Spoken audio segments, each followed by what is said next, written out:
Preface to the Morningside edition. This book, already several years old, concerns a body of work now more than a century old, the writings of Karl Marx. It raises the question whether today we must study Marx as we study Plato, or rather whether Marx's work retains a contemporary value and significance. In other words, whether his work contributes to an elucidation of the contemporary world. Does Marx's work continue to hold for us a historical interest and only a historical interest? Does it represent but an isolated episode in the history of thought and knowledge? Is its importance then only cultural, or does it remain a key, perhaps even the key to an understanding of modern societies and modern reality? This book's fundamental thesis still stands. It can be stated as follows: Marx was neither a philosopher, nor an economist, nor a historian, nor a sociologist, yet within his work one finds responses to various problems of philosophy, as well as to those of particular specialized fields, economics, history, sociology, anthropology, etc. How is this so, and why? Marx's thought is global. It achieves, even constitutes, a totality. Marx was no philosopher in the classic sense of the term. In effect, he desired to go beyond the philosophical because he wanted to alter the quality of life and the social order, rather than merely being content with understanding and interpreting them. Yet Marx retains philosophy's need for a coherent whole, bringing together practical experience, acquired knowledge, and anticipations of the future, that is, of the possible. Similarly, Marx was not an economist, despite certain dogmatic and widely popular interpretations of his work. On the contrary, he produced a critique both of economy and of economics.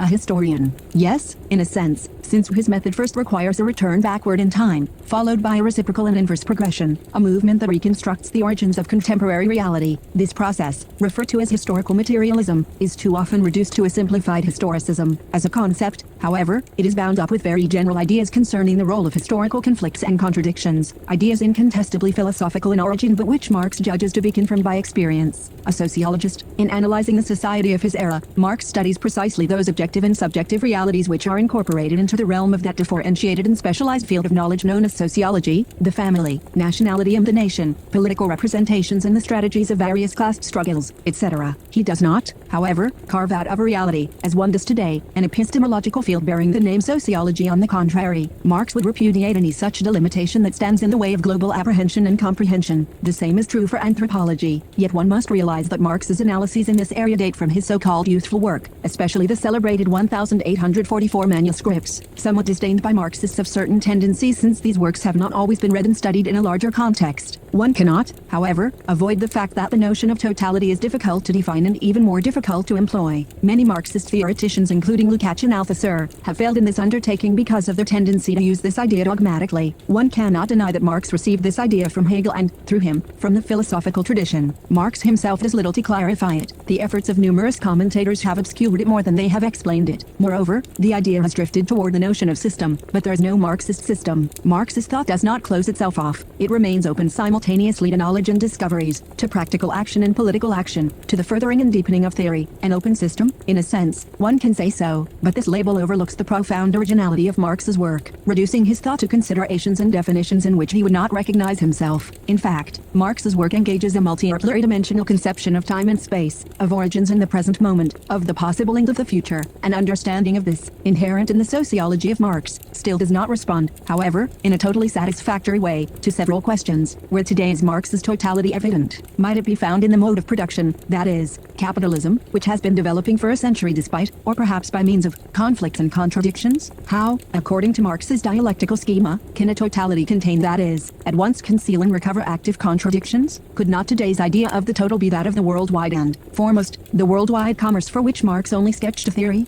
Or perhaps the total could be the critical state in which all contemporary societies find themselves. Does not this critical state totalize the aspects and elements of the entire planet in such a way that it may become what Marx, after Hegel, calls the labor of negativity, of crisis, which now permits us to conceive of totality? This latter hypothesis today seems the most probable. In this volume this hypothesis is present only implicitly, not explicitly, since it was only formulated in recent years, those of the global crisis. The reader will thus find here some reflective, almost unprecedented themes that do not abolish the sociological study of Marx but rather situate that study in a new light. Moreover, it is true that since Marx's time the specialized sciences have developed and even been legitimized. Within the human and social experiences, knowledge has bearing upon the genesis of the real and upon the differences which it conceals. Let us take, for example, what is called age at the social. It is not always easy to define it as the proper object of sociology or as the domain of sociological research. The social cannot be confused with the economic and the political. The frequent confusion and brutal hierarchization of these levels have grave consequences for both theory and practice. They lead, in effect, to the obscuring, devalorization, and even the collapse of the socialists such, at least in Europe and France. These positions have led more than one sociologist to an autocritique, obliging him to state explicitly the goal and method of this discipline. One must emphasize that the fragmentation of specialized fields cannot continue indefinitely under the pretext of rigor and precision. Today, the work of many researchers demonstrates the need for generalities, a need which epistemological reflection desires to satisfy but which it is insufficient to allay. An expectation of a need for unity, for synthesis and consequently for global comprehensiveness, is coming to light in those sciences called human as it is in those called natural. What thus proposes itself to us, given these new circumstances, is Marxist thought and, to use a Hegelian term taken up and familiarized by Marxists, his sociological moment. Henri Lefebvre, May, 1982, translated by William Germano. The Sociology of Marx. Marxian thought and sociology. This brief study grew out of what we have referred to elsewhere one as a new reading of Marx. What we have in mind is not another interpretation, but first and foremost an attempt to reconstruct Marx's original thought. The attempt seems worth making in view of the divergencies and contradictions that have marked the development of Marxist thought in our time. To define the purpose of this book more closely, we shall begin by recalling Marx's conception of the dialectical movement of reality and truth. Our conclusions will come back to this point of departure. In between we will analyze the hypotheses involved in greater detail and develop a number of themes. The truth of religion. What religion really is discovered in philosophy. This means that philosophy contributes a radical criticism of religion, that it lays bare the essence of religion, namely, the initial and fundamental alienation of the human creature, root of all alienation, and that it can demonstrate how this alienation came about. This particular truth was arrived at gradually, in the course of long and bitter struggles. Born of religion, philosophy grows up in ground religion has prepared and battles hard against it. Not always victoriously. Be the truth of philosophy. What philosophy really is discovered in politics. Philosophical ideas, views of the world, of society, and of man elaborated by philosophers have always been related in some way to political issues and goals. This has been so whether the philosophers took their stand for or against the powers that be. A cultivated human reason arises in two contradictory yet closely linked ways, as raison d'état, law, the state's organizational capacity, its ideological power, and his philosophical reason, organized discourse, logic, systematic thought. This long philosophical and political development culminates in the perfect philosophical political system, Hegelianism. Its very perfection brings about its disintegration. The radical critique which accomplishes this savage is still usable bits and pieces from the wreckage, specifically, the method, logic and dialectics, and certain concepts, totality, negativity, alienation. See now, are politics and the state self-sufficient? Do they contain and control the truth of the reality that is history? Marx denies this Hegelian thesis. The truth of politics, and hence of the state, he maintains, is to be found in society. Social relationships account for political forms.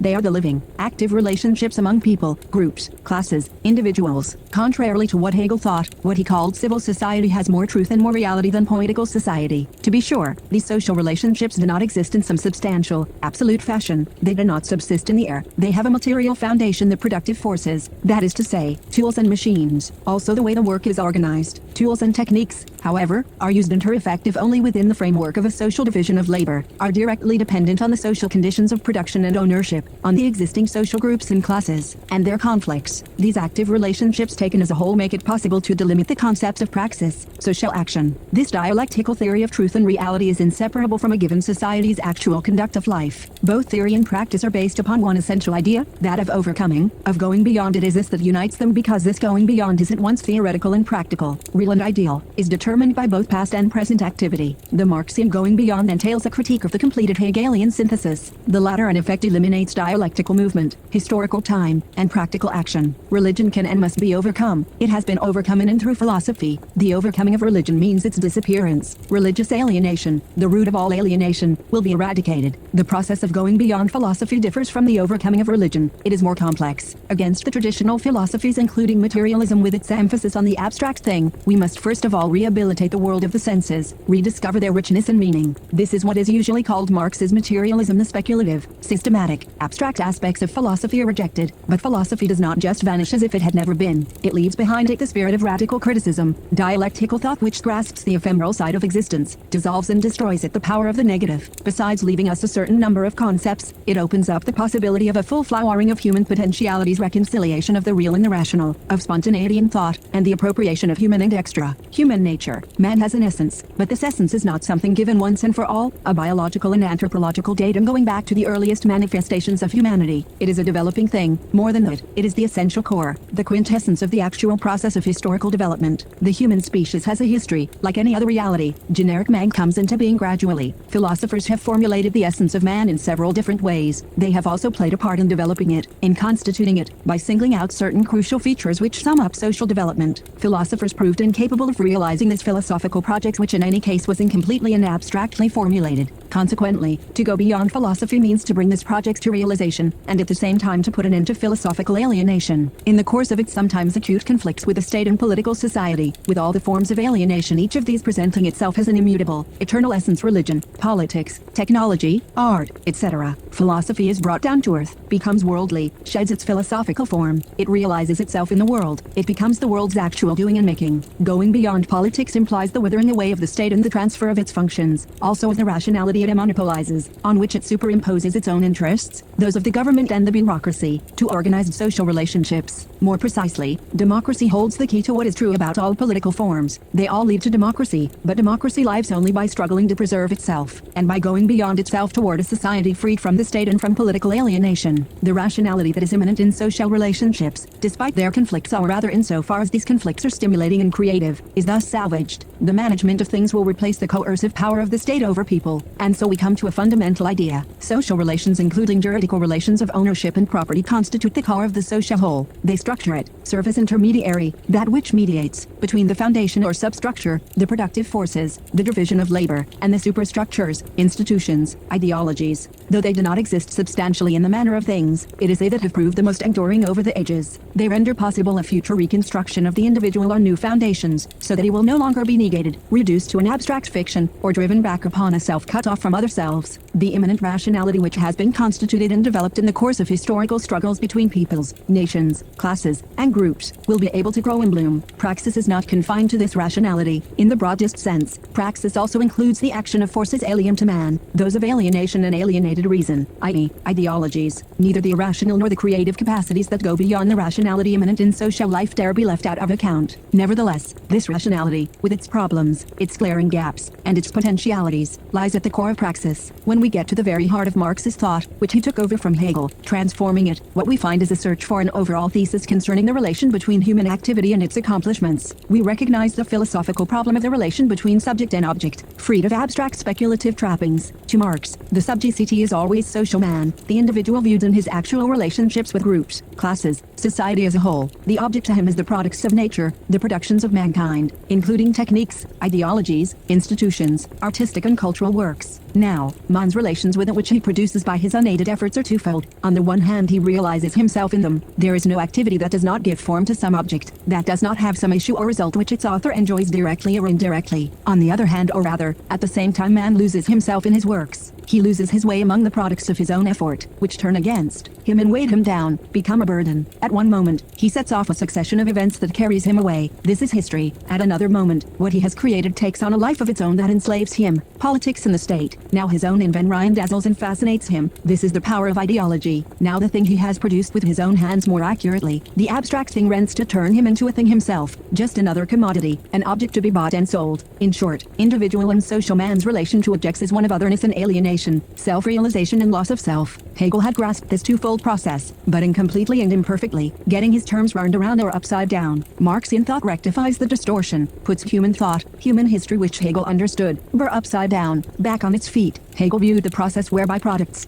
goods, works are created as a process of alienation in which man's activity is swallowed up in the object. He viewed the alienating factor, namely, the abstractness of the thing created, as a product of human consciousness, of man reduced to mere consciousness of himself. As for the process of disalienation, Hegel conceived of it one-sidedly and speculatively. According to him, disalienation is achieved by philosophical awareness. According to Marx, it is achieved in the course of actual struggles, i.e., on the practical plane, and theory is but one means, element, stage, intermediary, a necessary but insufficient one, in these multiform struggles. Thus a specific alienation can be clearly defined only with reference to a possible disalienation, i.e., by showing how it can be overcome actually, by what practical means. The worst alienation is the blocking up of development. This dialectical movement with its three fundamental concepts of truth, going beyond, and disalienation characterizes every aspect of Marx's WNTMGS, the order in which they were written, their inner logic, the very movement of his thought, the critical attitude, the negative moment or stage, is fundamental to cognition. There can be no cognition without a critique of received ideas and existing reality, particularly in the social sciences. According to Marx, the foundation of all criticism is criticism of religion. Why? Because religion sanctions the separation of man from himself, the cleavage between the sacred and the profane, between the supernatural and nature. The critique of religion is the prerequisite of all criticism. The foundation of this critique is the following: man makes religion. Religion does not make man. 2. Alienation is defined not only as man's losing himself in the external material world or in formless subjectivity, it is also, and above all, defined as a split between the objectifying and the subjectifying processes in the individual, so that the unity between them is destroyed.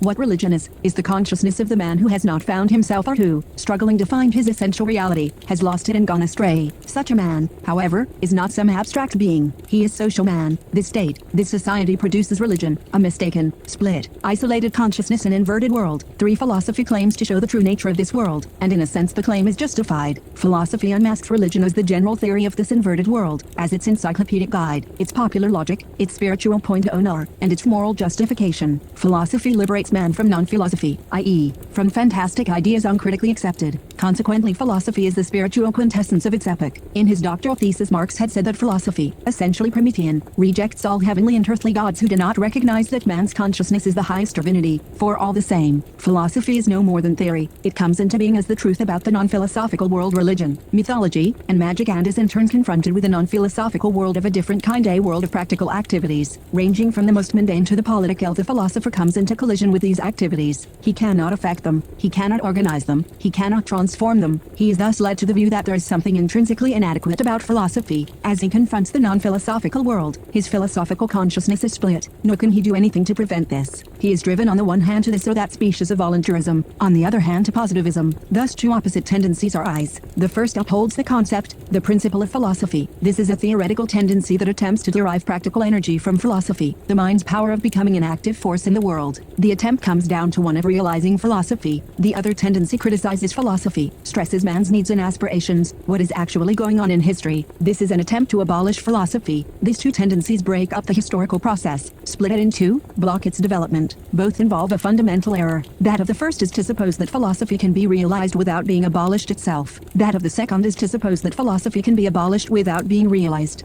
Philosophy, in short, like religion before it, aims at changing the world, but the philosopher can no more realize his ambition than the religious man can realize his. To the extent he does realize it, he destroys himself. Philosophy defines the non-philosophical world the philosopher is to penetrate and transform, yet cannot penetrate it, cannot change reality into truth by its own means. The image of man it forms cannot be made real. Thus there is a philosophical alienation which seeks to invest the world, to become historical and universal. Radical criticism shows first of all that philosophy is merely religion translated into thought, hence equal to be rejected as another form of the alienation of the essence of man. The philosophical consciousness is merely the consciousness of the alienated world, and the philosopher, who is himself an abstract version of alienated man, sets himself up as the measuring rod of the alienated world. 6. Actually, philosophical discussions have a political meaning in every case, i.e., they are related in some way to given social groups or classes, and to the conflicts among them. Philosophy differs from religion because it criticizes religion, from the state because its problems and solutions are not directly political. However, generally speaking, philosophical ideas are those of the dominant groups and classes. The philosophical currents that represent the interests, goals, and prospects of the oppressed have never been very strong, and have been readily defeated. Philosophers, advancing motives of their own, always came to terms with religion and the GGY3 state, but despite such compromises inevitable conflicts arose within philosophy. Worse still, the most elaborate, the most systematic, the most dogmatic philosophies were all bound up with one or another bureaucracy, for every bureaucracy possesses a system of knowledge and self-justification, which sets standards for filling its ranks and promoting its members, for legitimizing the hierarchical order. In this view, one philosophical materialism is especially suitable for giving expression to the corporative and professional groups at the basis of a bureaucratized society, what is called civil society. Spiritualism, on the other hand, is better suited for the apparatus of a narrowly political bureaucracy.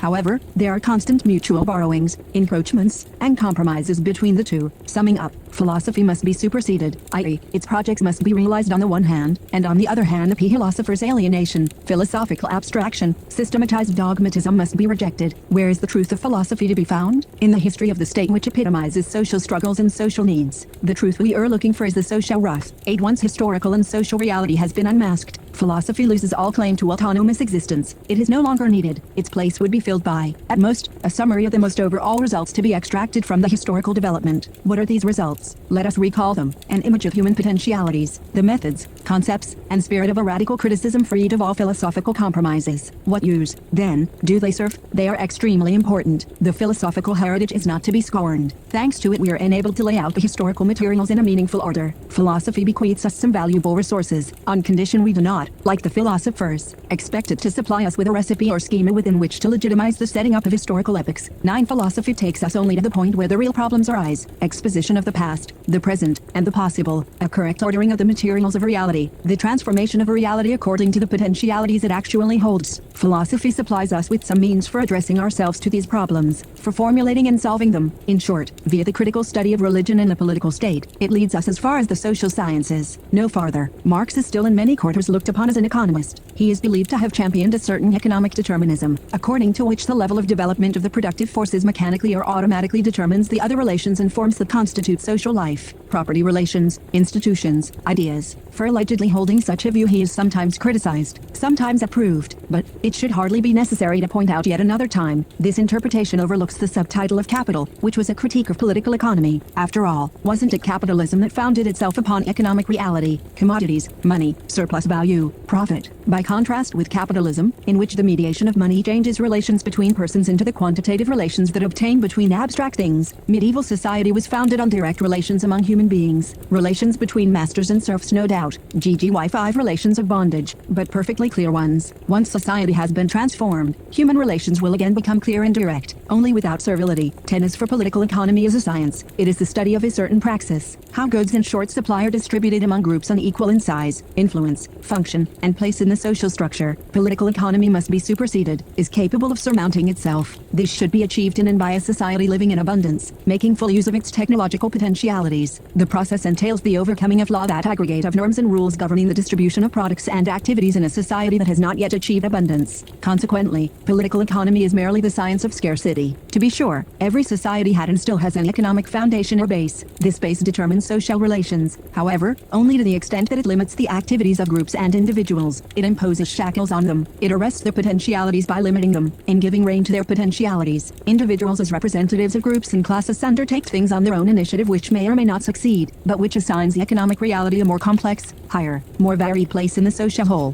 For all that, the transformation of capitalist society calls for a modification of the economic base in the relations of production and ownership, in the organization of work, and in the social division of labor. Capital is a study of a specific society, namely, bourgeois or middle-class society, and a specific mode of production, namely, capitalism. It considers these two aspects of one and the same reality, taken as a whole. Competitive capitalism is here grasped theoretically the better to be described and challenged. As a description, Marx's work deals with its society's self-regulative mechanisms, the balancing mechanisms that tend to uphold its various structures, how the average rate of profit is arrived at, how reproduction on a progressively increasing scale is proportioned. Competitive capitalism constitutes a system. Within it arises a specific form of the product of human labor, the commodity. The specifically capitalist relations of production and ownership determine a specific structure of both the productive forces and the social forces. As a challenge, this work shows how the proletariat is led to become conscious of capitalism in the course of its struggles with the bourgeoisie, the dominant class. Marx goes farther than this, and demonstrates that competitive capitalism is fated to disappear. Two socio-economic forces threaten it, tend to break up its internal structures, the working class and the monopolies, the latter resulting from the inevitable concentration and centralization of capital. In short, though capital contains an economic theory, it is not a treatise on political economy. It contains something else and more important, a way of superseding political economy, through radical criticism of it. The economic or, more accurately, the economistic interpretation distorts this work when it cuts down its real scope to a single aspect, at the same time truncating the conceptual range of the work. We recognize only one science, the science of history. Marx wrote in the German Ideology. This work, composed in collaboration with Engels, expounds the principles of so-called historical materialism. Any historicizing interpretation of Marxian thought must take this as its starting point. At first glimpse, the formula just quoted seems clear. It says that history is a fundamental matter for knowledge, the science of man. However, as we scrutinize it more closely, we may wonder what Marx meant. How could he grant such a privileged status to history? And what did he mean by history? Indeed, if, as proclaimed, history is the only science of human reality, how could Marx have devoted himself to economic studies? Why should he have bothered? Must we conclude that his method and outlook changed, that he shifted from historicism to economism, from one specialized science, overestimated at a certain moment, to another specialized science? These questions are answered in the preface and afterword to Capital, as well as in the work itself. This work expounds the development of competitive capitalism as a whole, its formation, expansion, apogee, and inevitable disintegration. It starts from this hypothesis, which the work as a whole is intended to verify.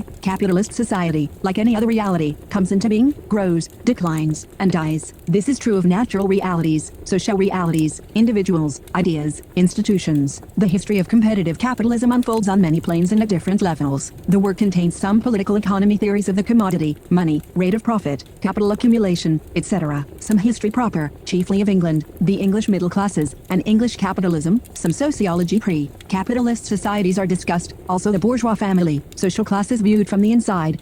May we nor say that Marx conceived and projected a total story, one that history in the strict sense, history is a field of knowledge, a science cannot encompass. History is a process and history is a science do nor coincide, though they converge. By historical reality, or historicity, we denote the process by which man is formed, what he produces, in the broadest and strongest sense, by himself, through his practical activity. Man is born of nature, he comes into being, he emerges, he asserts himself. What he becomes is a result of his own efforts, his struggles against nature and against himself. In the course of this dramatic process, forms and systems make their appearance. The formation of social man, like that of biological man, is marked by periods of relative stability, relatively stable structures. These, too, are eventually drawn into the process of change, are sooner or later dissolved or destroyed, yet they endured for a rhyme. They were part of history, and deserve to be studied for their own sake. Man, both as individual and as member of society, comes to look upon himself as a historical being. His essence is historical and unfolds within history. He constitutes, creates, produces himself in the domain of praxis. There is nothing in him that is not a product of interaction among individuals, groups, classes, societies. The historian, however, can grasp only some aspects of this total history, though he can and should try to grasp them more and more in depth. Mankind's socio-economic formation, as Marx calls it, simply has too many aspects, exhibits too many differences, and goes on at too many levels to be treated by a single discipline. The economist, the psychologist, the demographer, the anthropologist, all have their contributions to make, and the sociologist as well. According to the interpretation still too widely accepted in the Soviet Union, historical materialism is a kind of general sociology, corresponding to what is so termed in capitalist countries, to be sure in a broader and truer sense. According to this establishment Marxism, historical materialism formulates the laws that govern all societies. The universal laws of development as applied to history, dynamic contradictions, discontinuous qualitative changes, and gradual quantitative changes. This interpretation of Marx is one of the less satisfactory ones, for how are the universal laws of dialectics that materialist sociology would apply to social development to be conceived? There are two possibilities. Either they are held to be part of philosophy, in which case historical materialism is viewed as part of dialectical materialism, and as such open to the criticism leveled against philosophical systems in general. Then the temptation is to deduce the general features from philosophy, abstractly, dogmatically. This is regression to the theoretical level of Hegelianism, or even farther back. Alternatively, the universal laws of dialectics are linked with methodology, in which case they serve as conceptual tools for analyzing actually existing societies, no matter what contents, experiences, facts they may consist of. Concrete sociology, still to be constituted on the basis of the dialectical method Hegel elaborated and Marx transformed, would deal with contents, facts, experimental data. If so, historical materialism may be viewed as an introduction to sociology, but not as sociology. Furthermore, the thesis we are rejecting here neglects the dialectical analysis of development in all its various aspects. The processes, the contents are separated from the forms they produce, the systems, the structures. We have,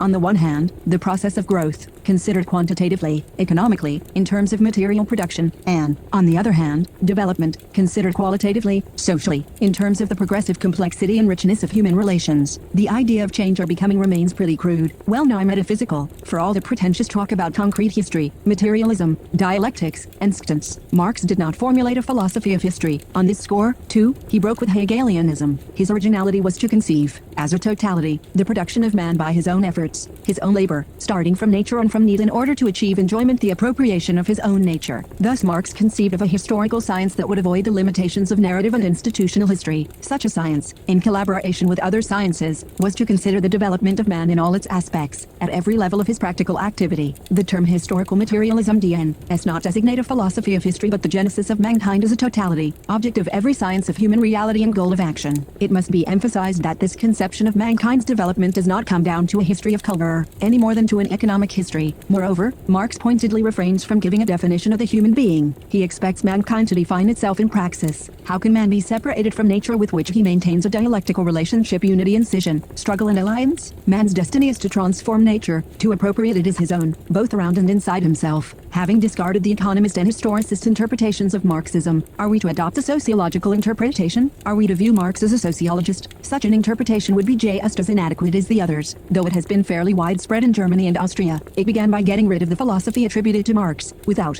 however, analyzing the meaning of philosophy and its full implications, and without formulating any thesis of how it is to be overcome, i.e., fully translated into practice. Full stop. As a result, this interpretation arbitrarily mutilated Marxist thought, giving rise to endless discussions culminating in a new Byzantinism or scholasticism. From this point of view, Marxism falls into line with Kant's positivism. Marxist thought is dulled, loses its cutting edge. Exercise of dialectical method gives way to the worship of facts. Critical challenge is subordinated to description. In Capital, the use made of the key concept of totality is never allowed to overshadow the essential dialectical contradiction. On the contrary, the principle of contradiction takes on a sharpness it had lost in Hegel's systematization. Marx keeps multiplying and emphasizing the contradictions between men and works, otherness and alienation, groups and classes, substructures and superstructures. The sociologizers, on the other hand, are led by their treatment of society as a whole to play down the contradictions. Classes and class struggles are blurred. So-called society is readily identified with the nation and the nation-state. This allegedly Marxian sociologism fitted only too well into the ideological and political framework Marx criticized so vigorously in his comments on the Gotha program, 187.5. Every positivist sociology presenting itself as Marxist has always tended to reformism, hence its bad reputation among some, and its attraction for others. Today this sociology is becoming overtly conservative, whereas originally as practiced, for instance, by Saint-Simon and Fourier, who belonged to the left wing of Romanticism, it did not separate knowledge from criticism, for quite a number of reasons. Then, we shall not make a sociologist out of Marx. Anyone who ascribes such a thesis to us on the basis of the title of this little book either never opened it or is acting in bad faith. We mention the possibility because far worse things than this have occurred in the context of such discussions. Marx is not a sociologist, but there is a sociology in Marx. To interpret this seemingly inconsistent statement, we must keep in mind two groups of concepts and arguments. One, Marx asserts the unity of knowledge and reality, of man and nature, and of the social sciences and the physical sciences. He explores a totality and process of becoming in its present stage of development, a totality comprising levels and aspects which are now complementary, now distinct, now contradictory. As such, his theory therefore is not history, not sociology, not psychology, etc., but comprehends these approaches, these aspects, these various levels of the whole.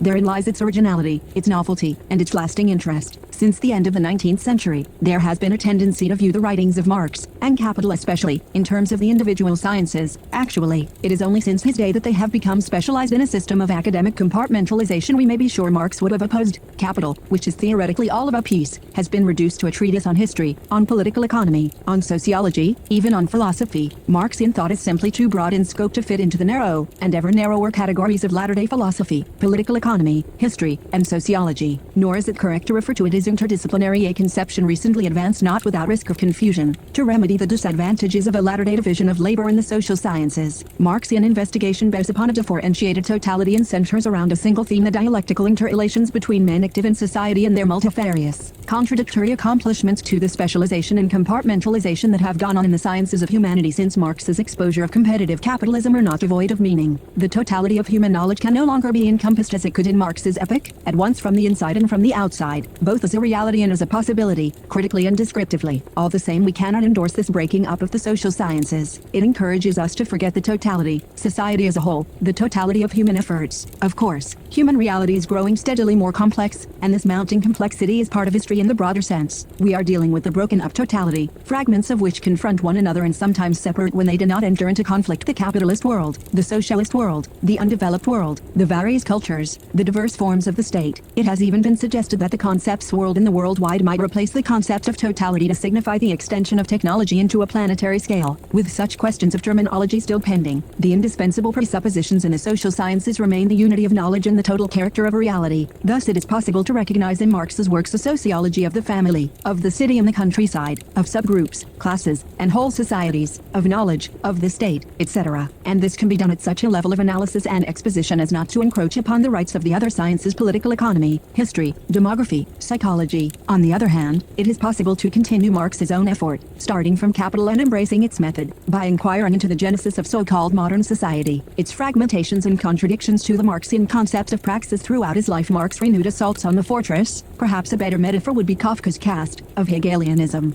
It had something he wanted, that was his by-right. Or, to put it differently, he wanted to save what was worth saving from the wreckage of the absolute system. No doubt this matter of the exact relationship between Marx's thought and Hegel's will continue to present riddles for a long time, and to inspire research. The relationship is a dialectical one, i.e., one full of conflict. Marx in one sense continues Hegel, in another sense breaks with him. Now he merely extends, now he transforms him utterly. It was quite late in life, when he was writing Capital, that Marx formulated a dialectical method of his own, spelling out just how it differs from the Hegelian method. At a very early date, however, he substituted the concept of overcoming, which he took from Hegel, for that of synthesis, which, in the construction of the Hegelian system, crowns, completes, and immobilizes thesis and antithesis. It is no part of our present endeavor to trace point by point, topic by topic, where Marxian thought takes over or extends Hegelian thought, and where it differs radically. We shall be content to indicate the major point of dissension, the matter with reference to which Marx's thought collided head-on with Hegel's. It has frequently been lost sight of since, in the course of Marxism's complex history. This was the question of the state, to Hegel, at least by the time he became philosopher of the state. The state is at once what holds society together and society's crowning achievement. Without the state, the elements that compose social reality, the estates, the crafts and corporation subdivisions, like municipalities and families, would fly apart. Without ours rules and regulations, there would be a breakdown of objective morality, manners and customs, morals, and of subjective morality, sense of duty, sense of obligation alike. Human history attains ours peak in the modern constitutional state. There is nothing further to look forward to in the womb of time or to expect from human endeavor. Marx took a diametrically opposed position. The state is just another institution dependent on historical conditions. It does not summon them into being, and then, by some metaphysical process, give them shape and meaning. To phrase it in terms Marx had not yet selected when he embarked on his radical criticism of Hegel's philosophy of right and of the state, institutions have a base and are themselves superstructures. As for the Hegelian thesis according to which the middle class, and the state bureaucracy bound up with it, is the universal class, bearer of knowledge and consciousness to all mankind, Marx flays it in the strongest possible terms. Now, the question has to be asked, is the Marxian criticism a theoretical one? Yes, it is. It proceeds by analysis of concepts to the very core of theory, and beyond. But it is a fundamentally practical criticism at the same time. The trouble with the Hegelian system was that it made history culminate in the present, represented a sort of end of history, and thereby paralyzed every hope of action. From the first, Marx thought as a man of action. His whole life was one long battle for democracy, for socialism and communism, for a better society. His initial strategy calls for an alliance with the proletariat. Why? Because the working class was flatly challenging the truth of the current establishment, was doubting the built-in virtue of existing institutions. He was unable to accept a philosophical system which was consecrating, in the strongest sense of the term, making holy, canonizing the existing state and system of rights. Now, Marx himself believed the Hegelian system to be the perfect philosophical system. The system. Marx's criticism of the state is intrinsically interwoven with his criticism of philosophy, but the relationship was not just one of head-on cohesion. As Galileo came before Descartes, so Hegel came before Marx. We might speak of a Hegelian Marxist revolution in the knowledge of man, but it would be more accurate to give Kantianism credit for the major shift in emphasis. What does the revolution consist in? In this, that first to Hegel and then to Marx the object of investigation and knowledge is time. In the sciences and the conceptual thought elaborated before them, space played the leading part. Needless to say, time was not altogether absent from even the most mechanistic thought, but there it was subordinate to and determined by the dimension of space. With Hegel, extensibility in time, becoming, comes firmly to the fore, takes on primordiality. Mankind's life is now, and time is historical, its very consciousness a succession of changing stages and shifting moments. In Marx's view, Hegel betrayed his own finest insight when he gave to understand that his philosophy was the culmination of human thought and the contemporary nation-state the end of history.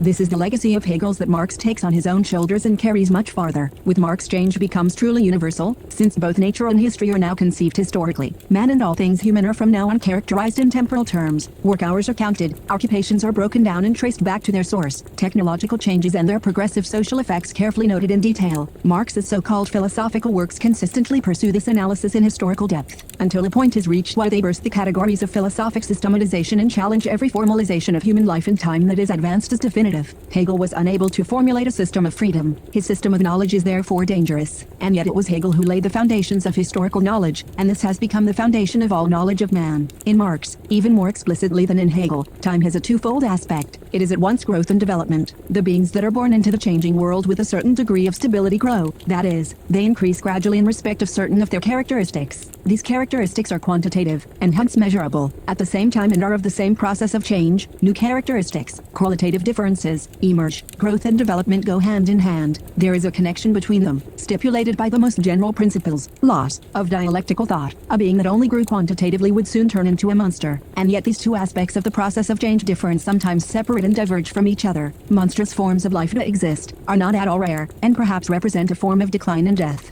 Growth, then, is quantitative, continuous. Development is qualitative, discontinuous. It proceeds by leaps, it presupposes them. Growth is easy to predict, development less so. It may involve unforeseeable accidents, the sudden emergence of new qualities irreducible to pre-existing qualities and determinist expectations. History is rich in fresh creations, always richer in works and forms than our knowledge allows us to predict, our reflection to expect. When one reads Hegel in the light of Marxism, particularly the philosophy of right, the concept of praxis turns up there. In his analysis of what he calls civil society, Hegel distinguishes it from political society, the state and its personnel, the government and the bureaucracy. Civil society includes such groups as families, crafts and occupations, estates, towns and other territorial groupings. The needs of its members are organized into a coherent system and are satisfied by division of labor. Civil society arises from the interaction of these elements, and is consolidated and crowned by the legal system, the system of rights, the state, the government, the bureaucratic apparatus of the state. The concept of praxis is and is not present in Hegel, for in his philosophico-political system the divine, providential state creates its own conditions, and these only count as materials for the juridical and political structure, because Hegel views these elements or conditions merely as moments, stages in the development of the higher reality of the state, without any substance of their own. He treats them as secondary. In Marx's manuscripts of 1844, the theses are M. Feuerbach, The Holy Family and the German Ideology written in collaboration with Engels in 184-5 I-46. The concept of praxis is clarified. The manuscripts of 1844 criticize and reject the basic categories and concepts of philosophy, including the concepts of materialism and idealism when its substance in the philosophical sense of the term.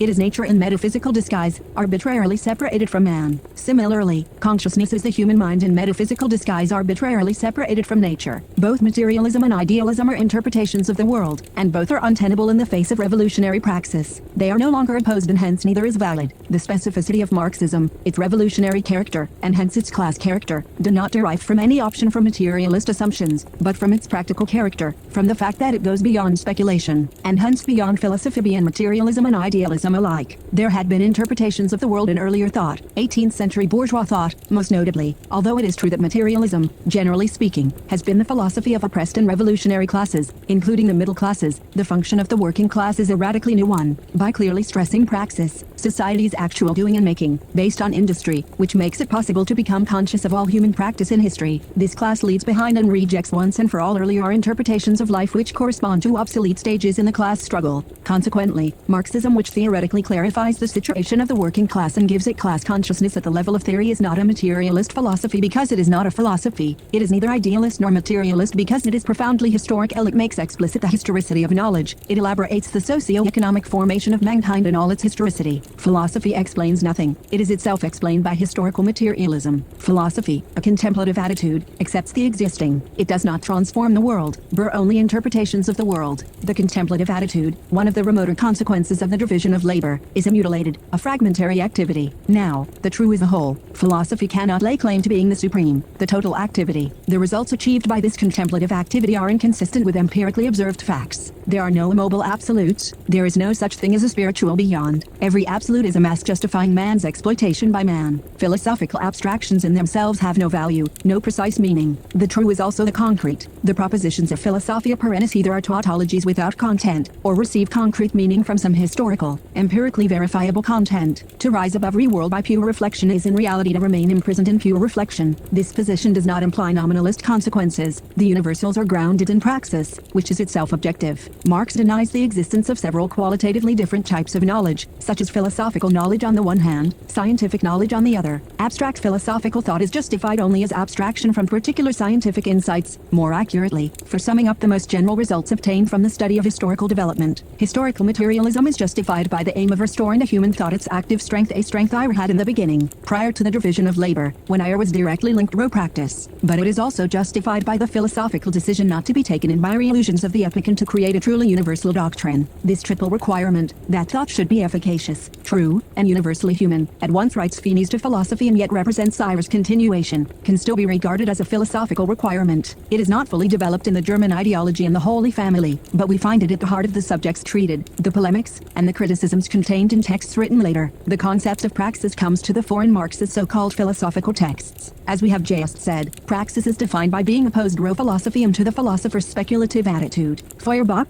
who rejected Hegelian philosophy in the name of immaterialist anthropology, did not succeed in getting beyond the philosophical attitude. Although he emphasizes the world of sense, he overlooks the subjective aspect of sensory perception, the activity that fashions the object, that recognizes it, and itself in it. Feuerbach does not see that the object of perception is the product or the work of a creative activity, at once sensory and social, because he neglects the practical sensory activity. He all the more neglects the practical critical, i.e., revolutionary activity. 11. In opposition philosophical materialism, which did not take praxis into account. Idealism developed the subjective aspect of human thought, but only abstractly, ignoring sensuous activity. Feuerbach himself saw only the my workaday aspect of praxis. However, philosophical materialism has even more serious consequences. It attributes changes in mankind to changed circumstances and the effects of education, forgetting that it is men alone who change their circumstances and that educators themselves have to be educated. Hence the materialist theory tends to divide society into two pans, one of which is raised above the other. Consequently, just like idealism, materialist philosophy justifies the state, not on the pretext of organization but that of education. Theses on Feuerbach. M. The question whether human thought can arrive at objective truth is not a theoretical but a practical question. It is in praxis that man must prove the truth, that is, the reality, the exactness, the power of his thinking. The dispute over the reality or non-reality of thinking isolated from praxis is a purely scholastic question. Theses on Feuerbach. N. The various branches of knowledge find their scope and meaning in the way they are bound up with practical activity. The problem of knowledge as speculative philosophers treat of it, is a false problem.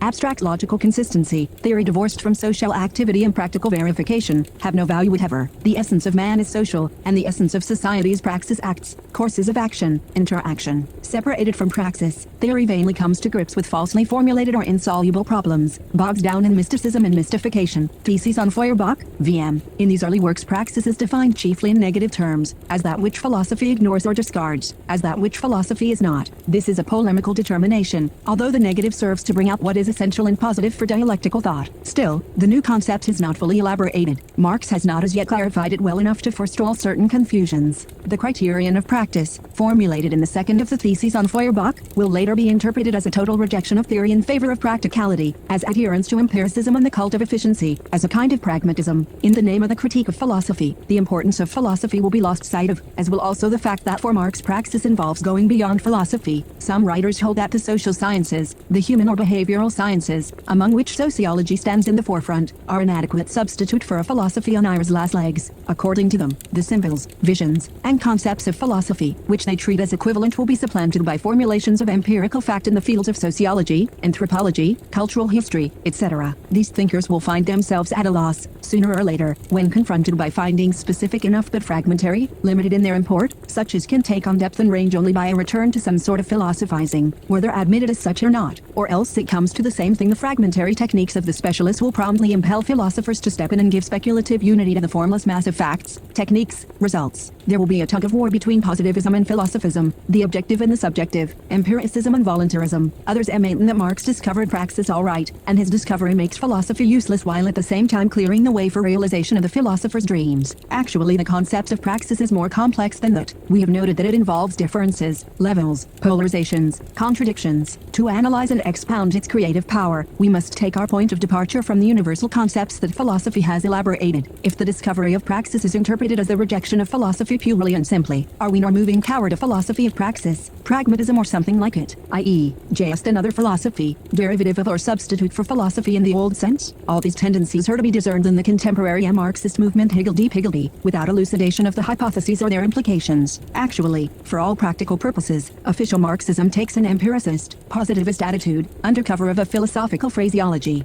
Its full confidence goes to the sciences and technologies, the natural or physical sciences rather than the historical and social sciences. In this way, under cover of an ideologized Marxism, it comes close to endorsing a technocratic praxis. As for the philosophy of praxis formulated by Gramsci, it turns into the justification of one particular practice, that of the Peri, the modern prince. In other words, it becomes a philosophy of Machiavellianism, bestowing the cachet of philosophy on political pragmatism. As for G. Lukács, in his History and Class Consciousness, the proletariat's class consciousness replaces classical philosophy. The proletariat represents totality, the apprehension of a reality past, present, and to come, the domain of possibility and radical negation of existing reality. Unfortunately, no such historical consciousness is to be found in the working class anywhere in the world today, in no real individual, in no real group. It is a purely speculative construction on the part of a philosopher unacquainted with the working class. Thus it is subject to the general criticism which distinguishes between spontaneous, uncertain, primitive consciousness and political consciousness, resulting from the fusion in action between the conceptual knowledge of scientists and scholars, i.e., intellectuals, and the spontaneous consciousness. Lukács substitutes a philosophy of the proletariat for classical philosophy. His philosophy delegates philosophical authority, the power of representing and systematizing reality, to one thinker. This perpetuates the risks and dangers of classical systematization even and more than ever when the thinker becomes the collective thinker.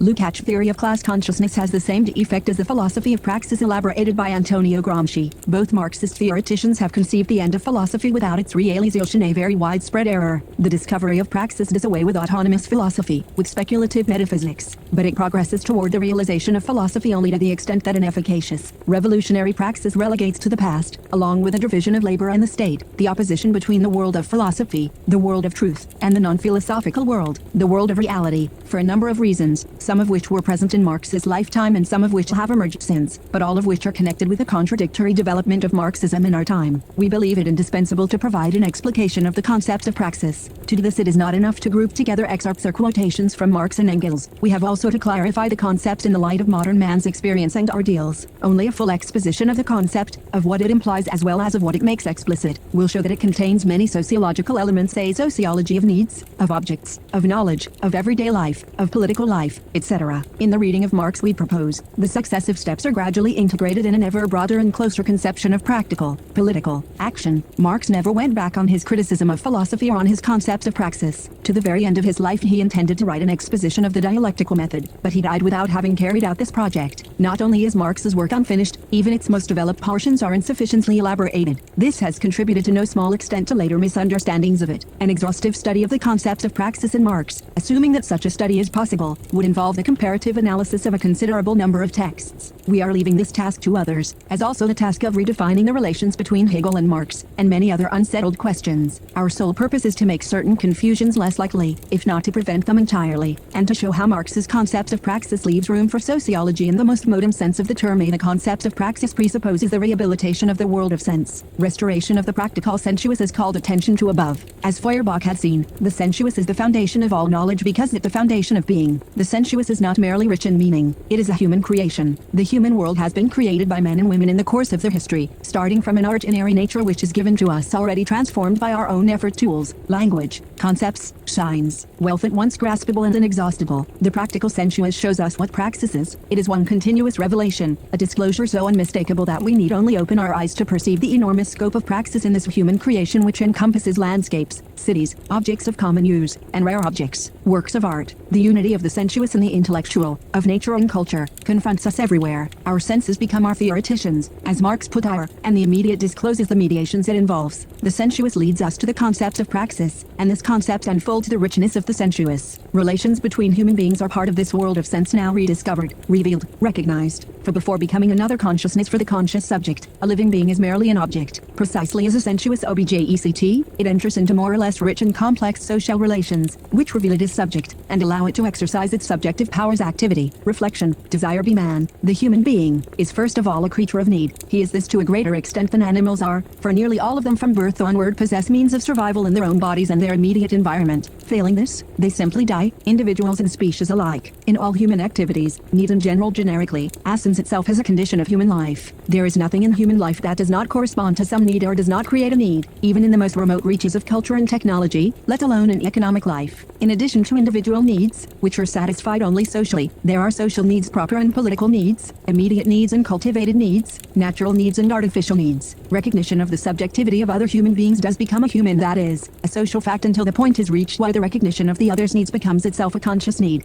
Finally, reason, rationality at the individual and social level, does not emerge until the development of needs has progressed to the point where human communities have need of reason in their activities. Once he makes his, at once individual and historical appearance in the world, man, a creature of need, remains for a long time weak and unable to defend himself. It is a matter for wonder how the human species has survived, in view of how poorly a cruel Mother Nature has equipped it. In viewing man as a creature of need, did Marx and Marxian thought consider him the object of a special science, such as might be called anthropology? No doubt. The manuscripts of 184,412 contain an outline of anthropology, but also a number of critical remarks. Anthropology, Feuerbach's is a typical example, tends either to immerse man in nature or to separate him from it. What must be grasped, however, is man's relation of conflict with nature. Unity. Even at the highest point of development, man is not separated from nature, and struggle. Human activity wrests from nature the satisfaction of human needs, and in doing so transforms and despoils it. Man's fundamental relation to nature may legitimately be called ontological. On the other hand, everything man does is part of a process of change, i.e., of history. We have no right to ontologize history any more than nature, to make a philosophy of it, and thereby to introduce another separation between the human and the natural. Needs are thus proper matters for study insofar as they form part of the overall development of the human species, and insofar as they stimulate the activities of man in process of becoming human. This legitimizes the introduction of concepts such as the comparative richness or poverty of needs, their diversity, the transition from the need for objects to the need for other human beings, from natural utility to human use. Study of needs discloses an interplay of dialectical processes. Man differs from animals in this, that in order to obtain satisfaction of his needs he created tools and invented work. Need is at once act or activity in a complex relationship with nature, with other human beings, and with objects. Through his own work man controls nature and appropriates it in part. Work is not a natural activity. It is even anti-natural in two senses, as toilet requires effort and discipline, and it modifies nature both externally and internally. Work becomes a need. The senses develop and are refined in and through work. Needs change and become more sophisticated, as work modifies them by producing new goods or possessions. Thus man emerges from nature and yet remains unable to break away from it. Enjoyment is what reconciles man to his fundamental ties with nature. It brings momentary relief to constant struggle, sense of separation, estrangement. For need as mark of helplessness, work substitutes need as capacity for enjoyment, as the power to accomplish such and such an action. In this way man as natural being replaces his immediate, barely or scarcely differentiated unity with nature by a differentiated totality. Multiple, he runs the risk of mutilation alienation. The Hegelian theory of the system of needs controlled by the state must be rejected as too narrow. It does not take into account the sum total of needs and the need for totality, i.e., for fulfillment, plenitude in the exercise of all activities, gratification of all desires. The process of transcending limitation, of going beyond initially given bounds, tends toward this total fulfillment. We thus discover that all praxis rests on a twofold foundation: the sensuous on the one hand, creative activity stimulated by a need it transforms on the other. This total phenomenon need, work, sensuous enjoyment of the sensory object, is found at every level. Work is productive of objects and of tools for more work. Bird is also productive of new needs. Production needs and needs for production. New needs, in both the quantitative and qualitative sense, react on the persons who produce them, and so need gradually develops until its highest and deepest forms are reached. The subtlest and the most dangerous, desire for human presence, and presence of desire, desire for power, and power of desire. In a sense all history is characterized by the growth and development of needs, nor forgetting the artificialities, perversions, and alienations. Communism merely spells out human need by carrying it to its ultimate development, freeing it from its alienations. The goal is the supplanting of work by technology, but before this terminal point of foreseeable development can be reached, work must have become a primary need. The contradiction between work and non-work, between human effort and the means for cutting down and eventually eliminating such effort, including both machines and production techniques, is especially stimulating.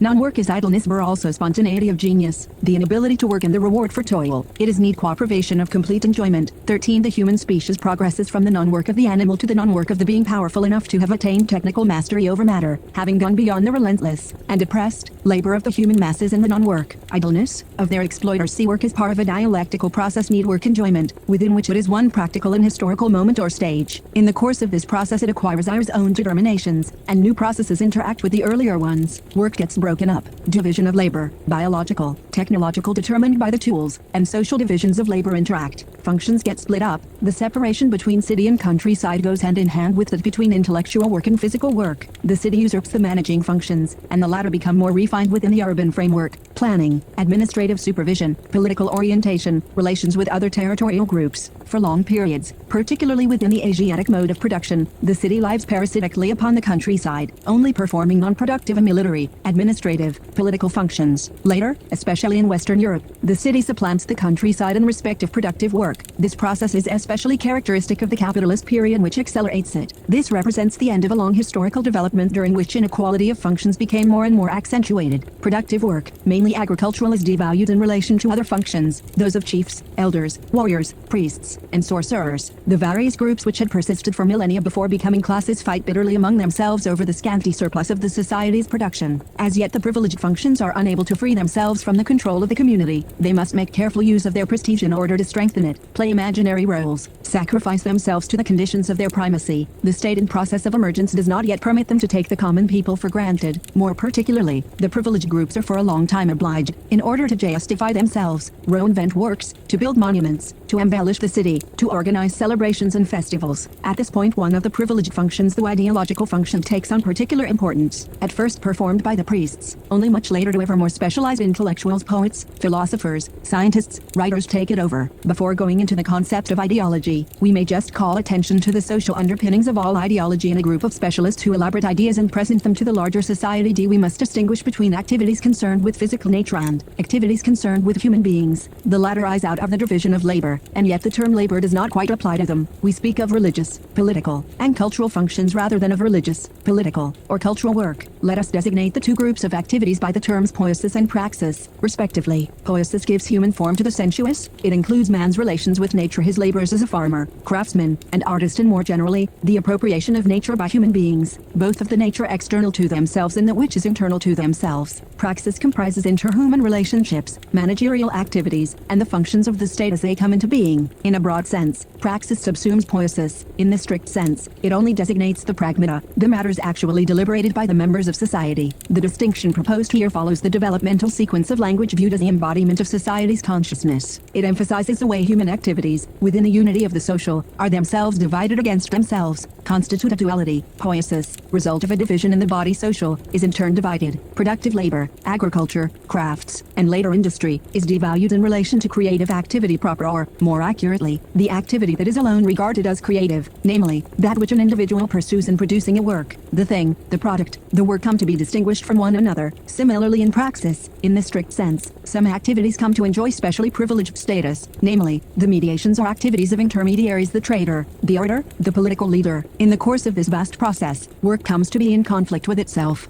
It is at once individual and social, differentiated and total, qualitative and quantitative, simple and complex, productive and unproductive, heterogeneous and homogeneous. It comes into conflict with non-work, idleness, leisure. Work qua dialectical process and qua content gives rise to a specific form, the form assumed by the product of physical labor, the commodity. The fact is, praxis is first and foremost act, dialectical relation between man and nature, consciousness and things, which can never be legitimately separated, in the manner of philosophers who make them two distinct substances. But if thereby every praxis is content, this content creates forms. It is content only by virtue of the form born of its contradictions. These it usually resolves imperfectly, and seeks to impose coherence on the content. Thus every society is creative of forms. As for the development of praxis, through many vicissitudes and dramas, among them the disappearance of many societies, including the noblest and happiest, it has perpetuated and perfected certain forms. We may mention the forms of politeness, of direct personal relations, the aesthetic forms, formal logic, derived from reflection on discourse, law, rules governing contracts and exchanges. Lastly, the commodity, form assumed by the product in the course of the generalizing of exchanges, with its consequence, or rather implication, money. The commodity form has one very important characteristic. It does not detach itself from its content, the labor that has gone into it. As a thing, it is both a use value and an exchange value, a human product. In relation to labor and the inner contradictions of productive labor, the commodity is at once a measure in what is measured. It has value only through the labor, the average time of social labor, says Marx, embodied in it. But labor in turn ends up by having value only insofar as it produces commodities and itself becomes a commodity qua time spent on labor.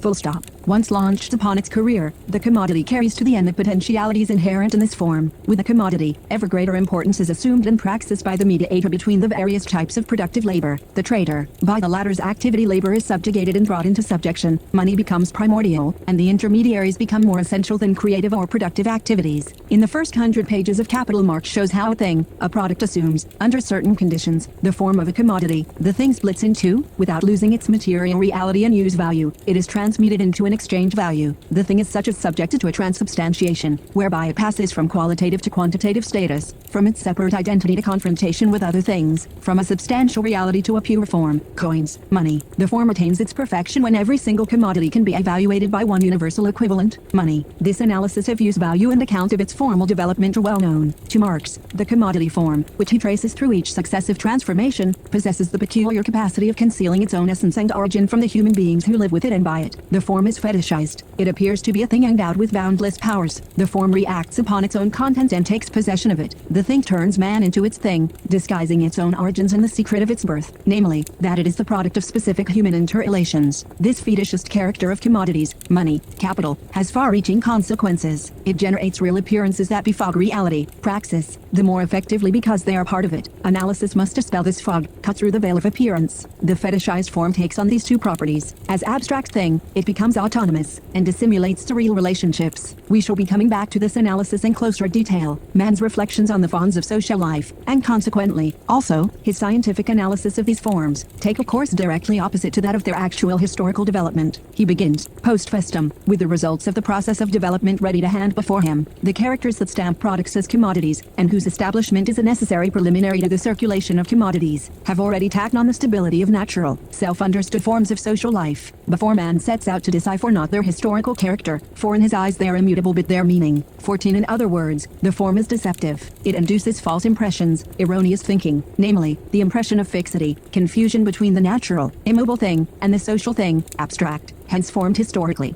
and it carries the whole of society with it in a very special process, reification. However, these very important observations by Marx are not to be systematized as a single theory of reification, which according to some constitutes the essence of capital and of Marxism generally. The school of Lefebvre has overestimated the theory of reification to the point of making it the foundation of a philosophy in sociology. The two are regarded as identical in this systematization. Now, the abstract thing, the form, commodity, money, capital, cannot carry the process of reification, to its conclusion. It cannot free itself from the human relationships it rents to dominate, to distort, to change into relations between things. It cannot fully exist qua thing. It remains an abstract thing for and through active human beings. What it involves is thus an order of formal human interrelations. Commodities cannot go to market, under their own power. In order that these objects may enter into relations with each other as commodities, their guardians must place themselves in relation to one another, as persons whose will resides in these objects. They must recognize in each other the right of private proprietors. This juridical relation, which expresses itself in the contract, whether such contract be part of a developed legal system or not, is a relationship between two wills, and is but the reflection of the real economic relation between the two. 15. The abstract thing or form thing thus involves a formal order of human relationships, namely, contractual relations. The form splits in two. On the one hand, we get the commodity with its social and economic consequences. On the other, the contract with its social and juridical implications. The correspondence between these two aspects is secured by the unity of the underlying process. The economic study of the process of exchange is marched by another study, that of juridical relations and their consequences. Once the way has been cleared for money and the commodity, once the rule emerges in history, the code of contractual and human relations is promulgated. Napoleon's civil code, for example, once such a code has been formally elaborated, it provides a key to the new society, makes it possible to decode bourgeois society and discover the as yet obscure sense it makes. 16. It must not be forgotten that, underneath the formal appearances, the content persists. Work and is dialectical movement, individual and social, qualitative and quantitative, simple and complex work. The theory of the value form refers to the study and theory of division of labor. The world of commodities implies the existence of a highly developed division of labor. This division is manifested directly in the great variety of use values, which confront each other as particular commodities and which embody as many different kinds of labor. The division of labor, embracing all the particular kinds of productive occupations, is the complete expression of social labor in its material aspects viewed as labor creating use values. But from the standpoint of commodities and within the process of exchange, it exists only in its results. In the variety of the commodities themselves. 17. The specific character of art and culture would seem to prove that man's appropriation of his own nature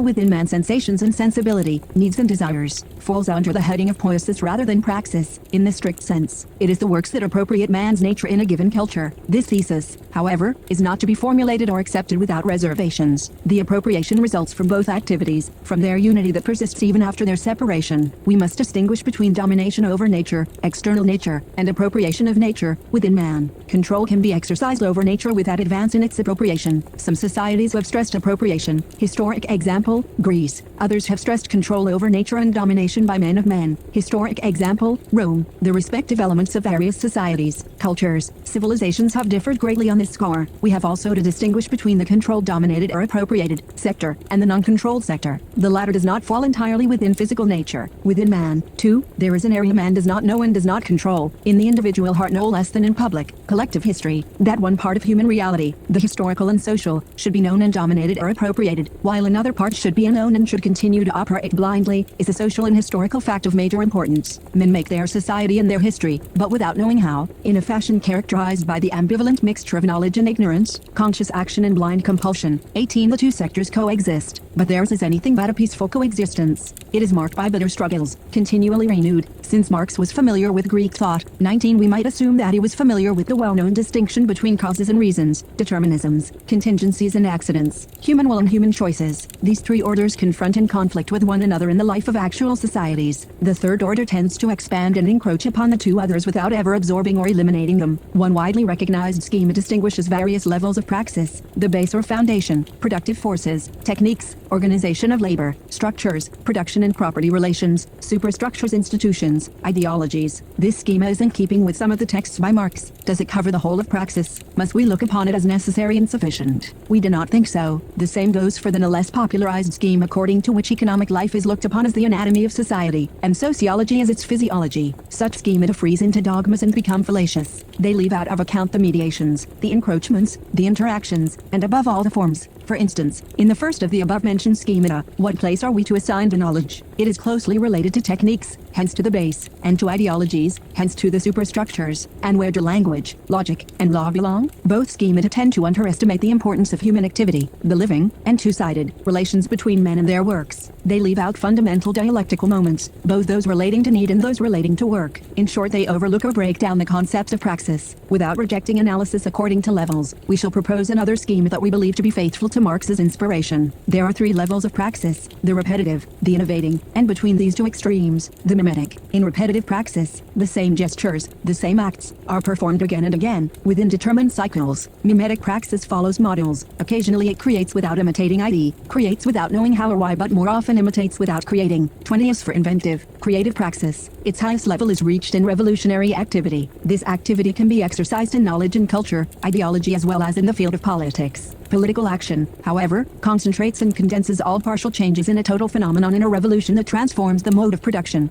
and property relations, ideas and institutions, the entire way of life. Revolutionary praxis introduces discontinuities into the overall socio-historical process. This process actually has two aspects: a quantitative aspect and a qualitative one. Technique, knowledge, physical production, the productive forces generally exhibit a certain continuity as they gradually increase. The qualitative development of society, particularly in the West, is very dramatic in character. It is marked by regression and periods of stagnation. It launches into social existence a seemingly inexhaustible variety of ideas and forms. In the course of this development, radical transformations, historic leaps forward occur. Revolutions put in question society as a whole, with its established forms and orders which no longer express the steadily growing productive forces. Revolutions and comparable mutations disclose societies as totalities. Thus, in the course of its transformations, feudalism gradually came to manifest itself as a whole, as a system. The same has been true of competitive capitalism and more recent times. Consequently, it is correct to say that revolutionary praxis is what introduces concrete, dialectical intelligibility into social relations. Thanks to it, thought and feeling are once again brought into accord with reality, institutions into accord with the productive forces, the base, social forms into accord with their contents. Here again we encounter the fundamental idea of going beyond a given historical stage, of progressing to a higher stage. It creates intelligibility as living reason in the heads of men and as rationality in social relations. Revolutionary praxis, born of growth and launched into the historical development, invariably runs headlong into an opposed, conservative political praxis. The latter seeks to preserve established forms, institutions, orders. It tries to hold on to them either by readjusting them to contents which have changed in the process of growth or by denying that any change in content has occurred. Such efforts may be more or less successful, according to the political strength of the various groups, classes, individuals involved. Radical changes are always historically determined, and they may be carried out in two ways: starting from the bottom of society, by revolutionizing praxis as a whole, or starting from the top, by authoritarian acts on the part of institutions. Established forms, political leaders. Example, Bismarckism in Germany after the failure of the 1848 revolution.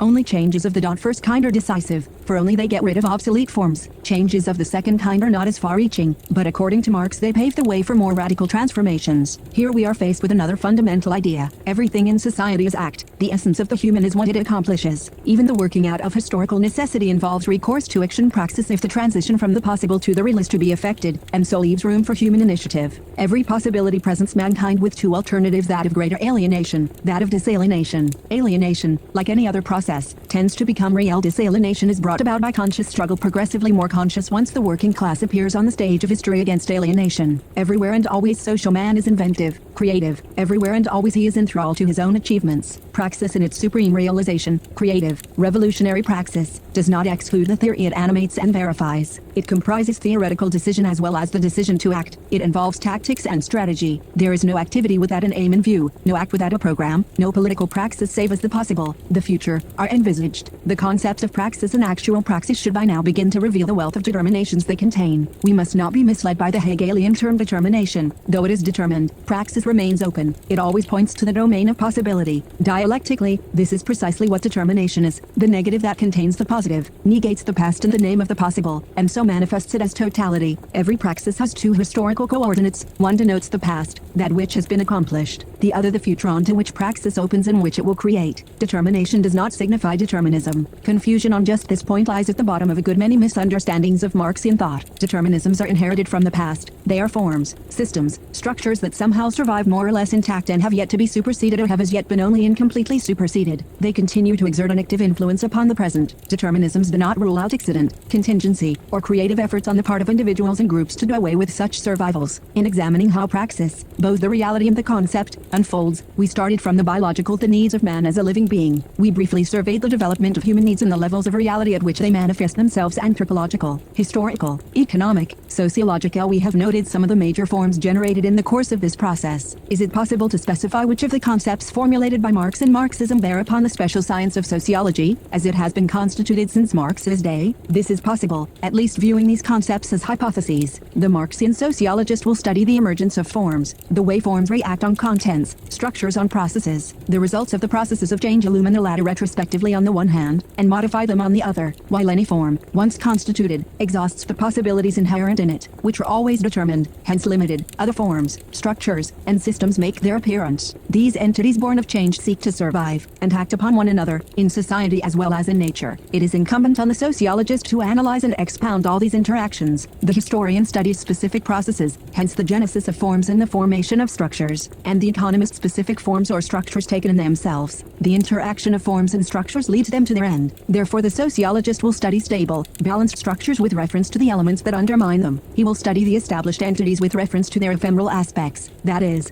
dialectically, fruity of praxis including the aspect of it we have named poiesis, i.e., of any particular content, leads to a sociology of forms, in our view, and is so through a dialectical reversal inherent in the method. Thus we assign a specific domain to Marxist sociology. Another way of dealing with the question, confining ourselves to the elements in Marx which remain sociologically interesting today, would not get beyond an academic, scholastic framework. Marx the sociologist helps us determine the perspectives of a Marxian sociology. Such a sociology would accentuate the critical aspect of Marxian thought. The structures generated by the process, the forms created by the contents, tend to immobilize the latter. Radical criticism of structures and forms is thus inherent in knowledge, not just the imposition of a value judgment upon sociology, as a value judgment may be imposed on a statement of fact. The results of praxis alienate human beings, not because they objectify human capacities, but because they immobilize creative powers and impede progress to a higher stage. Consequently, the concept of alienation does not lose its original force, dwindling to a vague designation of the relations between man and his works, but becomes an integral part of a sociology of structures and forms, of the disintegration of forms and the dissolution of structures. One last observation on praxis. Thought and being are distinct, but at the same rhyme they form a unity. Marx, inspired by Parmenides, wrote, in manuscripts of 1844, according to him philosophy could not restore the unity of thought and being, because it took its point of departure in their difference and stayed within the difference. The solution of theoretical riddles is a practical task. True praxis is the condition of a real theory. The only true praxis is the revolutionary praxis, which goes beyond the repetitive and the mimetic varieties. The resolution of theoretical antitheses is possible only in a practical way, by virtue of man's practical energy. Their resolution is by no means a purely conceptual task, but a vital real task which philosophy could not perform precisely because philosophy conceived of it as a purely theoretical task. These philosophical antinomies include subjectivism versus objectivism, spiritualism versus materialism, activity versus passivity. Taken abstractly, 21 Marx's thesis that philosophy must be transcended thus takes on a deeper meaning. Through praxis, thought is reunited with being, consciousness with sensuous or physical nature, the mind with spontaneity. Our emphasis upon praxis sanctions neither the pragmatist's interpretation, nor the elaboration of a new philosophy, not even a philosophy of praxis. It calls for the analytical study and exposition of praxis itself. This thesis does does not relegate philosophy to the dustbin of history, but situates it in the dialectical movement of consciousness and being forms and contents. Philosophy was a form distinct, too detached, from contents in the course of human development. This development is not thereby endowed with some ontologically specially privileged status, such as would promulgate historical time as explaining man in terms of causality or finality. Man retains an ontological foundation, where, in nature, anthropology has a domain of its own, and man can be defined as sapiens, Faber, Ludens, etc. Such definition never justifies separating man from his material foundation, or dissociating culture from nature, or what is acquired from what is spontaneously given. Like the other sciences, sociology carves out a halfway house somewhere between nothingness and the whole of reality. It has no right to set itself up as a total science, claiming to encompass the totality of praxis. 22.3 Ideology and the sociology of knowledge. The concept of ideology is one of the most original and most comprehensive concepts Marx introduced. It is also one of the most complex and most obscure, though the term is widely employed today. To clarify it, we shall begin with a few preliminary considerations. It is well known that the term ideology originated with a philosophical school, empiricist and sensationalist, with a tendency to materialism, which enjoyed considerable influence in France at the close of the 18th and the beginning of the 19th century. According to the philosophers of this school, Descartes de Tracy is the best known. There is a science of ideas, i.e., of abstract concepts, which studies their genesis and can reconstruct it in full starting from sensations, a conception that goes back to Condillac. This science was called ideology, and the philosophers who practiced it called themselves ideologists, ideologues. Marx transformed the meaning of the term, or, more accurately, he and Engels gave their approval to a transformation in meaning which the term underwent once the school of the ideologues died out. The term now became a pejorative one. Instead of denoting a theory, it came to denote a phenomenon the theory accounted for. This phenomenon now took on entirely different dimensions. As interpreted by the French ideologists, ideology was limited to accounting for individual representations by a causal psychology. To Marx and Engels, the phenomenon under study became a collection of representations characteristic of a given epoch in society. For example, the German ideology. The original meaning was not entirely lost sight of. Marx aimed at formulating a theory of general, i.e., social representations. He defined the elements of an explanatory genesis of ideologies and related the latter to their historical and sociological conditions. B.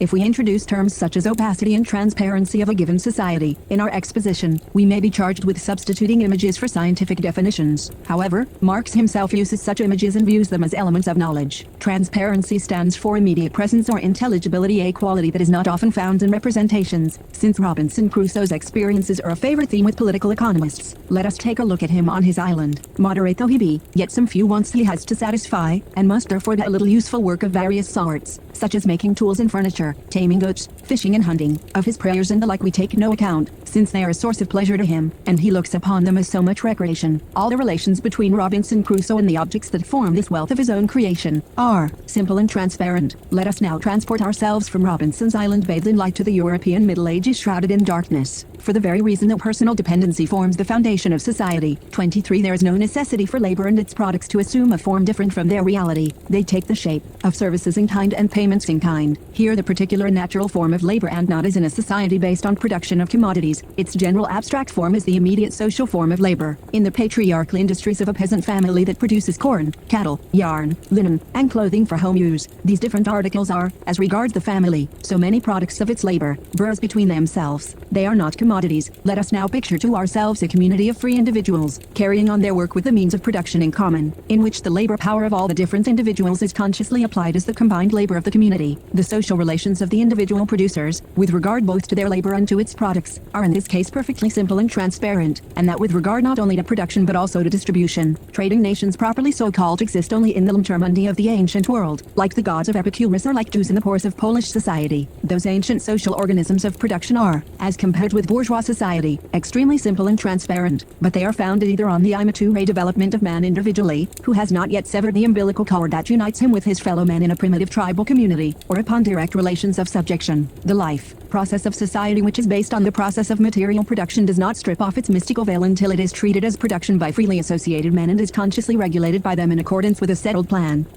24 Clearly, according to Marx, the social consciousness generated by a given praxis faithfully reflects it only in specific situations, namely, when the praxis is not shrouded in mystical veils, when interhuman relations are direct, without opaque intermediaries. The various types of social praxis within specific social structures and modes of production give rise to representations. These representations increase or decrease the degree of a given society's opacity. They illumine or obscure the society. Sometimes they illumine it with a false clarity, and sometimes they plunge it into shadow or darkness in the name of a doctrine even obscurer than the reality generating it. Social reality, i.e. interacting human individuals and groups, produces appearances which are something more and else than mere illusions. Such appearances are the modes in which human activities manifest themselves within the whole they constitute at any given moment. Call them modalities of consciousness. They have far greater consistency, let alone coherence, than mere illusions or ordinary lies. Appearances have reality, and reality involves appearances. In particular, the production of commodities is enveloped in a fog. We have to keep getting back to the commodity, for here we find the key to Marxian thought and sociology. In analytical reflection, the commodity is a pure form, hence something transparenter. In practical everyday experience, on the other hand, it is opaque and a cause of opaqueness. The very existence of the commodity is strange, the more so because men are not aware of our strangeness. A commodity appears, at first sight, a very trivial thing, and easily understood. Analysis shows that it is in reality a very peculiar thing, abounding in metaphysical subtleties and theological niceties. 2 inches it has a mystical character. It exists only thanks to human beings and their relations, and yet it exists apart from them and modifies their relations, reifying the latter and making them abstract. Many centuries had to go by before critical thought would unmask this fetishism, revealing its mystery as the power of money and capital. Thus the commodity, as a form and a system implying the existence of money and capital, must inevitably give rise to an opaque society. In popular terms, the opaqueness is expressed in the fact that money holds sway over human beings. People with money enwreath their way to power, the powers that be constitute an occult order. The opaqueness or non-transparency of societies rules a social, or rather, a socio-economic fact. Only revolutionary praxis by articulating the true theory and furthering practical, verifying modes of action restores the conditions for transparency. Revolutionary praxis does away with the conditions illusory representations thrive on, brings about new conditions to dispel them. This much is clear. However, Marx's writings contain 2 definitions of ideology sufficiently different to raise questions and call for an elucidation of the concept. Ideology, we are told, is an inverted, truncated, distorted reflection of reality. In ideologies men and their conditions appear upside down like images on the lens of a camera. Supposedly, this comes about as the result of a specific biological process, similar to the physical process which accounts for the way images are reversed on retina. In their representations, individuals similarly grasp their own reality upside down, and this fact is part of reality. Consciousness is no more or less than individual consciousness, yet one law of consciousness decrees that it must be perceived as a thing apart from the self. Human beings do not perceive themselves exactly as they are, but instead as projected upon a screen. Illusory representations of reality, the illusionism being ordained by this reality, refer either to nature or man's relations with nature or to interhuman relations. Ideologies, by this account, come down to false representations of history or to abstractions from history. Every ideology, then, is a collection of errors, illusions, mystifications, which can be accounted for by reference to the historical reality it distorts and transposes. 26 Study of ideologies thus leads to a critical view of history, general representations, philosophy, law, religion, art, knowledge itself. Cloudy precipitations rising from human brains are superpositions over material and biological processes which can be empirically observed without them. Morals, religion, metaphysics, and the other aspects of ideology, and the corresponding forms of consciousness are only seemingly autonomous. They have no history, no development, i.e., they cannot be understood unless they are related to the modes of production and exchange obtaining in a given society at a given moment. It is not consciousness that determines life, but life that determines consciousness, according to the famous formula so often quoted out of context. Actually, the context is very clear. It says that there are only 2 ways to understand history. Either we start from consciousness, in which case we fail to account for real life, or we start from real life, then we come up against this ideological consciousness that has no reality, and must account for it. Historical materialism puts an end to the speculation which starts from consciousness, from representations, and hence from illusions, where speculation on real life stops. Real and positive science begins. The object of such science is practical activity, the process of human development on the practical plane. This process is self-sufficient. Reality and rationality are inherent in it. Knowledge puts an end to phraseology, to ideology. More particularly, when philosophy devotes itself to representation of reality, it loses its medium of existence. What takes the place of philosophy? Study of the results of historical development, which have no interest, no meaning, no value outside history. Inherited philosophical concepts can serve merely to facilitate the ordering of the historical materials, indicate the sequence of successive deposits. What follows in the same work, the German ideology, goes far to correct what is extremist in this theory. Once ideology is related to the real conditions that gave rise to it, it ceases to be completely illusory, entirely false. For what is ideology? Either it is a theory that is unconscious of its own presuppositions, its basis in reality, and true meaning, a theory unrelated to action, i.e., without consequences or with consequences different from those expected and foreseen, or it is a theory that generalizes special interest, class interest by such means as abstraction, incomplete or distorted representations, appeals to fetishism. If so, it is erroneous to maintain that every ideology is pure illusion. It appears that ideology is not, after all, to be accounted for by a sort of ontological fate that compels consciousness to differ from being. Ideologies have truly historical and sociological foundations, in the division of labor on the one hand, in language on the other. Man possesses consciousness. On this score the philosophers who formulated and elucidated the concept of consciousness were right. Where the philosophers went astray was when they isolated consciousness from the conditions and objects of consciousness, from its diverse and contradictory relations with all that is not consciousness. When they conceived of consciousness as pure, but above all when they ascribed purity to the historically earliest forms of consciousness. In this way they raised insoluble speculative problems, for from the outset the supposed purity of consciousness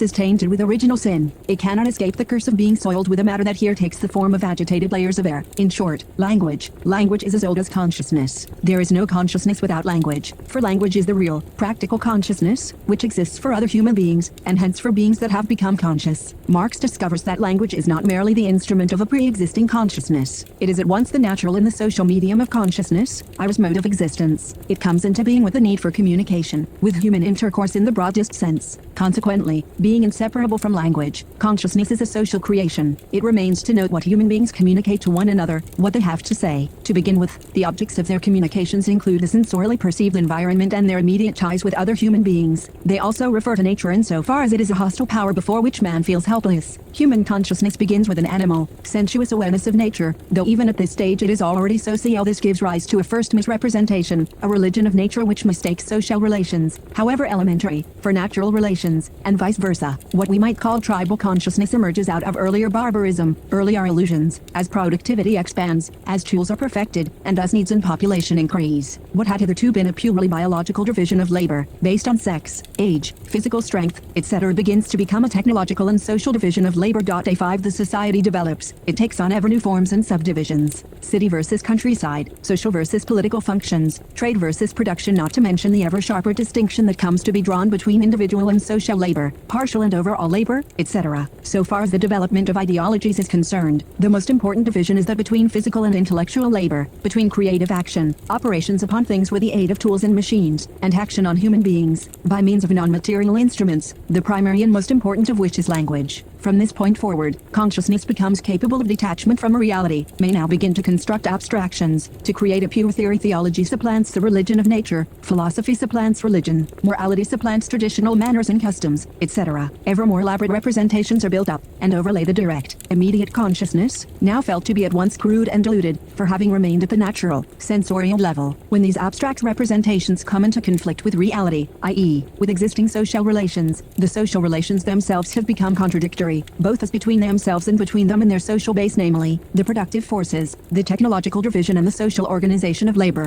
These representations give rise to theories. Consequently, what we are dealing with is not detached, isolated representations, but ideas given coherent form by ideologists, a new kind of specialist. Those who wield material, economic and political power within the established social and juridical order also wield spiritual power. The representations, i.e., the consciousness of society, are elaborated into a systematic idealizing of existing conditions, those conditions that make possible the economic, social, and political primacy of a given group or class. Individuals active on the plane of praxis play an important part in forming the general consciousness and in excluding representations contrary to the interest of the ruling groups. As a result, their ideas are the dominant ideas of their epoch, but in a way which leaves room for invention. For instance, when the king, the nobility, and the bourgeoisie are striving with one another for dominance, we find a political theory of the separation of powers. To understand a given ideology, we have to take into account everything that is going on in the higher circles of the society in question: classes, fractions of classes, institutions, power struggles, diverging and converging interests. It must also be kept in mind that the ideologists themselves are rarely active as members of their given class or group. This detachment on their part is passed on in their treatments of the realities they represent, whether in justification or condemnation. The theoretical conflicts are not unrelated to the actual conflicts discussed, but the verbalizations do not accurately, point by point, reflect the realities they represent. This leaves room for revolutionary ideas when a revolutionary group or class actually exists in the society, with a practical end in view, namely, the transformation of society through solving its problems, resolving existing contradictions. According to Marx and Engels, ideologies possess the following characteristics. 1. Their starting point is reality, but a fragmentary, partial reality. In its totality it escapes the ideological consciousness because the conditions of this consciousness are limited and limiting, and the historical process eludes the human will under such conditions of intervention. 2. They refract, rather than reflect, reality via pre-JSTMG representations, selected by the dominant groups and acceptable to them. Old problems, old points of view, old vocabularies, traditional modes of expression thus come to stand in the way of the new elements in society and new approaches to its problems. 3. Ideological representations, though distorted and distorting not not because of some mysterious fate but as a result of the historical process within which they become a factor, tend to constitute a self-sufficient whole and lay claim to be such. The whole, however, comprises praxis, and it is precisely this that ideologies distort by constructing an abstract, unreal, fictitious theory of the whole. The degrees of reality and unreality in any ideology vary with the historical era, the class relations, and other conditions obtaining at a given moment. Ideologies operate by extrapolating the reality they interpret and transpose. They culminate in systems, theoretical, philosophical, political, juridical, all of which are characterized by the fact that they lay behind the actual movement of history. At the same time, it must be admitted that every ideology worthy of the name is characterized by a certain breadth and a real effort at rationality. One typical example studied by Marx and Engels is German philosophy between the end of the 18th and the middle of the 19th century. Every great ideology strives to achieve universality. The claim to universality is unjustified, however, save when the ideology represents a revolutionary class during the time it serves as the vehicle of historical interests and goals with genuinely universal significance. This was the case with the middle classes in the period of the rise to power, for consequently, ideologies have two aspects. On the one hand, they are general, speculative, abstract. On the other, they are representative of determinate, limited, special interests. In setting out to answer all questions, all problems, they create a comprehensive view of the world. At the same time, they reinforce specific ways of life, behavior patterns, values, if we may use here a terminology that does not occur in Marx's writings. Ideologies are thus ignorant of the exact nature of their relations with praxis, do not really understand their own conditions and presuppositions, nor the actual consequences to which they are leading. Ignorant of the implications of their own theories, they comprehend neither the causes of which they are effects, nor the effects which they are actually causing. The real why and how escapes them. At the same time, they are inescapably involved in praxis. They are at once starting points and results of action in the world, however effective or ineffectual. Ideological representations invariably serve as instruments in the struggles between groups, peoples, nations, and classes, and fractions of classes. But their intervention in such struggles takes the form of masking the true interests and aspirations of the groups involved, universalizing the particular and mistaking the part for the whole, since they have a starting point and a foothold in reality. In praxis, or rather to the extent that they do, ideologies are not altogether false. According to Marx, we have to distinguish among ideology, illusion, and lies, on the one hand, and ideology, myths, and utopias on the other hand.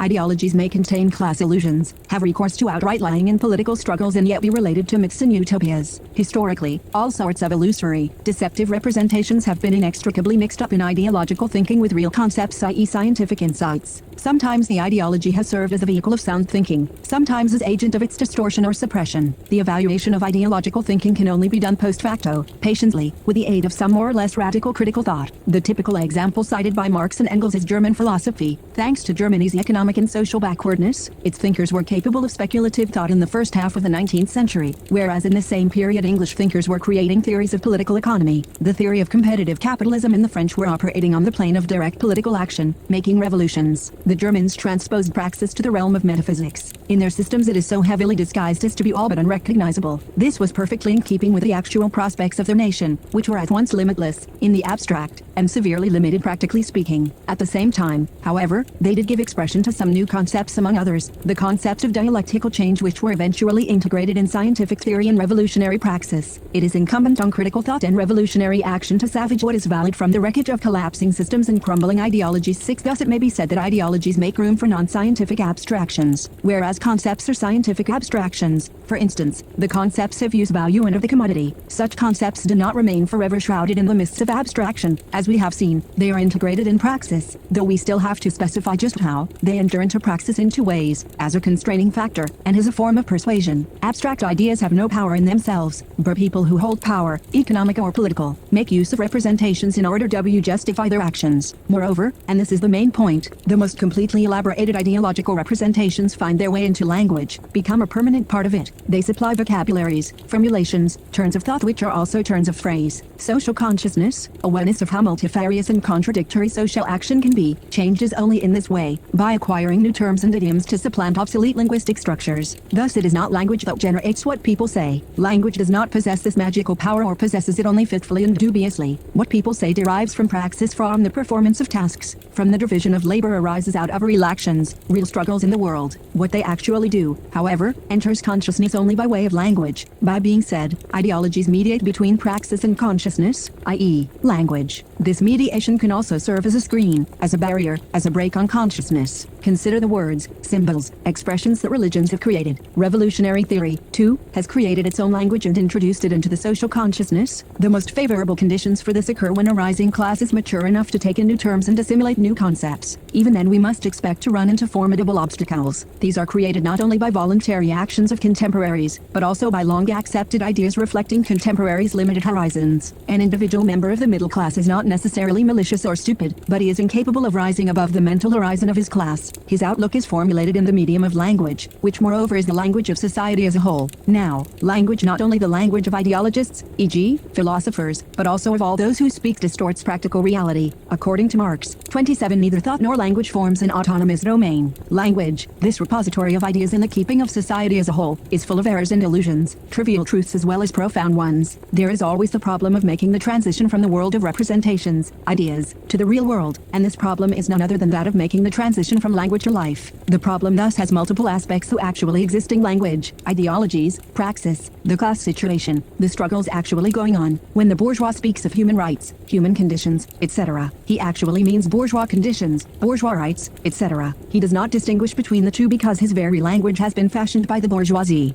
28 Marx, then, tries to situate language within praxis, in relation to ideologies, classes, and social relationships. Language is important, but is not by itself the crucial factor. Let us go back briefly to the commodity. In one sense, every commodity is a sign. Qua exchange value, it is only the outward and visible sign of the human labor expended to produce it. However, if it be declared that the social characters assumed by objects, or the material form assumed by the social qualities of labor under the regime of a definite mode of production, are mere signs, it is in the same breath also declared that these characteristics are arbitrary fictions sanctioned by the so-called universal consent of mankind. 29 This view, according to which every commodity is a sign and which was much in favor during the 18th century, is ideological. It is not a conceptual, scientific account of the puzzling forms assumed by social relations. 30 In analyzing language or this other form, the commodity, we must isolate its formal character, but we must never separate it from its other aspects: content, development, history, social relations, praxis. To gain a better understanding of the Marxian concept of ideology, we may compare it with the collective representations of the Durkheim school. In a way, every ideology is a collective representation, but whereas to Durkheim society is an abstract entity, to Marx it results from practical interactions among groups and individuals. Thus a given ideology does not characterize a society as a whole, it arises out of individual inventions made within the social framework in which groups, whether castes or classes, struggle to assert themselves and gain dominance. On the other hand, ideologies do not affect individual minds from the outside, for they are not extraneous to the real life of individuals. Ideologies utilize the language of real life, and hence are not vehicles of the coercive pressure society exerts on the individual. According to Durkheim's sociology, those who use ideologies rarely hesitate to resort to force when this is justified by the same ideologies, in which case we have brutal constraint exercised by the powers that be. Ideologies as such, however, as instruments of persuasion, guide the individual and give him a sense of purpose. Viewed from outside, ideologies seem self-contained, rational systems. Viewed from inside, they imply faith, conviction, adherence. In pledging his allegiance to a given ideology, the individual believes he is fulfilling himself. In actual fact, he does not fulfill himself. He loses himself. He becomes alienated, though this is not immediately apparent to him, and when it does become apparent, it is often too late. Thus ideologies impose certain obligations on individuals, but these obligations are voluntarily accepted. The inner or outer penalties imposed by ideologies are expected, demanded by the individuals concerned. Thus the power of ideologies is very different from that of Durkheim's collective representations. Every society, every authority has to be accepted. A given social structure, with its specific social and juridical relations, must obtain the consensus of a majority, if not the totality of its members. No social group, no constituted society is possible without such adherence, and sociologists are justified in stressing this consensus. But how is the consensus arrived at? How do conquerors, rulers, masters, those in power make oppression acceptable? Marx and Engels have repeatedly emphasized the fact that no society is based on sheer brute force alone. Every social form finds its rationale in the society's growth and development, in the level its productive forces and social relations have attained. It is the role of ideologies to secure the assent of the oppressed and exploited. Ideologies represent the latter to themselves in such a way as to wrest from them, in addition to material wealth, their spiritual acceptance of this situation, even their support. Class ideologies create three images of the class that is struggling for dominance: an image for itself, an image of itself for other classes, which exalts it, an image of itself for other classes, which devalues them in their own eyes, drags them down, tries to defeat them, so to speak, without a shot being fired. Thus the feudal nobility put forward an image of itself, a multiple image with multiple facets: the knight, the nobleman, the lord. Similarly, the middle class elaborated an image of itself for its own use, as the bearer of human reason and history, as uniquely endowed with good and honorable intentions, finally as alone possessed with capacity for efficient organization. It also has its own images of the other classes: the good worker, the bad worker, the agitator, the rabble-rouser. Lastly, it puts forward a self-image for the use of other classes: how its money serves the general good, promotes human happiness, how the middle-class organization of society promotes population growth and material progress. No historical situation can ever be stabilized once and for all, though that is what ideologies aim at. Other forms of consciousness and rival ideologies make their appearance and join the fray. Only another ideology or a true theory can struggle against an ideology. No form of consciousness ever constitutes a last word. No ideology ever manages to transform itself into a permanent system. Why? Because praxis always looks forward to new possibilities, a future different from the present. The consensus in ideology succeeds in bringing about in its heyday, when it is still growing and militant, eventually crumbles away. It is supplanted by another ideology, one that brings fresh criticism to bear on the existing state of affairs and promises something new. When we analyze more closely the views on ideology propounded by Marx and Engels, we make out the elements for an orderly outline of its origin and development. First of all, some representations are illusory, for they arise prior to the conditions under which concepts can be formed. Thus, before the concept of historical time had arisen, there were representations concerning the succession of events, how the undertakings of a given society or group and its leaders were initiated and succeeded or failed as they did. Such representations had a mythical, legendary, epical, heroic character, elaborated by still relatively undifferentiated social groups. They were refined by priests and poets. The same is true of the earliest representations of natural forces and of the few human acts as yet capable of modifying natural processes. Such representations ascribe to human beings, or rather to certain individuals, a fictitious power of control over the unknown, and so accounted for the lesser ability and inability of other men and of society as a whole to do as much. Be related to these elaborations are the early cosmogonies and theogonies, images of the world which were often projected against a background of the actual life of social groups, and the actual organization in villages and towns. These great constructions included interpretations of the sexes, masculinity, femininity, of the family, according to division of labor, age, of the elements, often presented in pairs: earth and air, fire and water, of the relationship between leaders and subordinates, of life and death. Were these grandiose images of society, time and space, a history scarcely begun, the prehistory of the race? Were they ideologies? Yes and no. Yes, to the degree they justified the nascent inequalities among men, including possession, primitive appropriation of a territory by a single group and seizure of the group resource, the scanty surplus product, by its leaders. No, because it is not yet possible to speak at this stage of classes or even of castes. No, because these constructions of the mind are works of art more like monuments than abstract systems. They belong to the same category as styles in art history, compendia of moral wisdom, cultures. They show to what extent rulers feel the need to justify themselves in the eyes of the vanquished and the oppressed. Such works serve both to justify and to consolidate their rule. See, it does not seem that in Marx's view mythologies can be regarded as ideologies. They are much closer to genuine poetry than to formal constructions. Marx thought that Greek mythology, the soil that nourished Greek art, was an expression of the real life of the people, an ever-fresh source of the eternal charm of this art. The Greek myths and the Greek gods were symbols of man, or rather of his powers. They gave in magnified form a picture of how human beings appropriate their own nature in the various activities of their own lives: warfare, metalworking, in games, love, and enjoyment. Cosmogonies, myths, and mythologies are turned into ideologies only when they become ingredients in religion, especially in the great religions that lay claim to universality. Then the images and tales are cut off from the soil that nourished them, the beauty of which they represented to the eye and mind. Now they take on different meaning. The great religions' all-inclusive character and claim to universality are marked on the one hand by abstractness and by loss of their original local flavor, and on the other by an ever-growing gap between individuals, between groups, between peoples, and between classes. The great religions were born concomitantly with consolidation of the power of the state, the formation of nations, and the rise of class antagonisms. Religions make use not of a knowledge freed of illusion, but of illusions antedating knowledge. To these they add unmistakably ideological representations, i.e., representations elaborated in order to disguise praxis and to give it a specific direction. As theoretical constructions they alternate between a kind of poetry borrowed from the earlier cosmogonies and sheer mystification intended to justify the acts of the powers that be.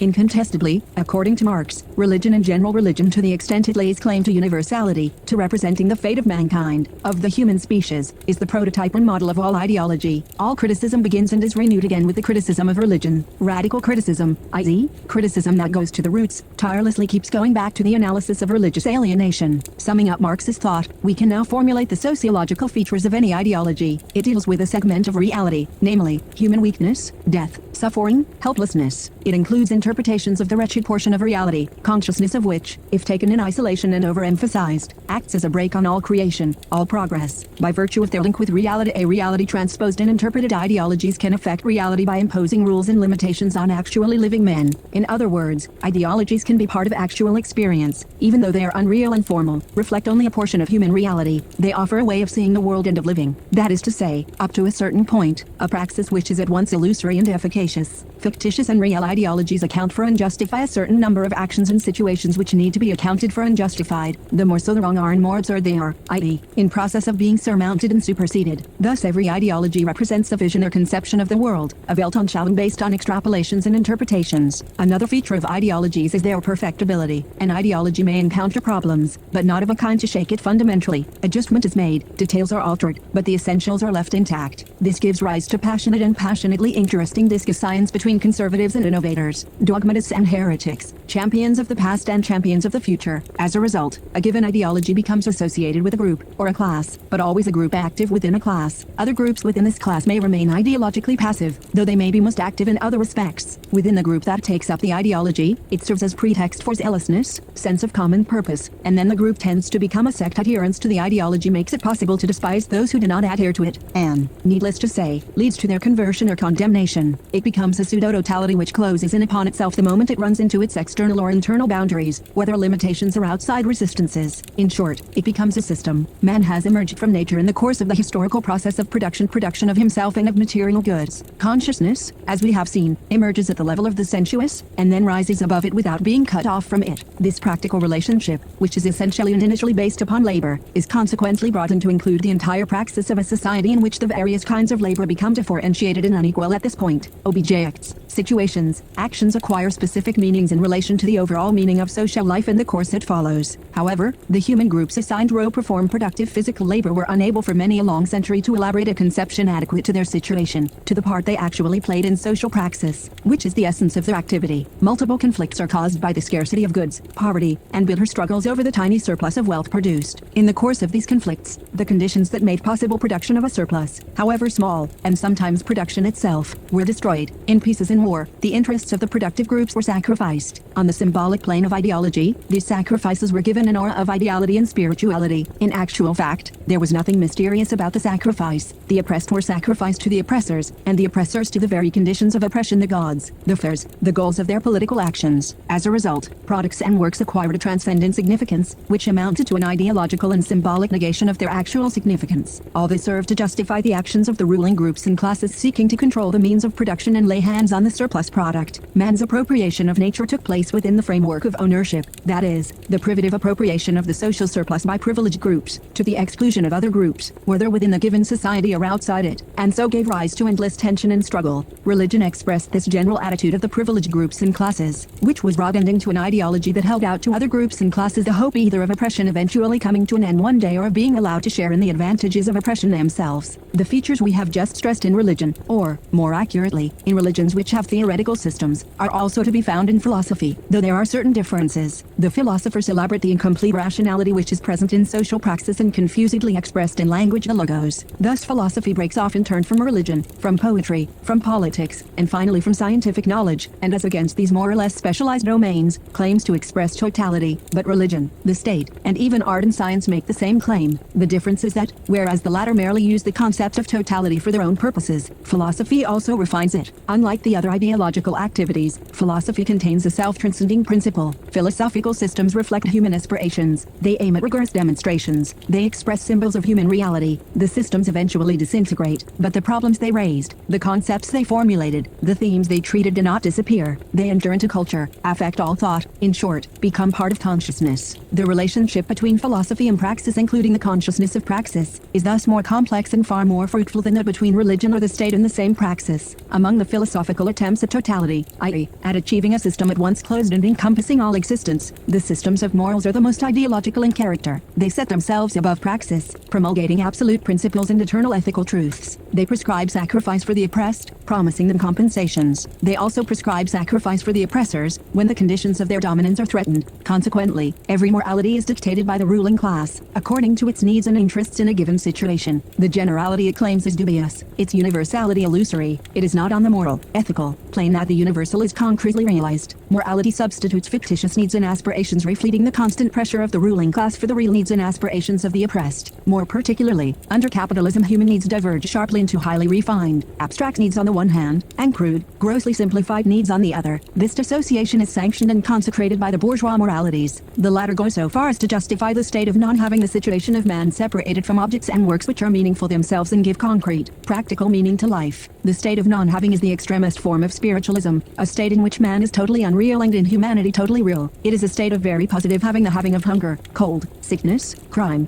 degradation, stupor, every conceivable inhuman and anti-natural thing. 31 Now, objects, i.e., goods, products, and works of social man, are the foundation of social man's objective being, his being for himself as well as for others. To be deprived of objects is to be deprived of social existence, of human relations with others and with oneself. Morality qua ideology masks this privation and even substitutes a fictitious plenitude for it, a sense of righteousness, a mistaken, factitious satisfaction in unfulfillment of the self. Political economy, at least in its beginnings, elaborates scientific concepts: social labor, exchange value, distribution of the overall income, etc. At the same time it contains an ideology. It is a true moral science, even the most moral of all the sciences. Iris gospel is saving, i.e., abstinence. The less you are, the more you have. All the things you cannot do, your money can do. 32 Thus scientific concepts are all mixed up with a moralistic ideology, in a way its own authors do not notice. The wheat is separated from the chaff only later, in the name of radical criticism, in connection with revolutionary praxis. Summing up, as Marx saw it, ideology involves the old problem of error and its relation to the truth. Marx does not formulate this problem in abstract, speculative, philosophical terms, but in concrete historical terms with reference to praxis. Unlike philosophy, the Marxian theory of ideology tries to get back to the origin of representations. It retains one essential philosophical contribution. Emergent truth is always mixed up with illusion and error. The theory discards the view that error, illusion, falsity, stand off in sharp and obvious distinction from knowledge, truth, certainty.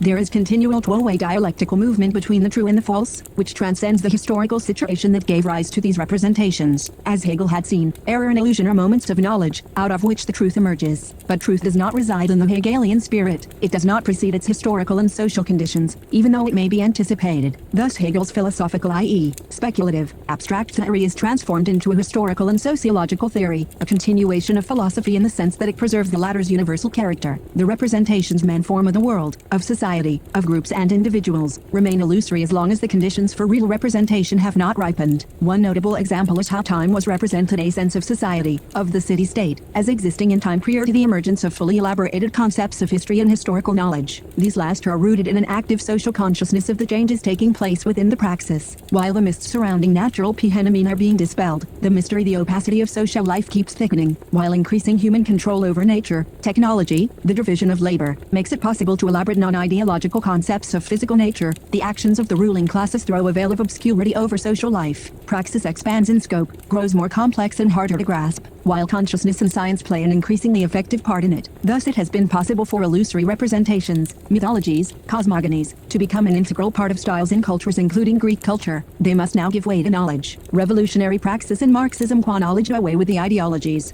According to Marx, Marxism has gone beyond ideology, it signals and hastens the end of ideology. Nor is it a philosophy, for it goes beyond philosophy and translates it into practice. It is not a morality, but a theory of moralities. It is not an aesthetics, but it contains a theory of works of art, of the conditions for their production, how they originate and how they pass away. It discloses not by some power of pure thought, but by deeds. The revolutionary praxis, the conditions under which ideologies and works of man generally, including whole cultures or civilizations, are produced, run their course, and pass away. It is on the basis of conscious revolutionary praxis that thought and action are articulated dialectically, and that knowledge reflects praxis, i.e., is constituted as reflection on praxis. Until then knowledge was characterized precisely by its failure to reflect reality, namely praxis, could only transpose it, distort or confuse it with illusions. In short, knowledge was ideological at the height of its development. Ideology becomes a weapon deliberately used in the class struggle. It is a mystifying representation of social reality, or the process of change, of its latent tendencies and its future. At this stage in contemporary racism, for instance, the real element is present. The human species does in fact include varieties and variations, ethnic groups and ethnic differences. But in racism, extrapolation and transposition are carried to fantastic lengths. The extrapolation of a real element is combined with values, and the whole systematized with extreme rigidity. Consequently, racist ideology can hardly be mentioned in the same breath with such a philosophy, say, as Kant's. In the 20th century, ideologizing has reached a sort of apogee within the framework of imperialism, world wars, and a monopolistic capitalism linked with the state. At the same time, and because of this, ideology is discredited. Extreme ideologizing is accompanied by a certain conviction that the end of ideology has been reached. But ideology is not so easily eliminated. To the contrary, it is marked by sudden flare-ups and makes surprising comebacks. Aversion from ideological excess is no more than a pale foretaste of the transparency still to be achieved by revolutionary praxis and its theoretical elaboration on the basis of Marx's work. In this situation, a sociology inspired by Marxism might well address itself to the relations between the following concepts, which are still insufficiently distinguished: ideology and knowledge, utopia and anticipation of the future, poetry and myth.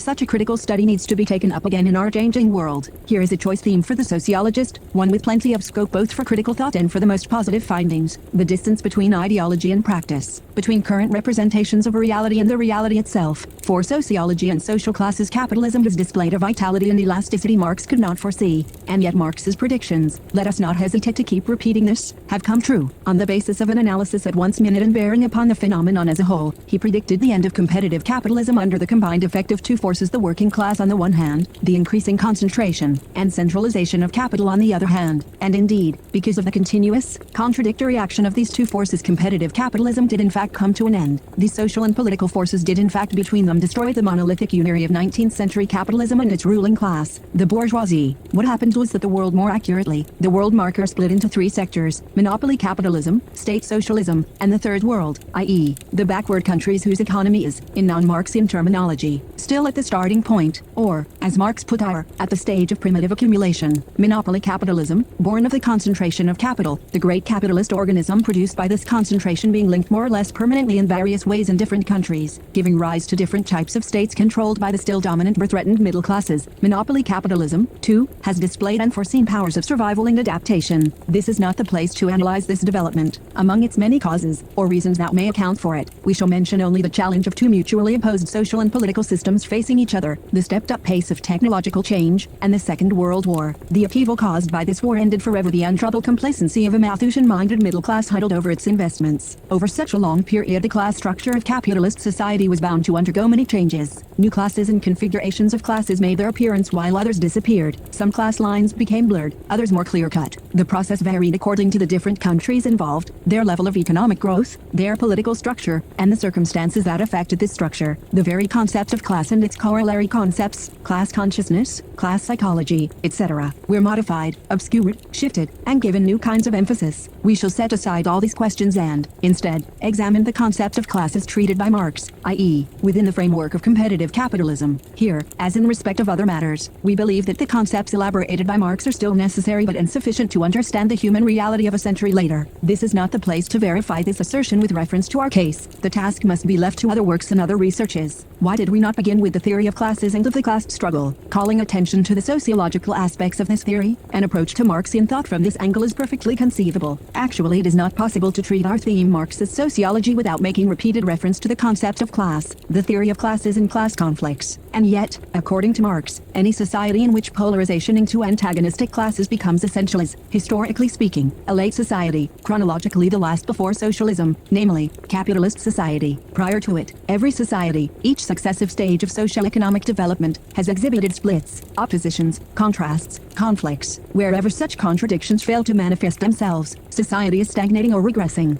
Social change, whether a progress or a regression, is always determined by internal differences and contradictions. But, before the stage of capitalism is reached, such contradictions or differences are distinguishing features rather than essential conflicts. Let us again call upon feudal society to furnish an example. What characterized it as a whole was the directness, the immediacy of its social relations. They were relations between persons, and hence transparent. Relationships of this type obtained within the family and in all other forms of dependency, from the family group to the village and the lord's domain. They obtained between the vassal and the suzerain, the serf and the lord, a system of relationships covering the entire range from the lowliest peasant to Almighty God. Being dependent, the peasants could be oppressed, and surplus labor extorted from them in the form of ground rent. To extort this rent, the lords, in addition to their prestige and ascendancy, needed armed troops, which served them also in rivalries among themselves. The system was oppressive, and yet the serf, bound to the soil, could not be separated from the instruments of his labor, his land, his house. Exploitation and oppression ran up against limits in custom. At least to begin with, the lord was the leader of the peasant community, the upholder of custom, judge and dispenser of justice. Feudal society is thus characterized by its hierarchical organization, not by a polarization of opposing groups. Marx never made the mistake of confusing groups, castes, or classes in process of formation with already constituted classes, polarized classes. Moreover, all history shows that ideologies elaborated by classes still in process of formation and even by constituted classes, keep a residue of older elements. Class ideologies mask reality by clinging to representations that are historically out of phase. One may go so far as to say, emphasizing this ideological aspect, that the middle class is defined as the class that denies the existence of classes, by stressing the idea of nationality or society as a whole. Finally, Marx brought to light an especially important process, the socializing of society, as means of communication and method of exchange steadily increase in number. Partitions and particularisms are broken down. It is precisely within societies in process of socialization that antagonistic classes make their appearance. The oppositions and contradictions between the classes come to the surface in and through the socializing process and, according to Marx, the deep conflict that results can and must be resolved only by socialism. However, for this to come about, ideologies must not be allowed to mask the situation, to obstruct the process. For all these reasons we discussed the problem of ideology before taking up the problem of social classes. The polarization of society into essentially antagonistic classes is always accompanied by a so-called economic phenomenon, the generalizing of the commodity, i.e., an ever-increasing number of products become commodities. It is once everything can be bought and sold, as we might say, that society divides into two hostile groups, those who sell, and those who fall into the category of saleable objects, just like things. This formulation, however, is not so clear or explanatory as it may seem. Let us take a closer look at what actually takes place and go back to our basic analysis. As we have seen, the commodity is a form. To grasp this form in its pure state, in the opening pages of Capital, Marx deliberately sets aside the chaotic psychological and sociological content and acts of exchange the needs they satisfy, the parleys and palavers that attend these acts. He proceeds by way of reduction, 33, and this reduction clears the way for a structural analysis. Let us follow this analysis in the first chapter of Capital. A commodity is, in the first place, an object beside us, a thing that by its properties satisfies human needs of some sort or another. The nature of such needs, whether, for instance, they spring from the stomach or from fancy, makes no difference. Neither are we concerned to know how the object satisfies these needs, whether directly as means of subsistence, or indirectly as means of production. 34, and in a footnote Marx adds, things have no intrinsic virtue. This is Barbin's special term for value and use, which in all places have the same virtue, as the lodestone to attract iron. The property which the magnet possesses of attracting iron became of use only after by means of that property the polarity of the magnet had been discovered. Marx puts within brackets all kinds of properties of things, among them the fact that they correspond to needs and the needs to which they correspond. The use values of commodities furnish the material for a special study, that of the commercial knowledge of commodities. 35, the object splits into quality and quantity, matter and form. Use value, corresponding to a need, to usefulness, desirability, and exchange value. Once the qualitative aspect, namely the use value of objects, has been set aside by analytic reduction, there remains in them a property which makes it possible to compare them quantitatively. Their property of being products of human labor, the result of an expenditure of labor. They embody the average time of social labor needed to produce them, as Marx has shown. Thus the commodity presents itself as something twofold. At first sight a commodity presented itself to us as a complex of two things, use value and exchange value. Later on, we saw also that labor, too, possesses the same twofold nature. For, so far as it finds expression in value, it does not possess the same characteristics that belong to it as a creator of use values. I was the first to point out and to examine critically this twofold nature of the labor contained in commodities. 36, things internally split in this way become related and equivalent to other things. More exactly, the relation between our twofold thing and other things is itself twofold. It is the analysis of this dual form that involves difficulties. The equations all equals yb expresses the fact that a quantity x of the commodity A is equal in value to a quantity y of the commodity B. For instance, 0 yards of linen is worth 1 coat. The linen expresses its value in the coat. The former commodity plays an active, the latter a passive part. The coat officiates as equivalent of the linen, whose value is the relative form of value. The relative form and the equivalent form are two intimately connected, mutually dependent, inseparable expressions of value, but at the same time are mutually exclusive antagonistic extremes, i.e., poles of the same expression. 37, note the terms of the structural analysis Marx carries out here. The dual or twofold form, relative, equivalence sets two complementary elements against each other as mutually exclusive poles. This formal relationship breaks the place of resensuous, physical reality of the object, and as a result of this substitution the object is metamorphosed into a commodity, an abstract thing. As such an abstract thing, re-object or product in question is convertible into a series of different elementary expressions of I's value which may be prolonged to any length, z equals b equals zc equals. This series denotes the equivalence of the time of social labor embodied in the various objects. It refers to the specific characters of social labor, simple and complex, qualitative and quantitative, etc. The form with I's polar structure entails the dialectical movement of social labor. On the one hand, all labor is, speaking physiologically, an expenditure of human labor power, and in its character of identical abstract human labor it creates and forms the values of commodities. On the other hand, all All labor is the expenditure of human labor power in a special form and with a definite aim, and in this, its character of concrete useful labor. It produces use values. Just as commodities must first and foremost be values, so labor must first and foremost be useful in order to be regarded as an expenditure of human labor power in the abstract sense of the word. 38 However, in this dual form, so shall labor with I's contradictory determinations is merely implied. 39 The formal series of commodities with their real links does remain indefinitely open. In developing it becomes determinate. The fully developed form, the general value form, expresses the values of all commodities in terms of a single commodity, which can be any commodity, but which in social practice bears a well-defined and well-known name: money, gold, or silver. Let us now try to imagine how this perfectly coherent form functions. Qua values, all commodities are expressions of one and the same unit, human labor, and interchangeable. Consequently, a commodity can be exchanged for another commodity whenever it has a form that makes it appear as a value. 40 The commodities constitute a continuous circuit, commodity money, commodity etc. This circuit is again linked to other similar circuits, the sum total of which is the worldwide circulation of commodities, which goes on endlessly. Each time a commodity disappears, is destroyed by being consumed, another and equivalent to it moves into the vacant place. The result is a general equilibrium of exchanges, endangered only when one or several places remain vacant, when links are missing in the chain. In itself the result is harmonious. At least this is the view of economic liberalism, which accepts, puts forward, promotes the circulation of commodities, assuming the automatic self-sufficiency of the market system. For better or worse, however, the view that free trade is self-regulating and results in a harmonious balance of exchanges is untenable. It would be true if the human vehicles of exchange, for instance, were exclusively craftsmen, or if all were producing and consuming at the same rate, with tradesmen performing a purely middleman function. Actually, there is one commodity that breaks the circuit and destroys the harmony. This commodity is labor. To make labor a commodity just like the others, taking its place in the endless round of commodity circulation without interrupting it, all that would be needed is for the laborer to sell himself body and soul to anyone who may wish to buy him. This is the situation of the slave, or even of the followers of a feudal lord. However, in this case, the value of the laborer and his exact place in the endless chain of commodities remain unspecified, in the sense that though he does indeed belong body and soul to another, he does not himself buy anything. In order for them to be themselves buyers, i.e., in order to bring about a generalized extension of the commodity, it is necessary that labor should nor be sold.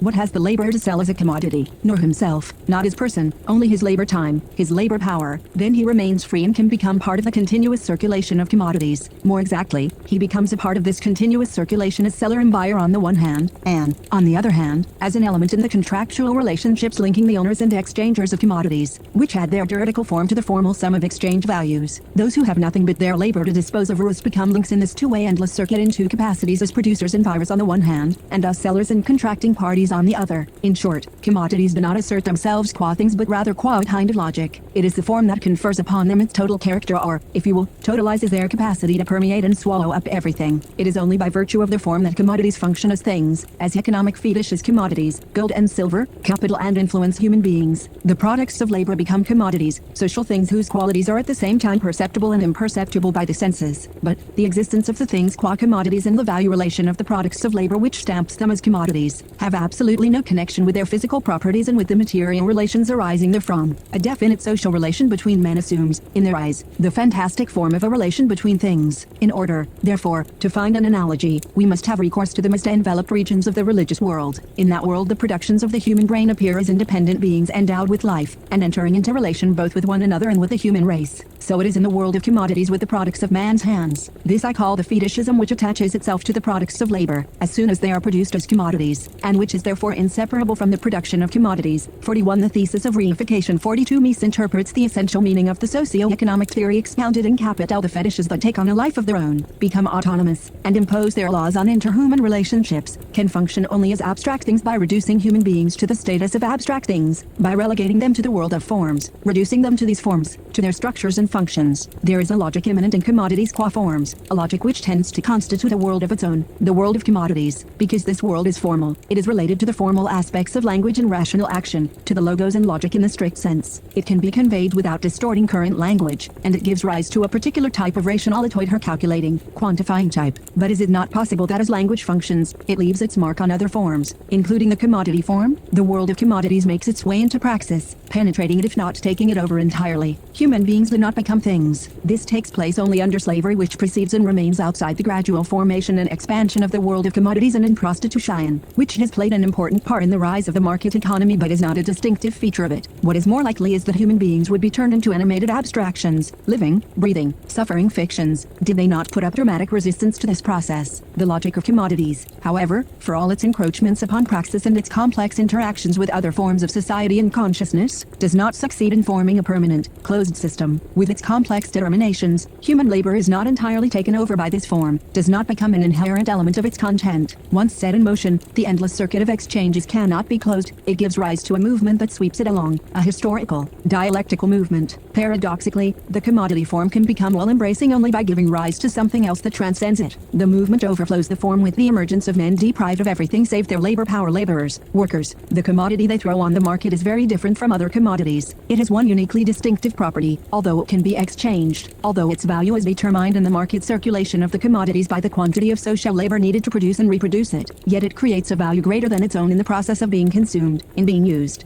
If labor did not have this property of producing surplus value, there would be no reason for employing it to operate tools and machinery, results of antecedent labor. This is why labor can no longer be reduced to a set of determinations inherent in the content of the commodity form. It overflows the form, and comes to dominate it. The system of commodity circulation is reorganized once the stage has been reached at which surplus value is produced and capital is accumulated. The commodity form and the contractual form correspond to particular levels of reality in historical societies and specific types of praxis. Such societies and such types of praxis inevitably become polarized. On the one hand, we have those who make use of and manipulate the forms commodity, money and capital, contracts. On the other, those who possess the active and productive content but only the, namely, labor power. In political economy, the proletarian is defined as the wage laborer who produces capital and makes it bear fruit. 43. The emergence of classes and the permanent conflict between them are thus construed theoretically, starting from forms, functions, and structures, the concepts of which make it possible to give an intelligible meaning to history. The analysis proceeds simultaneously on three planes: that of pure form, logic, that of the relationship between form and content, dialectical logic, and that of social labor with its internal contradictions, dialectical movement, which includes the preceding determinations. As we have anticipated, a sociological relay type of praxis has, so to speak, been born before our eyes, generated by the dialectical relation between form and content. In the historical movement conceived theoretically, we have merely summed up the first 100 pages of Capital, discarding superficial interpretations. The conflict between the bourgeoisie, which controls the means of production comprising the results of past labor, constant capital, machines, raw materials and the available money, the variable capital which supplies the funds for wages, and the proletariat thus has a foundation in reality. It has become the custom to add the term objective to the term foundation. Why this redundancy? A foundation is objective or it is not a foundation. For that matter, the foundation in our case is subjective. 2. It exists in consciousness, i.e., in relations that tend to become conscious. The objective and the subjective factor are inseparable, and the conflicts between the two are an aspect of their underlying unity. At once objective and subjective, the class conflict is perpetual, though sometimes only latent or hidden and sometimes overt and explosive. It never stops, though it sometimes appears to have done so. Earlier we have assigned to Marxist sociology, claiming this to be Marx's own thought, the task of studying interactions between forms and contents, structures and tendencies, functions and genetic processes. At this point we can clarify our point of view. Marxist sociology can and should rake as iris object the efforts made by the working class to turn to iris advantage the form and laws of exchange value so as to alter the form by making use of and controlling iris laws, to prevent the real wages from dropping below the market value of labor power, to achieve a wage above this value, and to increase this value itself, i.e., the needs that must be satisfied in order to reproduce the labor power. Sociology can and should extend its domain to include the efforts of the working class to transcend the laws of value and of the market, the world of commodities, through revolutionary praxis. This effort of the working class, which can justly be designated as the class struggle, is continuously going on, though not always at the same intensity. The advance of capitalist production develops a working class, which by education, tradition, habit looks upon the conditions of production as self-evident laws of nature. The decompulsion of economic relations completes the subjection of the laborer to the capitalist. Direct force, outside economic conditions, is of course still used but only exceptionally. In the ordinary run of things, the laborer can be left to the natural laws of production. 411. The laws in question are none other than those governing exchange value, commodities. When the working class remains passive, they operate with the force of natural laws. The proletariat has to intervene directly to interrupt the ordinary run of abstract things which impose their law. As a rule, the authorities, the state step in to restore the ordinary run of things, the smooth working of the law, the ruling class's power of decision. The frequently used term tension gives only a superficial and distorted image of this reality. What matters is the degree of tension, how dynamically charged it is.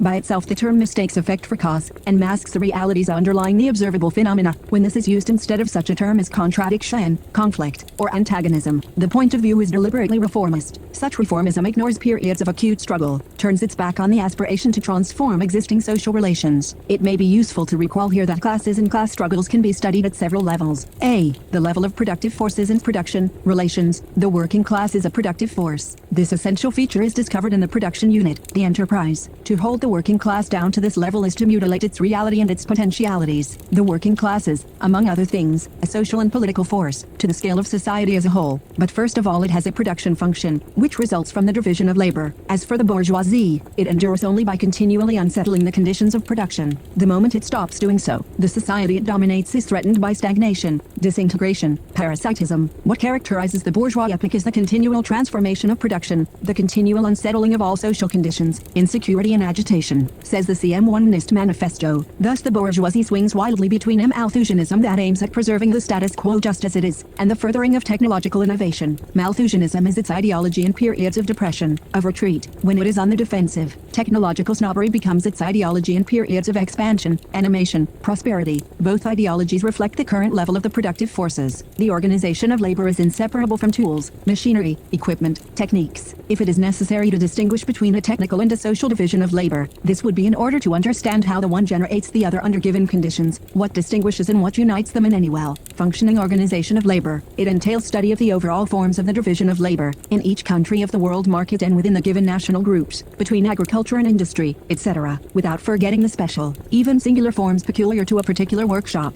Class distinctions in modern, capitalist society no longer rest upon craft distinctions. On the contrary, as Marx shows in Capital, the division of labor within a single class can give rise to very different modes of labor. The social division of labor modifies the technical division not only because managerial functions are reserved to certain groups, which are actually or virtually part of the bourgeoisie, but also because production as a whole is oriented in accordance with needs it creates or furthers, although not without resistances, contradictions, and conflicts. Study of production relations in the light of the division of labor discloses a complex, changing class structure in every class society. An essentially identical economic base may, under the influence of various empirical factors, present considerable gradations and variations. Marx, especially in the semi-proletarian strata, in agriculture which retains some features distinguishing it from industrial production until it, too, attains the level of a big industry analysis discerns various classes, subclasses, and social strata, tenant farmers, agricultural laborers, small, medium, and big landowners, linked or not linked with the industrial bourgeoisie. The socio-economic constellations form different groups according to the features of production in the agricultural sector, quantitative or qualitative, specialized or not specialized. Thus, even at the level of productive forces, structure and particular combinations of circumstances interact continually, but the resulting diversity and mobility do not in any way prevent the process of polarization into classes, which remains the pivot of analysis. The owners of mere labor power, the owners of capital, and the landowners, whose respective sources of income are wages, profit, and ground rent, in other words, wage laborers, capitalists, and landowners, form the three great classes of modern society resting upon the capitalist mode of production. 46. The importance of landowners is steadily decreasing. This class tends to be absorbed into the bourgeoisie of which it is today no more than one stratum, a fraction, a special group, at least in the most highly developed countries. Analytical study of classes beginning with the technical and social division of labor must be carried forward down to such important though rather elusive differences, for instance, as the between productive and unproductive labor.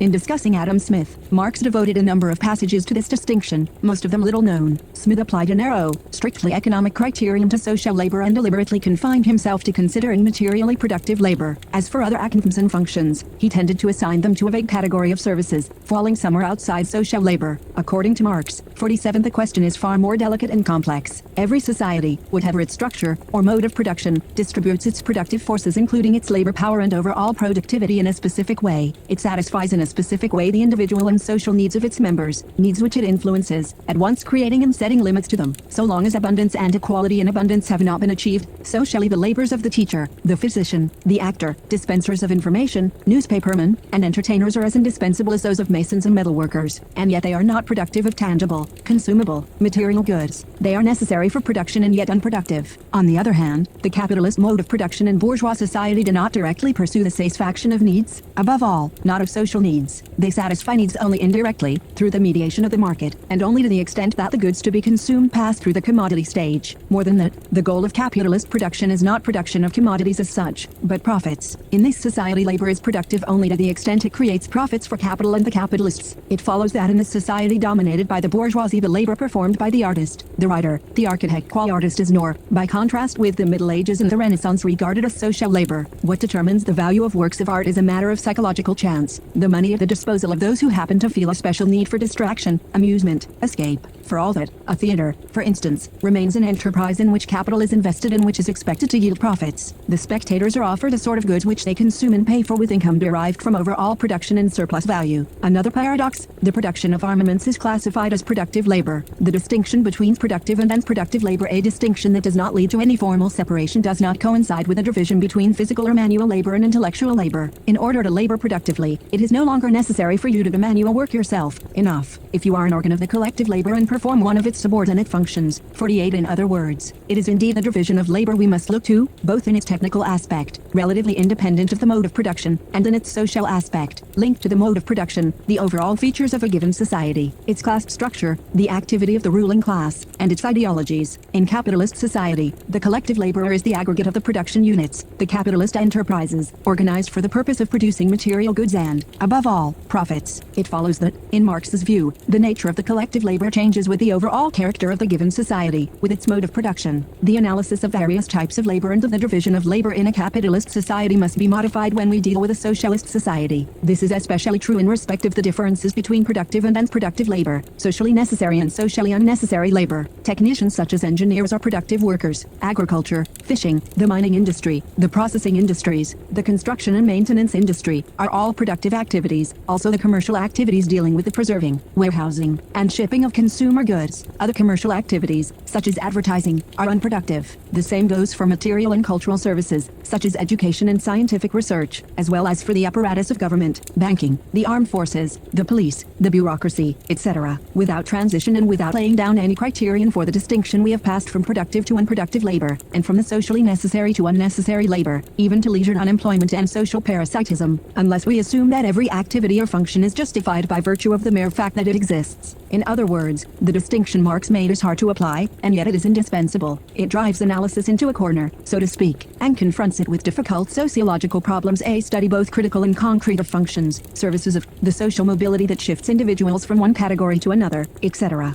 Marx explicitly rejected sociological functionalism. In his view, it is just another ideology, according to which the various functions in bourgeois society presuppose one another and resolve the internal contradictions of the society, no distinction being made between the technical and the social division of labor, each used to justify the other. This ideology asserts in effect that functions and services are at the service of capitalism. This is at once self-evident and absurd, and makes it impossible to elaborate a theory of civilization. 49. To this lengthy and difficult discussion, which turns up again and again, we owe one of Marx's most brilliant passages. It deserves to be quoted for its wit and liveliness alone, which scarcely detract from its sociological value. Rather the contrary. A philosopher produces ideas, a poet poems, a clergyman sermons, a professor compendia, and so on. A criminal produces crimes. If we look a little closer at the connection between this latter branch of production and society as a whole, we shall rid ourselves of many prejudices. The criminal produces not only crimes but also criminal law, and with this also the professor who gives lectures on criminal law, and in addition to this the inevitable compendium in which this same professor throws his lectures onto the general market as commodities. This brings with it augmentation of national wealth, quite apart from the personal enjoyment which the manuscript of the compendium brings to its originator himself. The criminal moreover produces the whole of the police and of criminal justice, constables, judges, hangmen, juries, etc. And all these different lines of business, which form equally many categories of the social division of labor, develop different capacities of the human spirit, create new needs and new ways of satisfying them. Torture alone has given rise to the most ingenious mechanical inventions, and employed many honorable craftsmen in the production of its instruments. The criminal produces an impression, partly moral and partly tragic, as the case may be, and in this way renders a service by arousing the moral and aesthetic feelings of the public. He produces not only compendia on criminal law, not only penal codes along with the legislators in this field, but also art, belles lettres, novels, and even tragedies. The criminal breaks the monotony and everyday security of bourgeois life. In this way he keeps it from stagnation, and gives rise to that uneasy tension and agility without which even the spur of competition would get blunted. Thus he gives a stimulus to the productive forces. 9. It would be easy to show that this astonishing fragment contains a Marxian commentary on Balzac and his negative hero par excellence, Vautrin. It also shows with what breadth, what a total lack of pedantry, Marx could analyze bourgeois society, its productive forces and its class relations. More particularly, what we must study is the division of labor taken as a whole, without getting entangled in classifications according to sectors, functions, and levels viewed statically, rather than dialectically. We have repeatedly stressed the importance of forms, of the scientific interest of interactions between forms and contents. Why? Because dogmatists who claim to speak in the name of Marx have long thought themselves obliged to stress contents to the point of ignoring forms. This attitude seemed bound up with philosophical materialism, and actually was to the extent that this materialism doubled as a philosophico-political system. The term form was given only a superficial, extraneous meaning. Form in the full sense of the term it has in the expression formal logic, was misunderstood and neglected. The commodity form was no longer understood as such, no more than political, juridical, aesthetic, or philosophical form. It was forgotten that a content is a content only by taking on form, and that the dialectical interplay between form and content is a matter of the most essential importance. Can it be said that the social division of labor supplies a form, which is defined by the mode of production, to the technical division of labor? Certainly. Productive forces are the content of production relations, the latter tending to hold the productive forces within their nets, while the productive forces at the same time try to loosen their hold or break free. Production relations including the market, wage labor, the power of money and capital, are not something apart from productive forces, but constitute a dialectical unity, marked by conflicts. Though the sociological factor cannot be separated from the strictly economic factor, the two are not identical. This assertion will not be true once the social and the technical division of labor have come to coincide. Some technocrats assume that this is already the case. They believe that with the growing predominance of technology, socio-economic reality, whether we call it capitalist or socialist, is moving closer to a state of balance which does away with the conflicts Marx described and analyzed. We cannot go into this matter here. We shall merely observe that on this score technocratic utopianism is especially vulnerable to criticism. It is possible to show that decisions are not invariably or exclusively determined by technological reasons, that the strategic variables still depend on the overall character of the society and the mode of production, and that technology has not supplanted social relationships nor solved their inherent conflicts. In other words, a sociology bound up with Marxist thought and the Marxian outlook has not yet, we believe, lost its validity. More than that, it must be restored in all its analytic vigor, rather than be replaced with empiricism pure and simple or with an ideology, such as technocracy.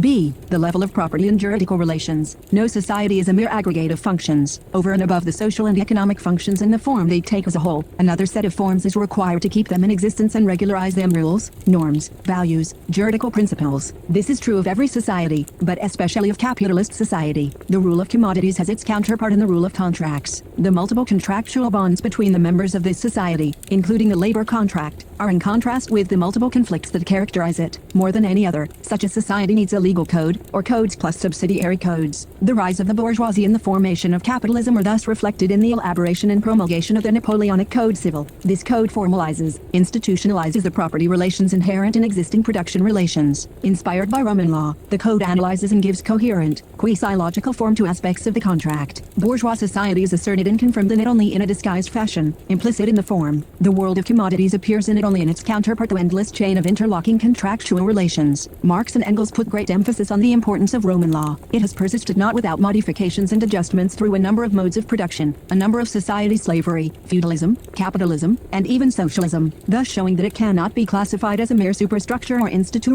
As a form of human relations, it has a foundation deeper and more lasting than production relations. It regulates inter-individual and intergroup relations so long as society is dominated by commodity exchange, and so long as the products of social labor are not sufficiently abundant to be distributed evenly. Legal justice is the corollary of injustice. Summa maius, summa iuria. Be that as it may, juridical form is nor isolated from the other basic forms, which have been imposed upon human contents, products, works, activities. Formal logic, the commodity form, the forms of language and discourse. Thus the code has immense importance. A narrow functionalism does not discriminate between functions as they appear at the socio-economic level and the same functions as they are formulated and standardized in the code. Without it, bourgeois society outside the capitalist production units would be a chaos of individual efforts and rival interests. The code introduces order into this chaos of atoms and monads by giving coherent form to its immanent principles, namely, those governing private property. Thus the code makes it possible to decipher the hidden sense of bourgeois society. It provides us with a key, discloses its specific features and basic alienations, for instance, the split between the private and the public sectors, between the man and the citizen, between the reality of selfishness and the fiction of community. Although the code aims at a formal coherence similar to that of logic, IRA is characterized by a degree of elasticity, a certain capacity for adaptation. The legal codes promulgated in different countries and by different nations are not identical, though they are based on common principles. Moreover, subsidiary codes make their appearance. These act upon the basic code, sooner or later merge with it or modify it. In this way, alongside the Napoleonic Code, and even at its expense, the rights of various existing social categories were drawn up: the rights of workers, women, children, the old, the sick. The subsidiary codes merely reform the basic code. A revolution would abrogate it, though some of IRA's elements would be preserved in an altered form. A socialist society is still characterized by contracts and legal rights. According to Marx, it cannot transcend the narrow horizon of bourgeois law, the odd mixture of formal equalities and actual inequalities this law regulates. Only a communist society, a society of plenty governed by the maxim to each according to his needs, from each according to his capacities, will be able to dispense with a formal body of laws, norms, formal maxims, and gradually, in unforeseen ways, go back to the rule of custom, until this historical moment has been reached. Juridical sociology, the formalized sociological study of institutions, will remain an especially important aspect of the study of class relations, i.e., of a properly Marxian sociology. Codified juridical relations characterize the structure of a society that admits inequalities, for they express the production relations as a formal system, and in this sense we may speak of a capitalist or a socialist system. But we must keep in mind that the inherent contradictions are not thereby eliminated but are merely attenuated, subjected to a norm. Incomplete, unsatisfactory solutions are put forward, but these do not resolve the conflicts. The systematizing and structure imposed go no deeper than a certain level below which the base preserves a reality of its own. The latter shows itself from time to time in unanticipated difficulties, problems, technological and economic changeovers, including depressions and financial crises. Meanwhile, over the juridical structure superstructures are eyes to reinterpret, to take over, and to impose new forms on such contents as cannot be contained by the structure proper. It is crude and naive to view such systems or structures as literally representing functions in real societies, i.e., at the level of praxis. Such terms are neither so all-inclusive nor comprehensive as they appear. There are glaring gaps, distortions, areas of social reality they fail to cover. The powers that be keep fiddling empirically with all these elements, plugging up old gaps while new forms are emerging. To ignore the concept of totality is just as unsatisfactory as to take it literally, logically instead of dialectically. See the level of political superstructures.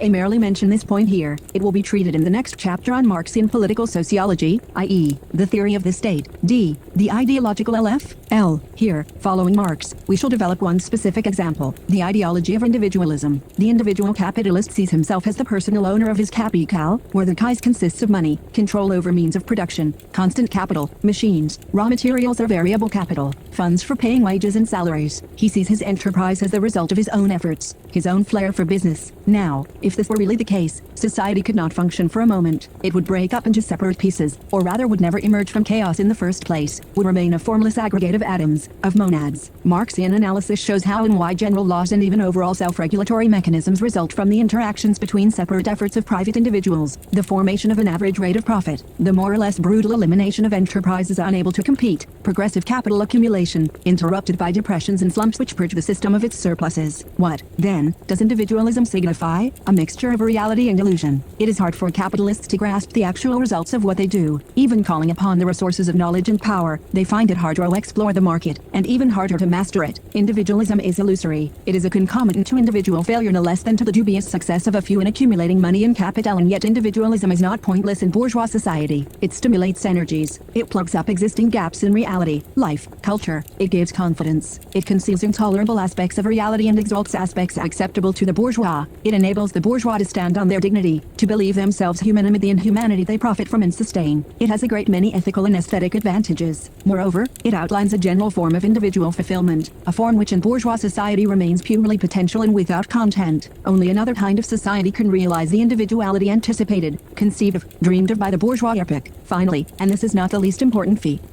individualism supplies a worldview capable of surviving the conditions that created it. Individualism does not disappear with the competitive capitalism that brought it into the world. Although organizational capitalism with its giant production and management units, and its bureaucracy, or to relegate individualism among the obsolete ideologies, this worldview still serves as a stimulus, as a weapon against other, more adequate views, alternatively avail over reality and its justification. The sociology of ideological forms tries to discover the class meaning in a dialectical manner, i.e., at manifold levels both in the past and the present, studying the conditions for their emergence, their points of impact, their rebirths and renewals, their truly representative and their illusion-creating functions alike, the shifts among them, cynical utilizations of them, etc. The critique of ideologies deepens the distinction between appearance and reality. We learned long since that there is no such thing as social reality pure and simple. There is no reality that does not produce appearances, no praxis, save perhaps the creative praxis of great revolutionary periods that does not generate illusions. In every society the appearances are part of a reality, and the illusions are part of the praxis. In some cases the unreal is real, and vice versa. Thus, the dialectical method enables us to assert the concept of the real and to include the formal in it. The sociological study of ideologies climaxes that of classes and class relationships. In the course of the latter the concept of ideology turns up again and again. Every ideology systematizes, formalizes an aggregate of illusions, mutilated and distorted representations which nonetheless retain sufficient reference to reality, praxis, to appear true, to find a place in this reality, to be experienced. If they did not, there would be no such thing as ideology, only the crudest deceit. The analysis of ideologies finds its proper place in the study of forms that impose a certain order, a relative, precarious order, often putting question on the constitutive elements of class society. To the dialectical method of analysis and exposition, such as is exemplified in Marx's Capital, form at a certain level becomes content at a higher level. In this way, the juridically formalized relationships serve as elements, as contents for the reflection that constructs ideologies. The ideological form completes this hierarchization. At this level analysis can thematize the elements available through it. It can devote itself to criticism of a given ideology, study the aggregate of ideologies and values that constitute a culture, and it can also devote itself to the theory of what is called civilization, which has barbarism as its averse. A barbarism that in some respects is on the increase in the so-called modern world. In the foregoing we have tried not to separate the static from the dynamic, the structural from the conjunctural elements, the analytic elements from the whole, the genetic from the actual, the diachronic from the synchronic. None of these terms and antitheses is absolutely adequate. All of them contain ideological elements mixed up with a conceptual thinking. However, out of all of them and the unity of the opposing aspects, a conception of history emerges as a process that gives rise to relative stabilities, then transcends them, and dissolves them and breaks them up. This is Marx's conception, though he never completely formulated it. By its nature the dialectical method must unite the different aspects, the successive moments of becoming. The unity excludes neither the theoretical oppositions nor the real-life struggles. On the contrary, it includes them. Needless to say, we have not exhausted the sociological aspects of the Marxian theory of classes. Before concluding this chapter, let us underline once more a few fundamental assertions. First point, there are no classes without class struggles, without political struggles. A class exists only virtually, it exists in itself, not for itself, so long as it has not made its entrance on the political stage, at a higher level of praxis, with a revolutionary praxis. Second point, the classes polarized in conflict or struggle at the same time constitute a unity. This unity is given an overall designation, society, a special designation, a nation, or a more detailed designation, the division of labor that obtains in the actual units of production. The conflicts allow us to lay stress on the unity. Conversely, once we have laid stress on unity, we should elucidate the antitheses underlying it. The constellation of classes and fractions of classes, i.e., the structure of society, changes with historical circumstances. In his Revolution and Counter-Revolution 1 in Germany, Marx enumerates 8 classes: the feudal groups, the bourgeoisie, the petty bourgeoisie, the big and medium farmers, the small peasants, the serfs, the agricultural workers, the industrial workers.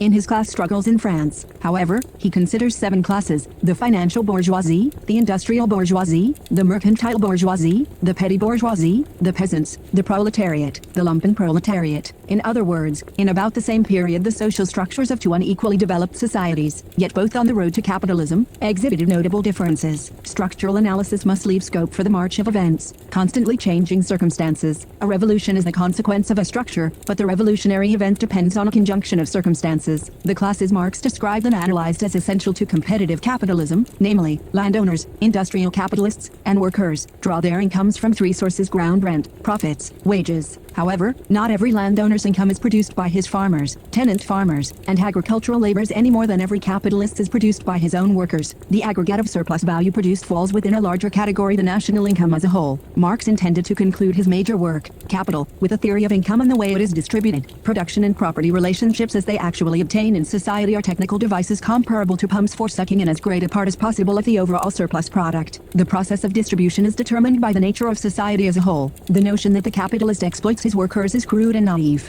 It is the bourgeoisie as a class that exploits the proletariat as a class, and the other classes, fractions of classes, and groups, by getting into its hand the greatest possible share of the national income. It does this in various ways: economically, socially, politically, administratively, fiscally, and even culturally through its organization of leisure activities and artistic production. The income is distributed through the intermediary of the social whole, the state, such as the central idea of the last section of Capital. The various parts of the ruling class act as pressure groups, making use of legislation. For example, the Marxian analysis of classes has to be situated within the overall framework if it is to be referable to sociology to the same extent economics is. Unfortunately, capital is an unfinished work. The exposition which was to have concluded the structural and historical analysis remains incomplete. If the founder of Marxian thought had been able to complete this task, had he written the treatise on dialectical methodology he projected in the second half of his life, and thereby given the finishing touches to his socio-economic theory of capitalist society, many subsequent misunderstandings would have been avoided. Political sociology, theory of the state. The theory of the state is the core, or, if you will, the culmination of Marxian thought. Very naturally, from the outset it has led to particularly passionate controversies. No other aspect of Marxian thought has been so greatly blurred, distorted, and befogged as this. Marx began to formulate his ideas about the state in his earliest critical essays on the Hegelian philosophy of right and the state. Against Hegel, Marx maintains that the essence of man is not political but social. Man is not a political animal. The social forces that blindly seek a way out of their conflicts become subject to the political power, the state. Social relations, including contradictions that give rise to class struggles, account for the state, not the other way round, as it seemed to Hegel. This fundamental criticism is aimed by Marx at every political form and turn. The very existence of the state presupposes that men make their history without knowing how or why, implies a certain lack of consciousness, of rationality, of organization in society. Moreover, the modern state is founded upon the fact that human reality is split into public life and private life, into citizens and individuals. This split accounts for the political alienation and must be abolished. According to Marx, then, the state does not express some transcendent rationality, superior to social life, nor is it inherent in society, an expression of its immanent rationality. State and the interests of the state are rooted in an irrational, immature social reality. The state is but a fragment of society that sets itself above society, adding to the functions which are socially indispensable at a given epoch, supererogatory functions made possible by the exercise of power. Those in power seize hold of the rationality inherent in the existing praxis. Taking advantage of its incomplete character, they divert it to their own purposes and turn it, if need be, against society as a whole. Setting itself above society, the state has interests of its own and its own social support, namely, its own employees, its bureaucracy.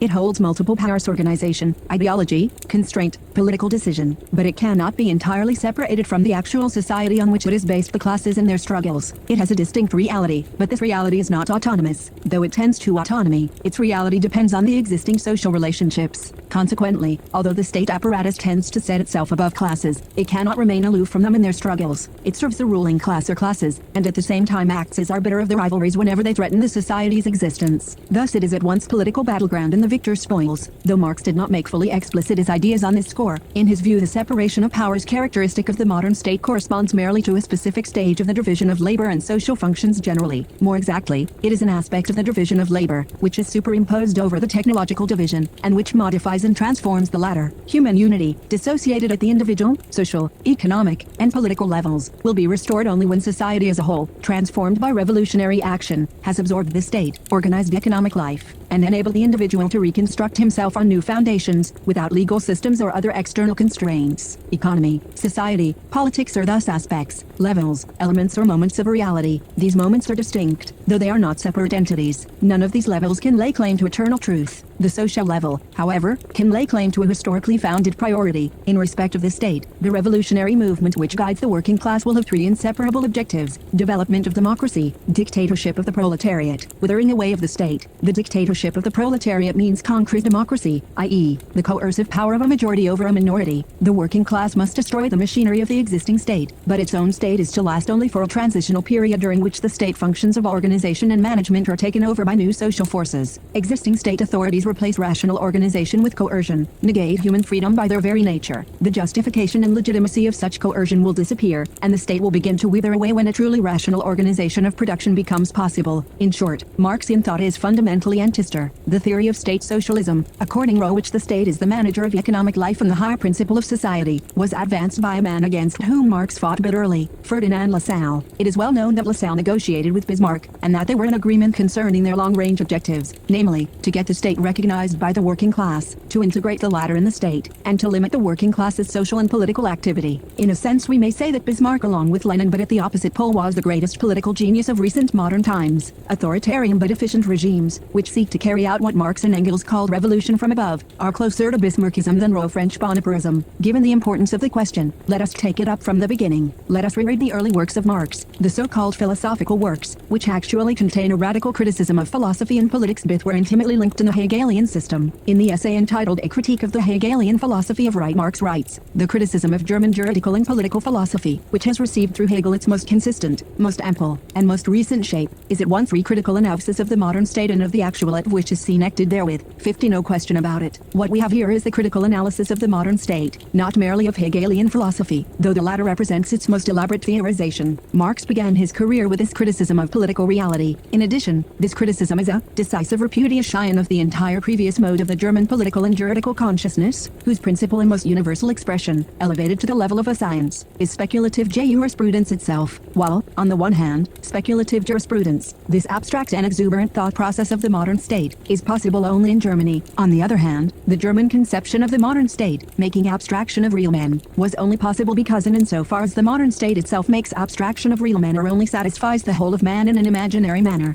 51 The meaning of the last sentence quoted is the political man, the citizen. The political citizen is no more than a political fiction in which real man, the whole man, only fulfills himself fictitiously. A political form, a state fiction, is added to the ideological, juridical, and other fictions are superimposed on them. Man will realize his potentialities not at the level of the state, in the state, or in what depends on the state, but by freeing himself from the state. The formulation could not be clearer. And on the Jewish question, dating from about the same time, Marx was 25, we read, only where the political state exists in its completeness can the relation of the Jew, of the religious man generally, to the political state, and therefore the relation of religion to the state, be studied in its special features and in its purity. The criticism of this relationship ceases to be theological criticism when the state ceases to adopt a theological attitude towards religion. When its attitude towards religion becomes purely political, the criticism then becomes criticism of the political state. 52 And Marx goes on to say, political emancipation from religion is not thoroughgoing and consistent emancipation from a religion, because political emancipation is not effectual and consistent human emancipation, i.e., where the church has been separated from the state we have merely an emancipation, not a complete liberation. In other words, political emancipation and freedom coincide only partially. The former leads in the direction of freedom, yet is only a degree or historical stage in the process. Political emancipation is limited because the state can free itself from a limitation without man being really free thereby. A state may become free, and yet its citizens remain unfree. This is true of all states that achieve independence. All new states, for instance, the people's belief that once they have achieved national independence they will immediately become free is an illusion. Consequently, a state may be emancipated from religion, and yet the great majority of its citizens may still profess religious faith. The relation between the state, more particularly, between the free state and religion, is nothing but a relation between the men who constitute the state and the existing religions. Man frees himself from one particular limitation through the intermediary of the state, i.e., politically, but he himself rises above this limitation only in a limited way. When he declares he is an atheist through the intermediary of the state, i.e., when he declares that the state is atheistic, he remains religiously limited. The state interposes itself between man and human freedom, at best. When the state throws off one or another fetter, such as a state religion, this is no more than an intermediate stage in the realization of man's essence. In an important passage of the same essay, Marx criticizes the internal split within the political state between man and the citizen, between the private man and the public man, a split which also introduces division between the individual and society, and between the individual and himself. The individual leads not only in thought, in consciousness, but in reality, a double life, a heavenly and an earthly life, a life in the political community, wherein he counts as a member of the community, and a life in civil society, wherein he is active as a private person, regarding other men as a means, degrading himself as a means and becoming a plaything of alien powers. The political state is related to civil society as spiritual is Rakaf as heaven is to earth.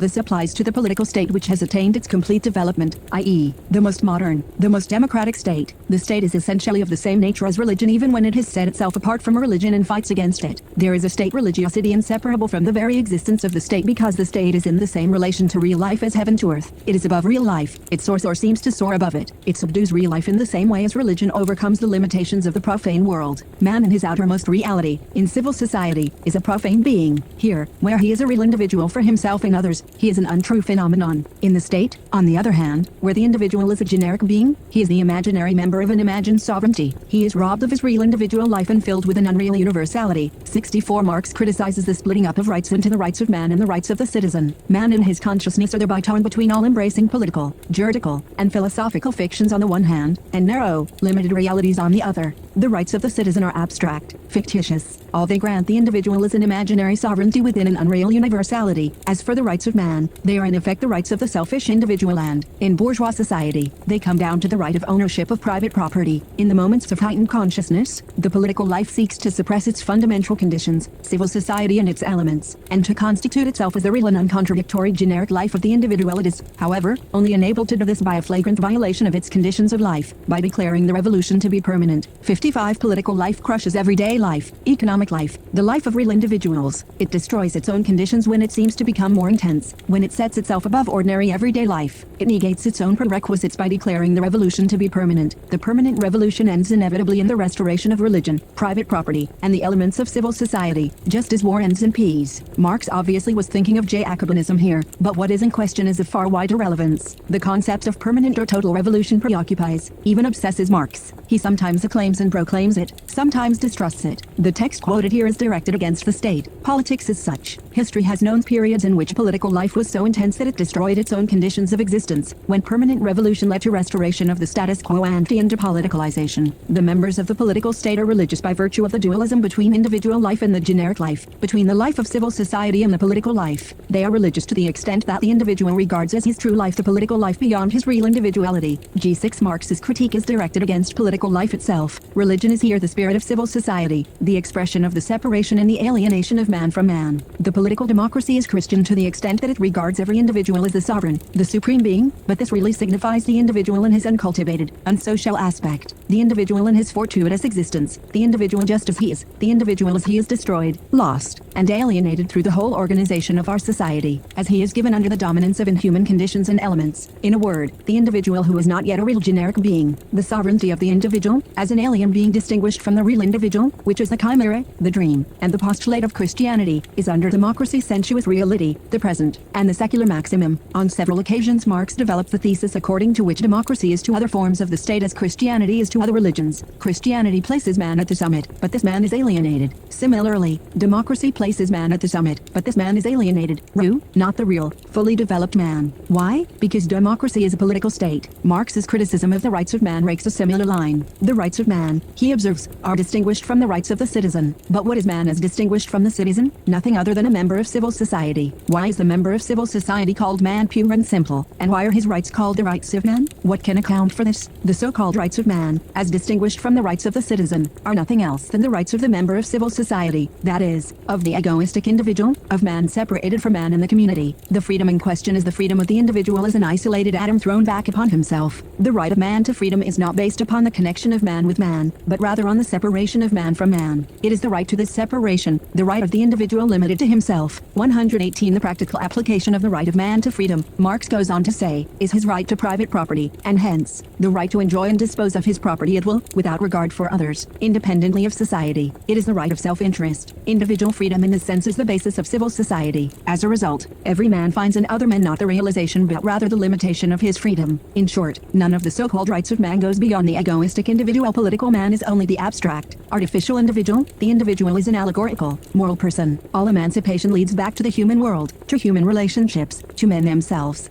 Political emancipation is the reduction of man, on the one side, to the egoistic member of civil society, to the egoistic, independent individual, on the other side to the citizen, to the moral person. Not until the real, individual man is identical with the citizen, and has become a generic being in his empirical life, in his individual work, in his individual relationships. Not until man has recognized and organized his own capacities as social capacities so that the social energies are no longer divided by the political power. Not until then will human emancipation be achieved. 59. Not until individual man has reconquered himself, has put an end to political alienation, has recovered the social energies taken away from him, and has become a social being qua individual. Not until he has recognized and organized his own energies as social energies, and we shall presently see the exact meaning of these terms, i.e., when the political form and power, the state, no longer exist outside him, above him. Not until then is human, as distinguished from political emancipation, achieved. The road leading to freedom is full of obstacles and accidents, especially the political emancipations that are mistaken for true liberations. Let us turn now to Marx's critical notes on Hegel's philosophy of the state, dating from 184-360. The actual relationship of the family and civil society to the state, he writes, is conceived of by Hegel as their inner, imaginary activity. In actual fact, family and civil society are presupposed by the state, whereas in Hegel's speculation this relationship is inverted. When you assert that the subject is the idea, a mind or even a supermind, an absolute, the real subjects, such as civil society, families, and any or all actual circumstances become unreal moments of the idea. This is a clear example of Hegel's panlogical mysticism, of how he hypostatizes the absolute idea. Hegel does not take the object as his point of departure, he deduces the objective world from an idea that is intrinsically complete in the realm of logic. In this way, concludes Marx, the political categories spring into existence as the most abstract legitimate physical categories. Hegel starts from the state and makes man the subjectivized state. Democracy starts from man and makes the state the objectivized man. Just as it is not religion that creates man, but man who creates religion, so the Constitution does not create the people, but the people create the Constitution. In a sense, democracy is to all political forms what Christianity is to all other religions. Democracy is the essence of all state constitutions. It is socialized man as the constitution of a specific state. It is to other constitutions as the genus to its species. Only here the genus itself appears as inexistent, and hence as a particular species. In monarchies, for example, or republics, political man has his particular existence side by side with non-political, private man. Property, marriage, contracts, civil society here play the part of contents, and the state that of pure form. 6.1 Hegel, then, views the state as a form that organizes a formless content. Without the state the content would relapse into chaos. This conception of the state, derived from Hegel, is still frequently put forward in our own day. In Democracy, Marx goes on to say, the political state itself is merely a particular content, something like the particular way of life of its people. The modern French interpreted this in the sense that in a true democracy the state is eliminated. Complete and true democracy is not merely a political regime superior to others, but implies the disappearance of political democracy itself, i.e., of the state. On this score Marx takes up and develops an idea advanced by Saint-Simon. According to the latter's well-known parable, if any 10 statesmen, 10 generals, and 10 princes were suddenly abducted from any country, the country would keep on functioning exactly as before. But if the 10 leading scientists, the 10 leading technicians, and the 10 leading industrialists were abducted, society could no longer function. At the time, this idea was in the air in France, thanks largely to Saint-Simon's writings. Marx's criticism of Hegel is not confined to the theory of the state. His aim is not merely to replace it with his own theory of the state. His criticism foreshadows also his theory of the withering away of the state, of its eventual disappearance from history. It is a fundamental C-1C1-SM, which goes much farther than mere analysis plus a few objections. Marx devotes several pages of his critical notes to Hegel's estates, i.e. partial groups such as trades corporations, the family, etc. Among these Hegel mentions a propertyless estate dependent on concrete labor. This estate, Marx observes, is more than just a part of civil society in the modern state. It is the foundation upon which all other estates rest. Concerning the relations between the estates and the executive, Hegel wrote, it is important to emphasize this aspect of the matter because of the popular, but most dangerous prejudice which regards the estates principally from the point of view of their opposition to the executive, as if that were their essential attitude. If the estates become an organ of the whole by being taken into the state, they evince themselves solely through their mediating function. In this way their opposition to the executive is reduced to a show. If they were opposed not merely superficially, but actually and in substance, then the state would be in the throes of destruction. 82 What Hegel is trying to say is that the estates, corporations, trades, we might say today, labor unions, in short, the components of civil society are not really opposed to the government, and that to think otherwise is a dangerous mistake. They must be viewed as organs of the whole, i.e., integrated in the higher category of the state. Thus conciliation comes to the fore, conflict moves to the background. Hegel himself sees that if the contradictions between the components of civil society and the state were real, the state would be undermined and eventually destroyed. Marx carries Hegel's insight a step farther. Criticism of the state, including the democratic state, is very explicitly and emphatically linked by Marx with criticism of philosophy and goes far beyond mere criticism of the Hegelian system. Both state and political institutions, he notes, are representative. Now, representation, whether we take the term in the philosophical or the political sense, is always abstract in relation to concrete human beings. In science, abstract concepts are gradually narrowed down, corrected, verified, and modified to grasp reality more fully and concretely. Political representation, however, is modified only politically, i.e., in the course of real action, actual struggles connected with society's political needs and the pressures of social forces. Here the process has a more dramatic character than in theoretical knowledge. The abstract character of political representation, the people's representatives and their representative institutions, can be palliated through reform, but never overcome. Revolutionary praxis does not aim merely at reforming the representative systems, but at abolishing them and replacing them with the rational management of things and human freedom, and with transparent, direct relationships between men. Philosophical representations are just as abstract as political representation, and this abstractness is not the only thing they have in common. On the one hand, the concepts of freedom, justice, consciousness, rationality have both political and philosophical connotations, elements borrowed from both reality, praxis, and ideologies. Philosophy can be realized. The true and the good can enter into praxis only if freedom is more than political representation and justice more than a political ideal. In other words, only when democracy fulfills its aspirations and goals,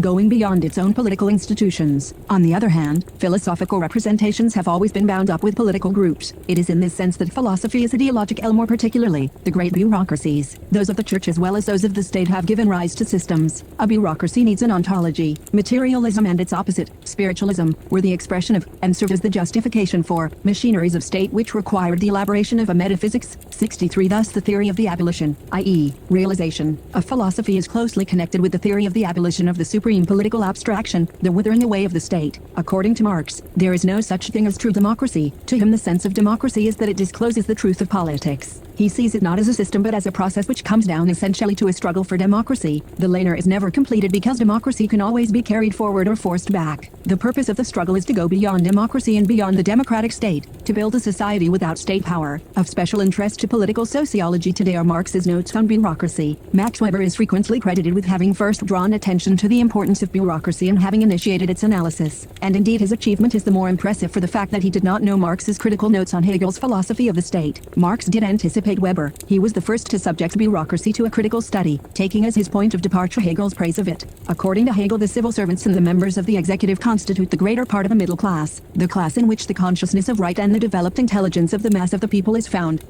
He goes on to argue that the state should therefore favor the middle class. It is best served when it has a competent devoted officialdom whose powers in the case of their misuse are limited by the rights of the other components of civil society. Thus directly below the cultivated class, the elite of which fill the ministries, we have the rights of the corporations. Above that class are the political institutions and the sovereign. Below it fall the various groups of special interests. Above it is the general interest represented by the state and the government. Thus Hegel starts from the premise that the state is distinct from civil society, i.e., the estates, the corporations and the crafts or trades which in his day described the chief divisions of civil society, and assigns to a bureaucracy the role of mediator between the two, and that's all there is to it. Marx observes ironically, Hegel contents himself with an empirical description of bureaucracy. This description of how the modern state functions is in part objective, and in part reflects the favorable opinion bureaucracy has of itself. Hegel does not criticize it in depth, does not go beyond purely formal considerations, never inquiring into the content, whereas here more than elsewhere, form is inseparable from content. The fact is, according to Marx, bureaucracy comes down to a formalism applied to a content outside it. 65 interrelations among social groups account for the representations, i.e., the way they see and understand themselves, or, rather, misunderstand themselves. These representations are only partly rational. They do not adequately express the knowledge society or even any privileged group within it has of itself. It is only too true that the social division of labor superimposed on the technological division provides the bureaucracy with its basis, namely, the separation between particular and general interests, between private life and public life. We are aware of this, and Hegel recognized it in his fashion, but Hegel sanctions this separation, this split, by assuming that social relationships and representations developed on this foundation are just and true. He takes for granted the complete, definitive rationality of this state of affairs, although his own analysis of it proves the opposite. The existence of bureaucracy presupposes the existence of separate social units linked by means extraneous to their internal organization. As a result, the bureaucracy sees the corporations and estates as its material counterpart. The corporations and estates see the bureaucracy as their ideal counterpart. The ideas they have of each other ideological. Though in the text and her discussion Marx does not yet use this term, he uses philosophical terms. The corporations are the materialism of bureaucracy, and the bureaucracy is the spiritualism of the corporations. 60 Actually, within civil non-political society, the state is itself a corporation. The two social forms presuppose each other, overlap, refer to, and justify each other. In Hegel's philosophy these relationships are presented as rational and harmonious. Actually, this philosophy is ideological. It masks and disguises reality, and yet the conflicts show through.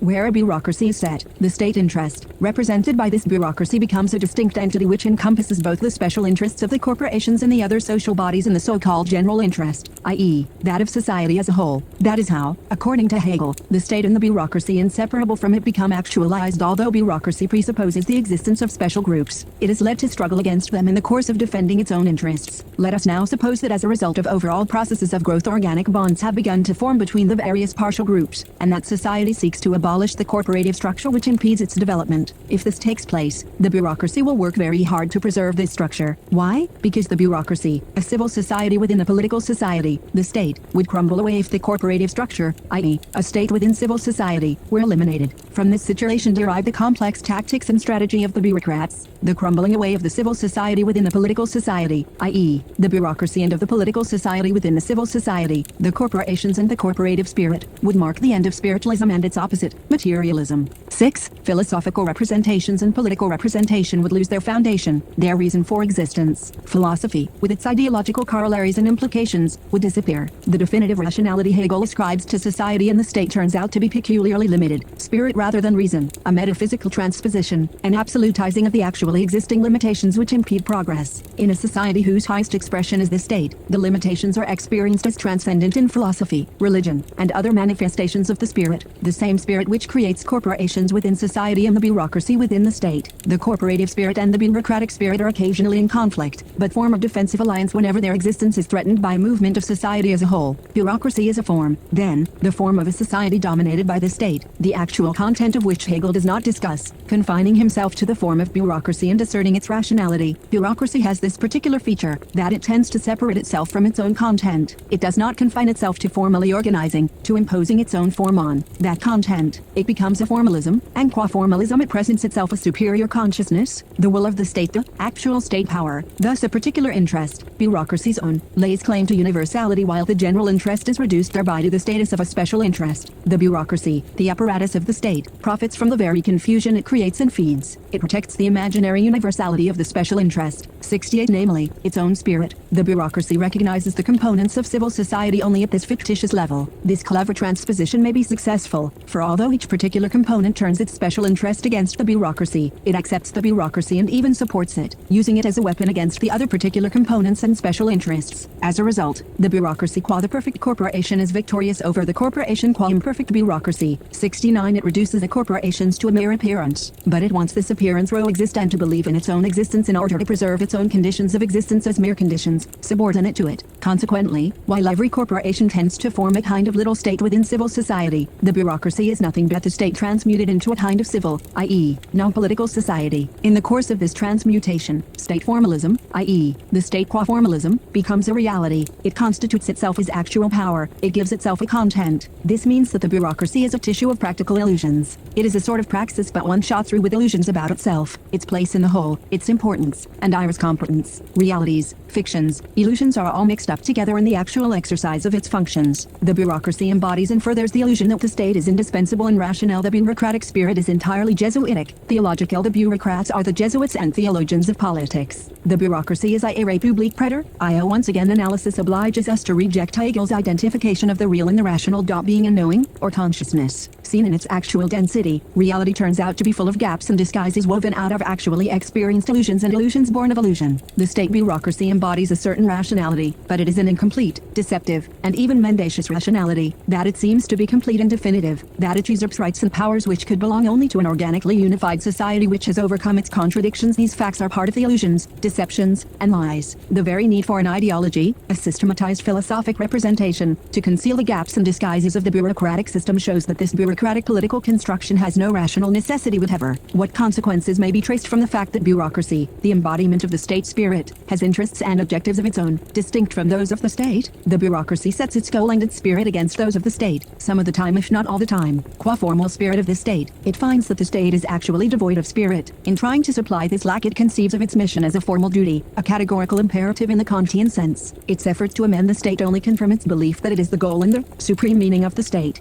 A confusion and inversion similar to those we noted between the bureaucracy and the component sections of the body politic now characterize the relations between the state and its bureaucracy. The confusion and inversion involved are those between form and content. Magically, the bureaucracy changes pure form into concrete content, content into form, formal goal into practical activity. The goals of the state change into goals of the bureaucracy, and vice versa. The inextricable tangle does not preclude conflicts. The bureaucracy is a circle from which no one can escape.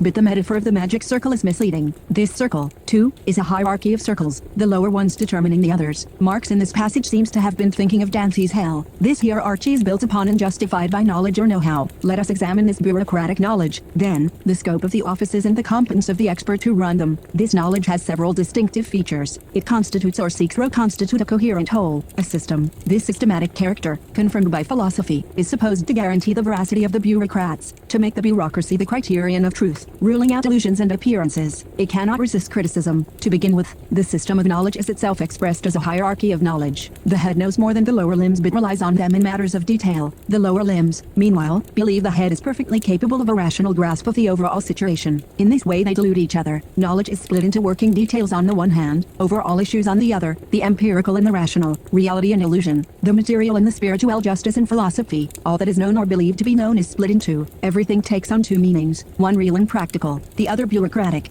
by, further bureaucracy, and allegedly comprehensive, systematized, coherent knowledge is broken up, as in philosophy, into a positivist strain on the one hand, and a voluntarist strain on the other. But in the bureaucratic treatment of men and things, where we are dealing with acts, powers, wills, the situation is more serious than in philosophy. In this inverted world, real beings are treated according to their bureaucratic being, according to the image the world of bureaucracy forms of them. Unreal, transposed meaning actually just take the place of real meaning, spirituality the place of materiality. The bureaucracy reserves to itself the rationality condensed in the social world, sets up a monopoly over it, and the consequence is that rationality is changed into Ayer's opposite. The irrational situation is revealed by the split in bureaucratic knowledge and by Ayer's unreality, or unrealism. Another split is even more serious. Knowledge is metamorphosed into secrecy, know-how into mystery. The bureaucratic spirit is characterized by the secrecy with which Ayer's actual operations are surrounded. Within the system, the higher functionaries do not reveal their secrets to their subordinates, and the closed character of the bureaucracy as a corporate body protects Ayer's secrets from the view of outsiders. Again, the situation is analogous to that obtaining in religion, philosophy, and all other ideologies. In all these ways, the bureaucracy captures and holds the substance of the state. It stands between the state and public opinion to prevent profanation of the state. The supreme spirit, crown on the bureaucratic pyramid. What, then, is the actual principle of this so-called knowledge or know-how? Authority. The worship of authority constitutes the bureaucratic mentality par excellence, in this respect contradicting any system of knowledge. Ideology undergoes a correlative transformation. Spiritualism,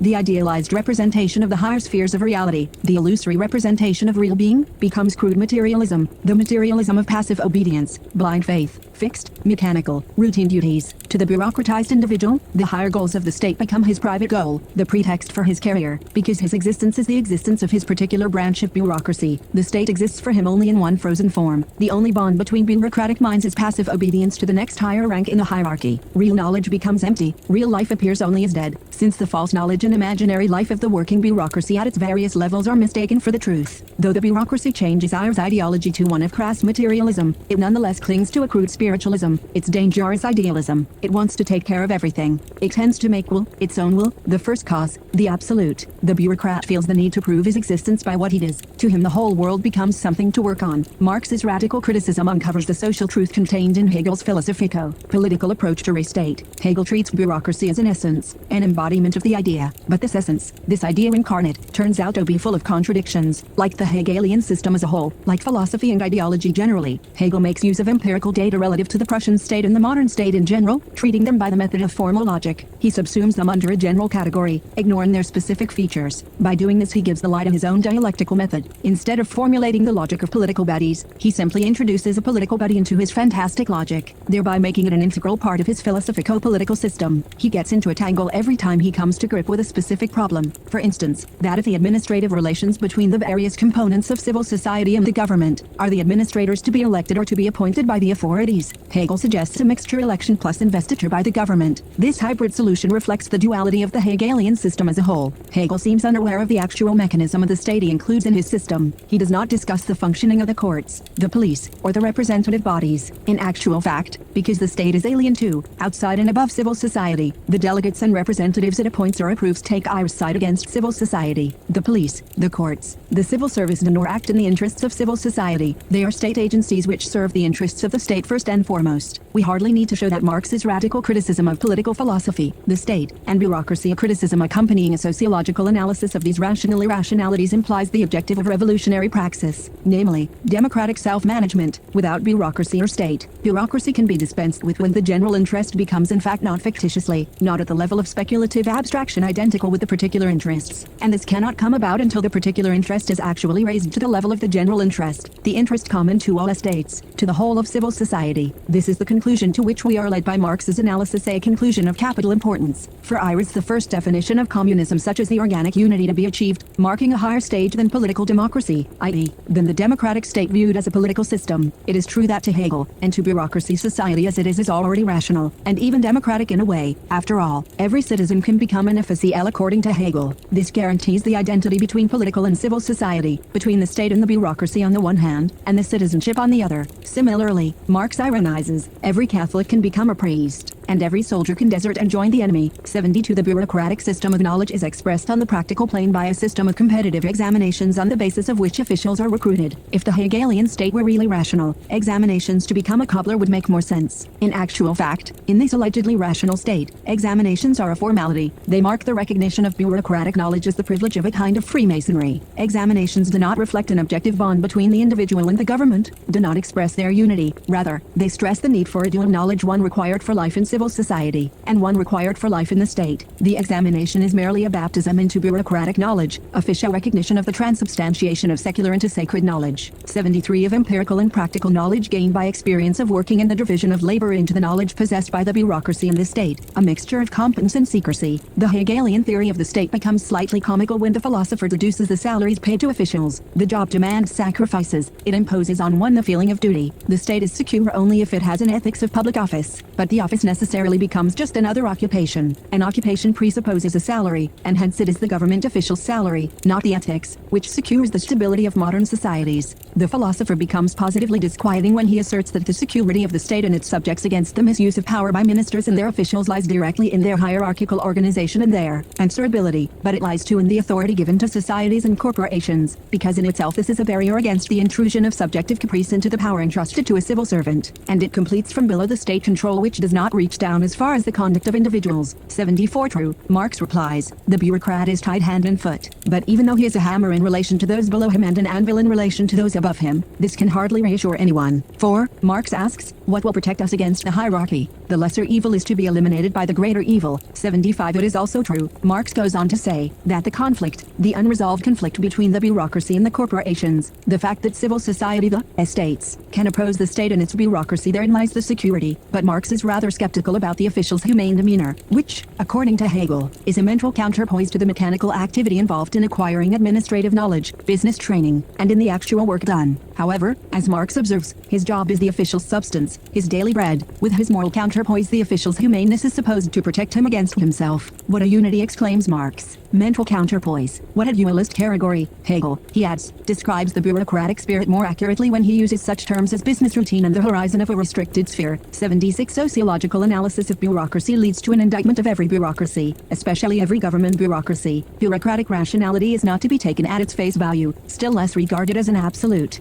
Marx's criticism of bureaucracy is inseparable from his criticism of philosophy and the state. It might be objected that with this radical criticism of the state and its social foundation, the bureaucracy, Marx rejects Hegel's thesis that there is a rationality inherent in society. This might be seen as leading to a kind of anarchism or a return to voluntarism, for it implies the destruction of the machinery of the state and the dismemberment of the social body. Then, instead of recognizing with the overwhelming majority of theorists, sociologists, historians, and economists that society is organic and rational, we would, like the anarchists, be obliged to ascribe to it a fundamental and unconditional spontaneity or assume that it is organized by a rational higher will. The answer to these objections can be found in a letter from Marx to Ruka, dated September E3, I 843. The text expresses a certain rationality, but at a given stage of historical and social development, the rationality produced by this development requires the disappearance of the state. Not only is the real not identical with the rational, it may happen that the real is the opposite of the rational. With capitalism, with the state, we are living in an inverted world, where the most real element, the social, is regarded as the least real, as less real than the political, where the first, the producers, are the last, and the last, middlemen of all kinds, are regarded as creators, and where actual conditions are ignored. The only way to change the state of affairs is to make the world and society more rational, to restore the true unity of the real and the rational by synthesizing them in a higher unity. Reason has always existed, Marx wrote in his letter to Rukabit, not always in rational form. The critic thus can take his point of departure from any form of theoretical or practical knowledge, and on the basis of specific aspects of reality formulate the true reality as the ultimate goal to be achieved. As for real life, precisely the modern political state, even where not consciously inspired by socialist ideas, nonetheless reflects the demands of reason. 77. Thus a certain rationality is inherent in the state, in the way it functions, and in how it is organized. Everywhere it presupposes reason, but this is only realized up to a certain point. Wherever a state exists, it lays claim to be the embodiment of reason, and in a sense is such an embodiment in respect of its organizations, technicians, administrators, right down to its policemen, but at the same time it everywhere discloses a contradiction between its theoretical definition and actual presuppositions. There is no state without an internal conflict. That is to say, the state bears the seeds of its own destruction.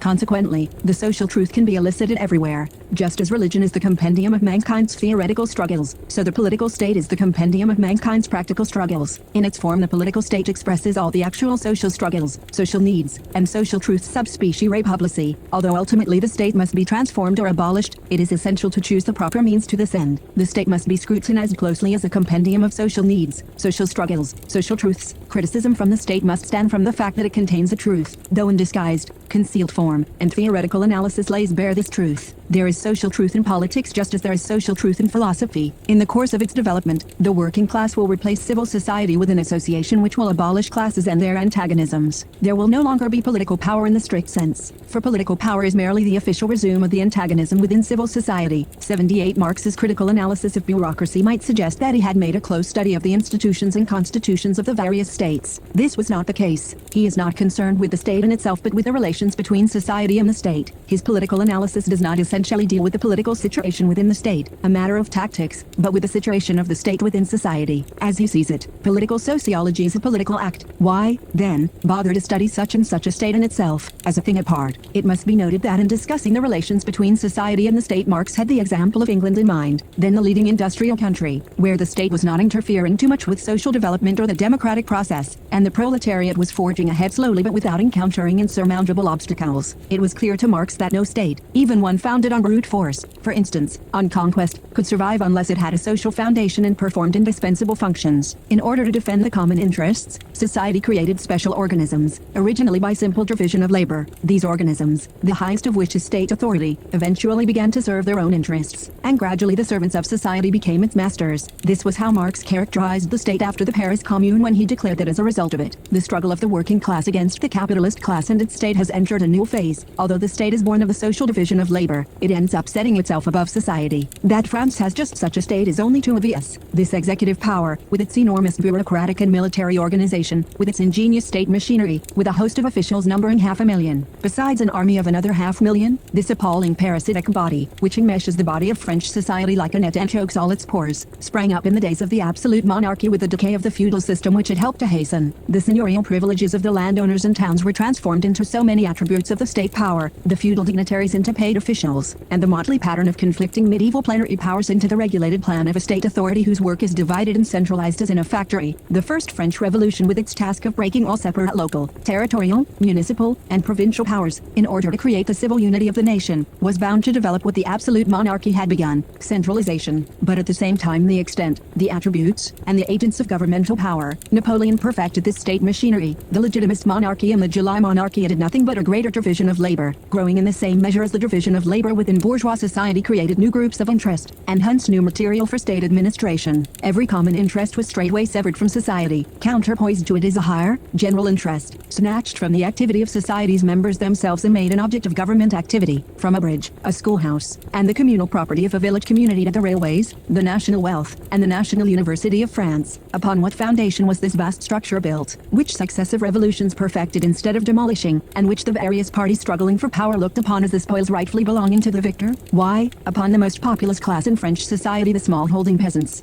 They form an enormous mass, the members of which live in similar conditions, but without entering into manifold relations with one another. Their mode of production isolates them from one another instead of bringing them into mutual intercourse. Every family, every small holding in this class of society, forms a distinct economic and social unit, whose aim is to be self-sufficient. A small holding, a peasant in his family, alongside them another small holding, another peasant, another family. A few score of these make up a village, and a few score of villages make up a department. The small peasants constitute a class by virtue of their economic condition, and yet, because the bonds among them are merely local, they do not constitute a true class. They are incapable of defending their class interests without help. They cannot represent themselves. They must be represented. Their representative must at the same time appear as their master, as an authority over them, as an unlimited governmental aware. 79 These passages have been quoted many times and deserve to be quoted again. Every phrase is telling. They show how brilliant polemics and radical criticism can go hand in hand with scientific objectivity. Everything is there. The origin of the state and the division of labor, its political function in conditions of low productivity, i.e., of relative scarcity, its parasitic aspect, how it takes possession of society's substance, and how it assumes the leading position composition and unites a society composed of scattered, almost autonomous territorial units. As Marx had said in the German ideology, the real conditions which in no way depend on the will of individuals are not created by the state. On the contrary, it is they that create the latter. The state always represents a sphere of society that sets itself above society. Within this overall pattern historical variations are observable. What made possible the establishment of the state in Germany between the 16th and the 19th century was the weakness of the various social classes and strata. In the case of France, it was the weakness of a specific class, the small peasants. This weakness of the various particular spheres for here. In the case of Germany we cannot speak of estates or classes but at best only of declining estates and classes in process of forming, did not permit any one of them to achieve exclusive domination. As was inevitable in the period of absolutism, the particular sphere which was entrusted with administration gained abnormal independence, which was carried even farther in the modern bureaucracy. In this way the state established itself as a seemingly autonomous power. 81 What Marx calls abnormal here is the fact that society was robbed of our social functions, that social practice was supplanted by political practice, and that this situation became consolidated instead of just a transitory stage to be quickly left behind by the social development and the practical life of society. Thus, even though the efforts of the state may be sometimes sound or fruitful,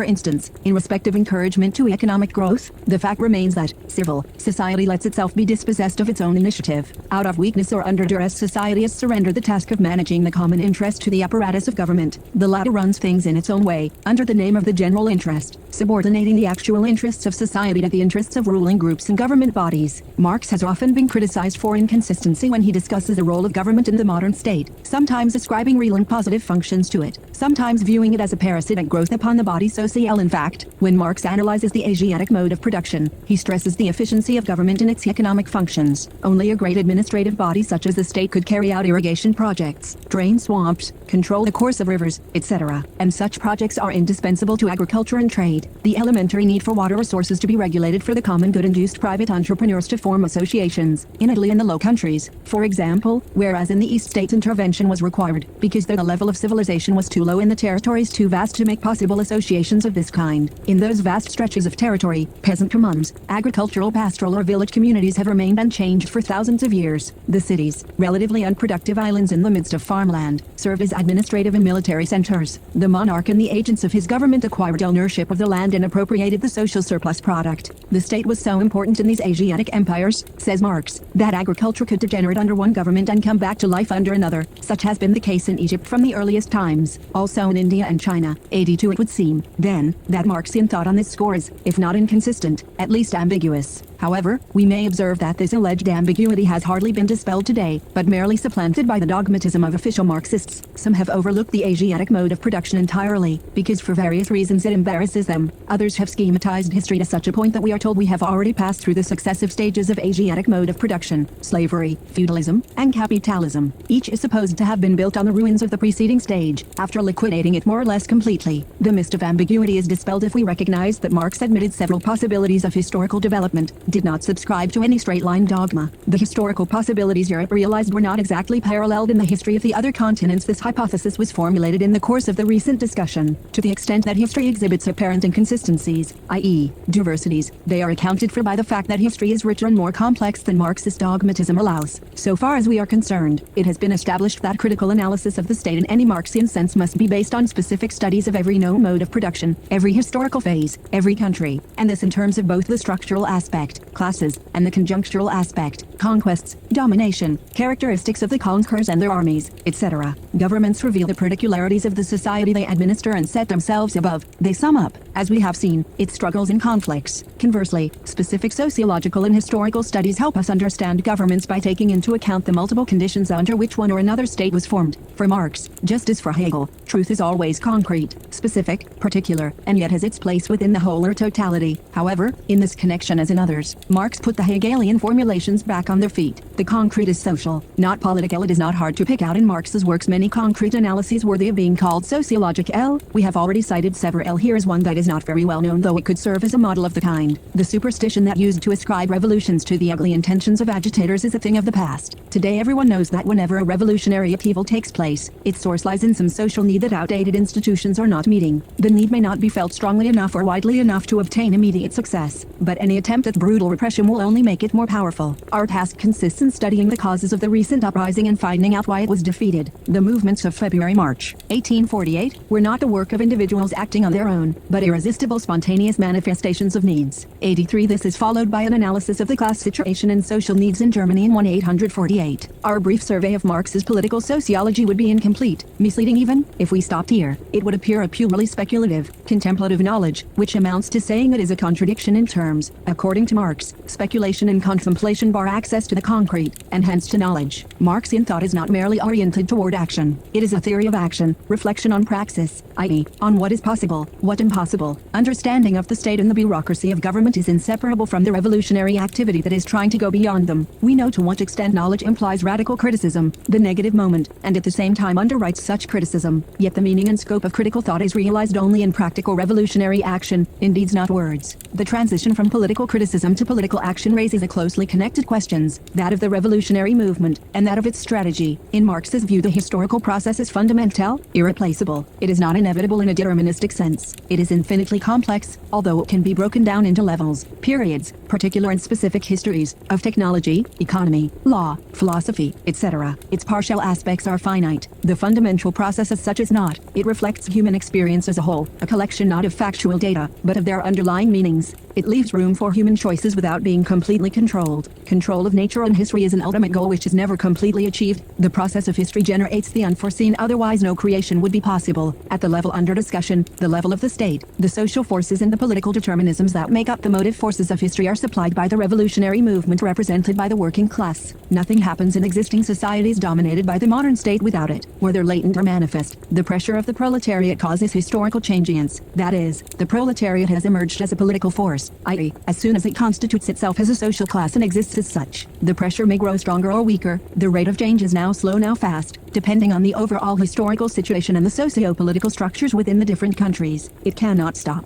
In the past, changes in the techniques and modes of production were, whether directly or indirectly, causes of social transformations. Class struggles, reflected in ideologies, provided the reasons for the transformations. With the advent of the proletariat, causes and reasons are to be brought together, to the point of fusing in a higher social rationality. This implies a qualitative leap, class contradictions disappearing in the new unity, though the classes themselves do not vanish literally overnight. Consequently, according to Marx, the process of history is not the same thing as Hegel's becoming, a winding road that builds itself, defines itself, and creates its own future by perpetually turning back upon itself. So speculative a determination is no longer sufficient. The process of history seeks itself and proves itself in praxis. Its subject is not the mind becoming conscious of itself, not Hegel's absolute spirit, the subject, rather, if we may still use this philosophical term, as the working class. As such, it is an object of sociological study. The process of history so conceived has two aspects already mentioned, yet which cannot be stressed enough: a qualitative and a quantitative aspect. The quantitative aspect refers to economic growth, technological improvements, increases in material production, expressed in tons of wheat, steel, etc. The qualitative aspect refers to social development, intensity of social life, the efficacy of organizations that replace the political with re-social element in the process of going beyond democracy, reproduction of spiritual works. These two aspects, though never completely separate, do not necessarily go hand in hand. Quantitative growth, the forces of production, may unfold gradually over a certain period and only later be followed by a qualitative leap forward. Economic growth is possible without the intervention of the working class. Social development is not. The revolutionary movement seeks its way and forges ahead. It is the task of theory clear this way, to see to it that the movement does not bog down or commit costly errors. The movement is not infallible. It proves itself by advancing, but the advance is often tentative and not always victorious. It encounters obstacles. Political theory is the theory of this movement, for the movement needs a theory. The need is social. Theory and practice are inseparable. Theory unfolds with the practice, but the unity between them is not determined in advance, is not always the same. It is not empirical or logical, but dialectical. At critical moments in history there may even be conflicts between theory and practice. What form, then, should theory take? That of a program or that of a strategy? Marx does not seem entirely to have rejected the idea of a program. However, he did not believe it has the miraculous property of stimulating or furthering the movement when the latter wavers, marks time, or retreats. One step forward is more important than a dozen programs. 84 is for the general concept of strategy. It has been elaborated in our own time, in mathematics, sociology, history, and so postdates Marx. However, it had already been formulated by Clausewitz, who, it may be interesting to recall, was inspired by Hegel. Lenin studied Clausewitz for a better understanding of warfare and Iris bearing upon the revolutionary movement. We can thus bring up the concept of political strategy, although Marx never explicitly referred to it or employed it in methodical fashion. We know how such concepts are formed. The best example is the concept of social labor. It was derived from praxis under well-defined conditions at the close of the 18th century. As the division of labor got more advanced, it became necessary to conceptualize the unity underlying the various various types of labor what they have in common in society viewed as a whole.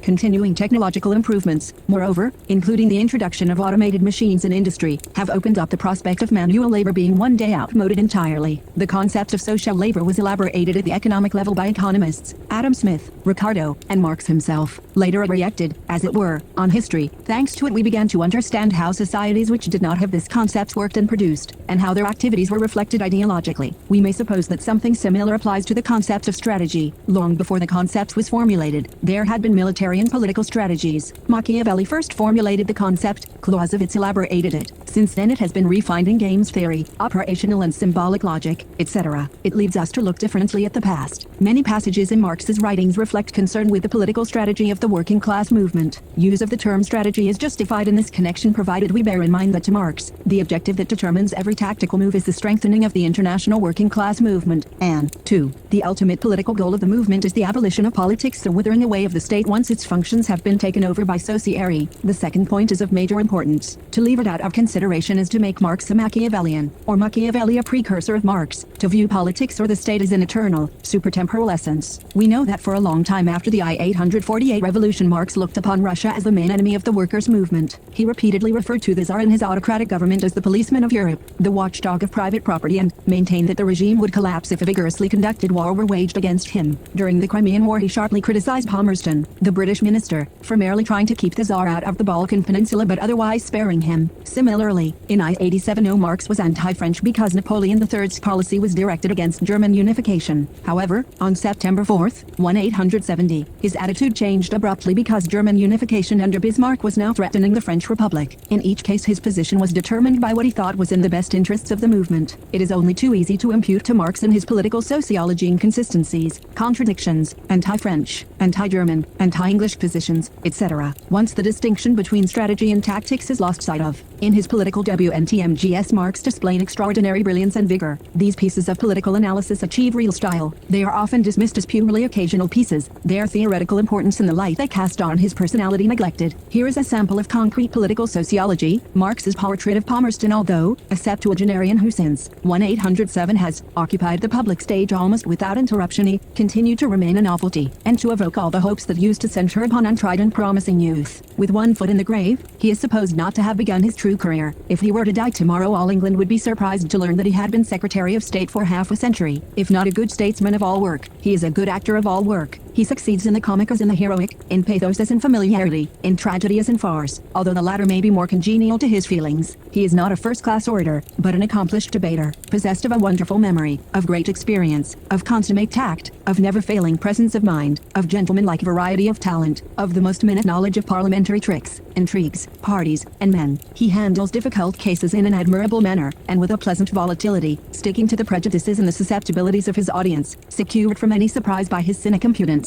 from any self-confession by his selfish dexterity, and from running into a passion by his profound frivolity, his perfect indifference, and his aristocratic contempt. Being an exceedingly happy joker, he ingratiates himself with everybody, never losing his temper. He imposes on passionate antagonists. If unable to master a subject, he knows how to play with it. If wanting general views, he is always ready to weave a web of elegant generalities. Endowed with a restless and indefatigable spirit, he abhors inactivity, and pines for agitation if not for action. What he aims at is not the substance but the mere appearance of success. If he can do nothing, he will divine anything. Where he dares not interfere, he intermeddles. When unable to vie with a strong enemy, he extemporizes a weak one. Being no man of deep designs, pondering on no combinations of long standing, pursuing no great object, he embarks on difficulties with a view to disentangle himself from them in a showy manner. He wants complications, and when he finds them not ready, he will create them. He exults in show conflicts, show battles, show inquiries, diplomatic notes to be exchanged, ships to be ordered to sail, all ending in violent parliamentary debates, which are sure to prepare for him an ephemeral success. The constant and exclusive object of all his exertions, he manages international conflicts like an artist, driving matters to a certain point, retreating when they threaten to become serious, but having got, at all events, the dramatic excitement he desires. The history of the world is, in his eyes, a pastime, expressly invented for the noble Viscount Palmerston of Palmerston. Yielding to foreign influence in fact, he opposes it in words. Having inherited from Canning England's mission of propagating constitutionalism on the continent, he never lacks a theme to pique the national prejudices, so as to counteract revolution abroad and, at the same time, to keep awake the suspicious jealousy of foreign powers. Although a Tory by origin, he introduced into the management of foreign affairs all the shams that form the essence of Whiggism. He knows how to conciliate a large phraseology with narrow views, Marx, how to clothe the policy of a peacemongering middle class in the haughty language of England's aristocratic past, how to appear an aggressor where he yields, and a defender where he betrays, how to manage his apparent enemy, and how to exasperate his pretended ally, how to find himself at the opportune moment on the side of the stronger against the weak, and how to utter brave words in the act of running away. If he has betrayed foreign peoples, he did it with great politeness, politeness being the small coin of the devil, which he gives in change for the lifeblood of his dupes. If the oppressors were always sure of his active support, the oppressed never lacked the great ostentation of his rhetorical generosity. At all events, it has been till now a probable chance of success to have him for one's adversary, and a sure chance of ruin to have him for a friend. But, if his art of diplomacy does not shine in the actual results of his foreign negotiations, it shines the more brilliantly in the construction he has induced the English people to lay upon them, by accepting phrases for facts, accepting the intervals of Tory administration from November 834 till April 1, 835, and from 1841 to 1846. He is responsible for the whole foreign policy of England from the Revolution of 1830 till December 1851. His debut in parliamentary life was of an a less characteristic sort. On February 3, 1808 he rose to defend what? Secrecy of diplomatic negotiations. 85. How could anyone claim that Marx was solely concerned with abstractions, over all historical determinisms, and failed to see individuals because of exclusive interest in the masses, etc.? Without going into detail, let us try to bring out the main lines of Marx's political strategy, as implied in his sociological discussions and political analyses. In our opinion, he envisages three strategies for the revolutionary movement, i.e., three distinct sets of historical possibilities. Are the movement rallies a majority of the people, and, without recourse to violence, seizes power to realize Irish economic and social objectives? E. The movement rallies a majority of the people. B. Has to fight the ruling classes to get control of the economic and political resources. 3. The movement can rally only a minority of the people, but this minority proves sufficiently energetic, heroic, and agreed upon common aims to give battle to the ruling classes. The term people as used here has a restricted meaning. It denotes various social strata: peasants, craftsmen, traders, intellectuals. Liberal bourgeoisie is grouped around a proletarian hardcore, and tactically allied with it. In other words, it has specific political meaning, but its sociological meaning is vague. The first strategy applied to England at the time Marx was living there. The situation was that of a political democracy constantly being extended to more and more of the population through universal suffrage, and thus under pressure from a powerful, well-organized working class, in a position to go beyond that situation, asserting its political hegemony in a gradualist fashion, without recourse to armed insurrection. In such a situation, the goal can be attained through economic and social reform, but the strategy is meaningful and promising only if pursued with an energy that would, if necessary, rise to the strategy of revolution, explicitly preparing for the possibility. Someday the workers must conquer political supremacy in order to establish the new organization of labor. They must overthrow the old political system whereby the old institutions are sustained. Of course, I must not be supposed to imply that the means to this end will be everywhere the same. There are certain countries, such as the United States and England, in which the workers may hope to secure their ends by peaceful means. 86. The second strategy corresponded to the situation in Germany, where national unity had been imposed from above, where the feudal landowners, squirearchy, still held strong positions, and where collusion between them and the bourgeoisie was of long standing. The failure of the 1848 revolution had made this situation clear to all. Had the outcome of this revolution been different, gradual transformation of the society through political reform might have been possible. The achievement of unification could have touched it off. But Bismarckism, the German variation on Bonapartism, surely reduced the chances of such a development. The working class in Germany is, in its social and political development, as far behind that of England and France as the German bourgeoisie is behind the bourgeoisie of those countries. Like master, like man, the evolution of the conditions of existence for a numerous, strong, concentrated, and intelligent proletarian class goes hand in hand with the development of the conditions of existence for a numerous, wealthy, concentrated, and powerful middle class. The working class movement itself never is independent. 87. The third strategy was represented by the situation in France. The democratic bourgeois revolution of 1789 was led by urban minorities which carried part of the peasants along with them, neutralized another part, and had to fight a third section of the peasantry as well as the upper class carryovers from feudalism. The party of the socialist proletarian revolution need not follow in the footsteps of the Jacobins and the Blanquists, but Jacobinism and Blanquism, which succeeded the revolution of 1789, are specifically French historical facts, and the new Paris must take them into account, as well as the tendency to anarchism, which also revolves around a tradition of activist minorities. The experiences of 1848 and 1871 confirm this assessment. Thus every conceivable 19th century situation was envisaged by the new party strategy. This was the basis for the expression the permanent revolution. When Marx used it, we have already noted that it did not come readily to his pen. It did not mean what it came to mean later, a policy of continuous violence, constant and unremitting attack by any and every means. It did to Marx denote an unceasing struggle, but one that passes through various phases, each requiring an appropriate strategy and tactics. It calls for the boldest, most radical solutions to each successive problem, each historical conflict. It points to the period of transition between the destruction of the existing state and the setting up of a state that will wither away. The proletariat rallies more and more round revolutionary socialism, round communism.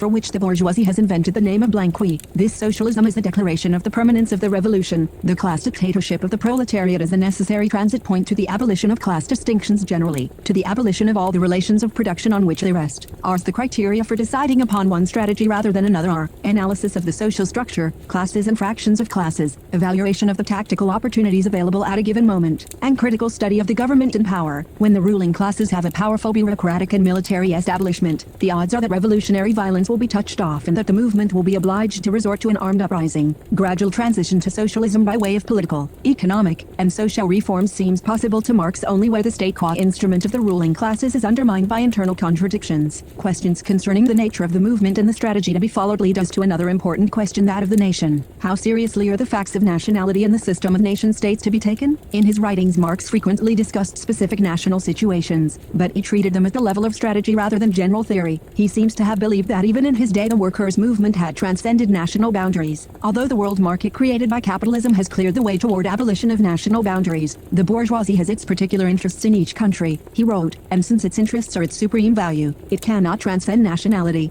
On the other hand, the proletarians of every country have one and the same interest, one enemy, one struggle. The proletarians are already for the most part exempt from nationalist prejudice. Their movements are essentially humanitarian, anti-national. The proletarians alone can abolish nationality. These texts dating from 1846 only too clearly reveal what high hopes Marx pinned on the movement shortly before the revolutions of 1848. Nationality, he seems to think, is already a thing of the past. In the same period, Marx and Engels were setting up correspondence committees in various European countries, which foreshadowed the foundation of the Internationale. One of the stated aims of these committees was to get rid of the boundaries of nationality. 89. However, when analyzing specific problems of political strategy and tactics, considering an alliance or a program, Marx views the nation as the framework within which revolutionary activity is conducted. The communists are reproached with striving to abolish countries and nationality. The workers have no country. We cannot take from them what they have not got. Since the proletariat must first of all acquire political supremacy, must rise to be the leading class of the nation, must constitute itself the nation, it is, so far, itself national, though not in the bourgeois sense of the word. National differences and antagonisms between peoples are vanishing gradually from day to day, owing to the development of the bourgeoisie, to freedom of commerce, to the world market, to uniformity in the mode of production and in the conditions of life corresponding thereto. The supremacy of the proletariat will cause them to vanish still faster. Thus Marx believes that the proletariat will do away with national boundaries, completing a process begun under capitalism. To the extent that the exploitation of man by man is abolished, the exploitation of one nation by another will be abolished.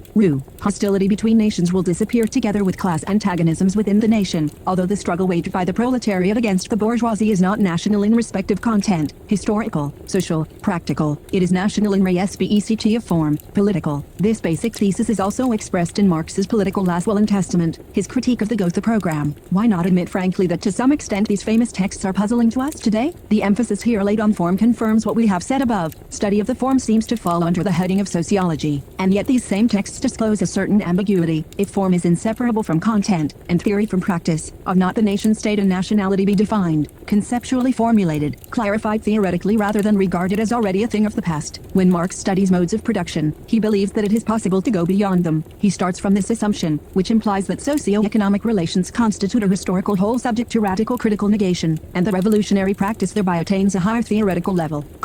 Should not the same method be applied in analyzing the concept of nationhood? Marx seems to sidestep the problem, and it is a problem that has become increasingly urgent and important. The sovereign nations and their governments which the workers' movement confronts are capitalist, their ruling class is bourgeois, more or less allied with surviving feudal elements. At the same time, every nation has its own special features within the general framework of the capitalist mode of production. What is the relation between the special and the general in this connection? Of course, this is to pose the problem logically, abstractly, and it would seem highly necessary to go on to concrete economic, sociological, and historical analysis. And yet this is just what we don't have, or only just barely. A scattered few references to the uneven rate of GIF 75 development as between one and another capitalist country hardly fills this serious gap in Marxian thought. Are we to conclude that Marx from the outset placed himself on the normative rather than the conceptual theoretical plane? Or should we say that he viewed the question in the light of his assumption that the revolutionary movement transcends national boundaries? It might also be said that Marx and Engels fought on two fronts, against a certain leftism, which negated nationhood, purely national problems, questions dealing with the independence of peoples and their rights to self-determination, and against a rightist deviation whose spokesmen were narrowly nationalistic and considered their own nations as superior to all others, as models for all to imitate. No doubt, such assertions are not false.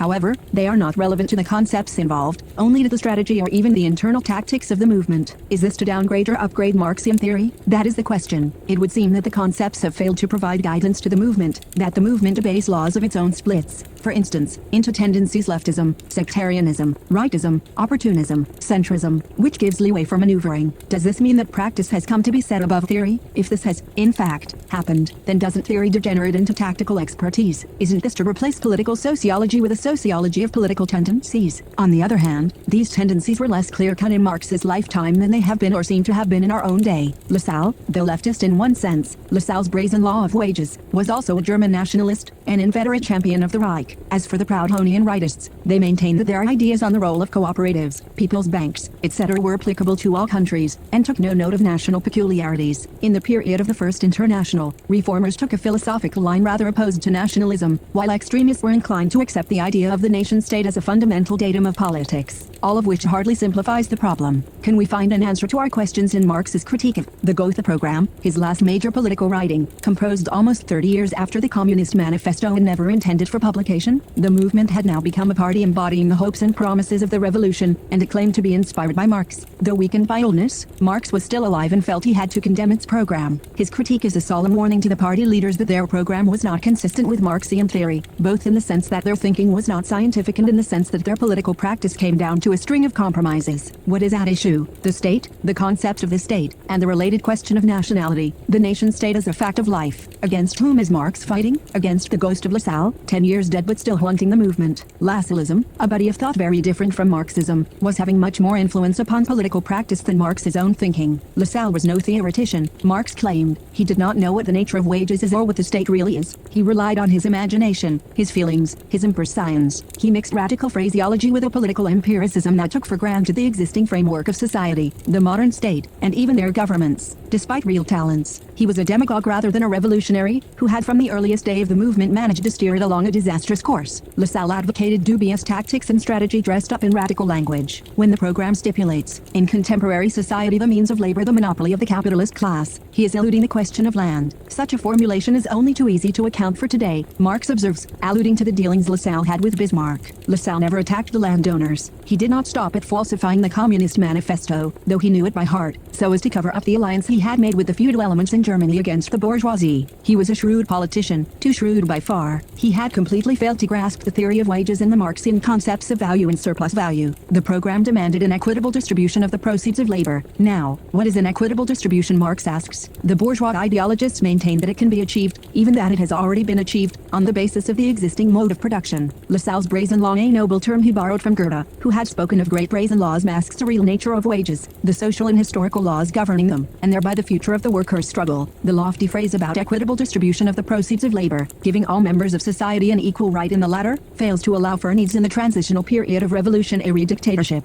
During this period the state has to be destroyed, the means and control of production are to be taken away from the ruling classes, and productive forces are to be increased. What are the proceeds of labor? No more or less than the sum total of what society produces. The problem, then, is not at all one of handing over to all workers, still less to all members of society, including those who do no work, the totality of production. Distribution of the national product is governed by laws. It is indispensable to replace outmoded means of production and make investments in order to increase output. A reserve fund must be built up as insurance against natural disasters, the cost of administrative services and of socially indispensable work which is not materially productive. The funds destined for the support of children, the sick, the old, etc., will have to be deducted from the total product. Such distribution of the national product already takes place in bourgeois society, at once automatically and in line with the interests of the bourgeoisie. In the new society it will be made to operate rationally, according to plan, but it will be some time before it becomes truly equitable. During the transition period, the society that emerges from the old capitalist order will bear its stigmata. The market, production for the market, the law of value, and equivalent exchanges will not disappear for moral reasons, but only once reorganized productive forces have made it possible to go beyond them. Consequently, the equal right will remain equal in the bourgeois sense, in accordance with the law that governs the exchange of equivalent commodities and contracts. Despite the advances made, i.e., despite the development of society, the rights of the producers will continue to be proportional proportional to the quantity and quality of the work performed. Equality will consist solely in this, that everything will be measured by an equal measure, by the labor involved. The equal right is an unequal right. It compares and governs unequal labors. It is therefore a right to inequality, as every right is. The problem of transition thus reveals the essence of rights. The theoretical projects for a new society, based upon a scientific analysis of reality, is set against the empirical, practical, tactical program. It is formulated at the conceptual level. It elaborates the concept of rights, according to a pattern we are by now familiar with. The emerging concept throws retrospective light over the past, allegedly equalitarian and rational. The doctrine of rights has always had the function of organizing scarcity, of distributing with seeming equality the products of a basically unequal society. Thus rights have a twofold aspect. They give a legal form to inequality, and reflect the pressure of the ruling interests to turn it to their advantage. The concept of rights is thus clarified by the concept of a society that transcends them, and at the same time it throws light on the society ruled by them. Juridical sociology, as we might put it today, cannot be separated from social practice, nor from the idea of going beyond it. Criticism of the concept of rights is part of it. Rights will be left behind only in the higher phase of communist society. When a regime of plenty for all has been achieved, then and only then will it be possible to get out from under the narrow perspectives of bourgeois rights, and society at last will be able to inscribe on its banner, from each according to his capacities, to each according to his needs. Rights and the transformations they undergo depend alike on the mode of production, not on advances in the intellectual or moral spheres. Who are those who deny this? Those who keep popping up with harebrained ideological and juridical schemes, the sort of thing French socialists and Democrats are so habituated to. But now we are coming to the fundamental question, that of the state, and hence that of the modern nation states as historical phenomena. It is here that Lassalle went completely off the track, or rather conceded too much to his adversaries. He begins with the assertion that, as opposed to the workers, other classes form no more than a reactionary mass. This formulation, Marx says, is extremist and false. The bourgeoisie itself is revolutionary in relation to the carryovers from feudal society and to those middle strata which cling to a status corresponding to obsolete modes of production. The proletariat is revolutionary in relation to the bourgeoisie, and it alone can bring about the complete transformation of society. Lassalle's deceptive phraseology merely serves as a front for his political projects and reflects a narrowly nationalistic conception of the workers' movement. According to the Gotha program, the working class strives for its own liberation, first of all, within the framework of the existing national state. Obviously, Marx comments at this point, the working class is to organize as a class in its own country and make that the arena of our struggle. To this extent its class struggle is purely national, not in content, but in form. Marx harks back to the formulation in the manifesto. He enumerates the difficulties of the situation. The German national state has to be viewed within the framework of the world market and the existing system of states.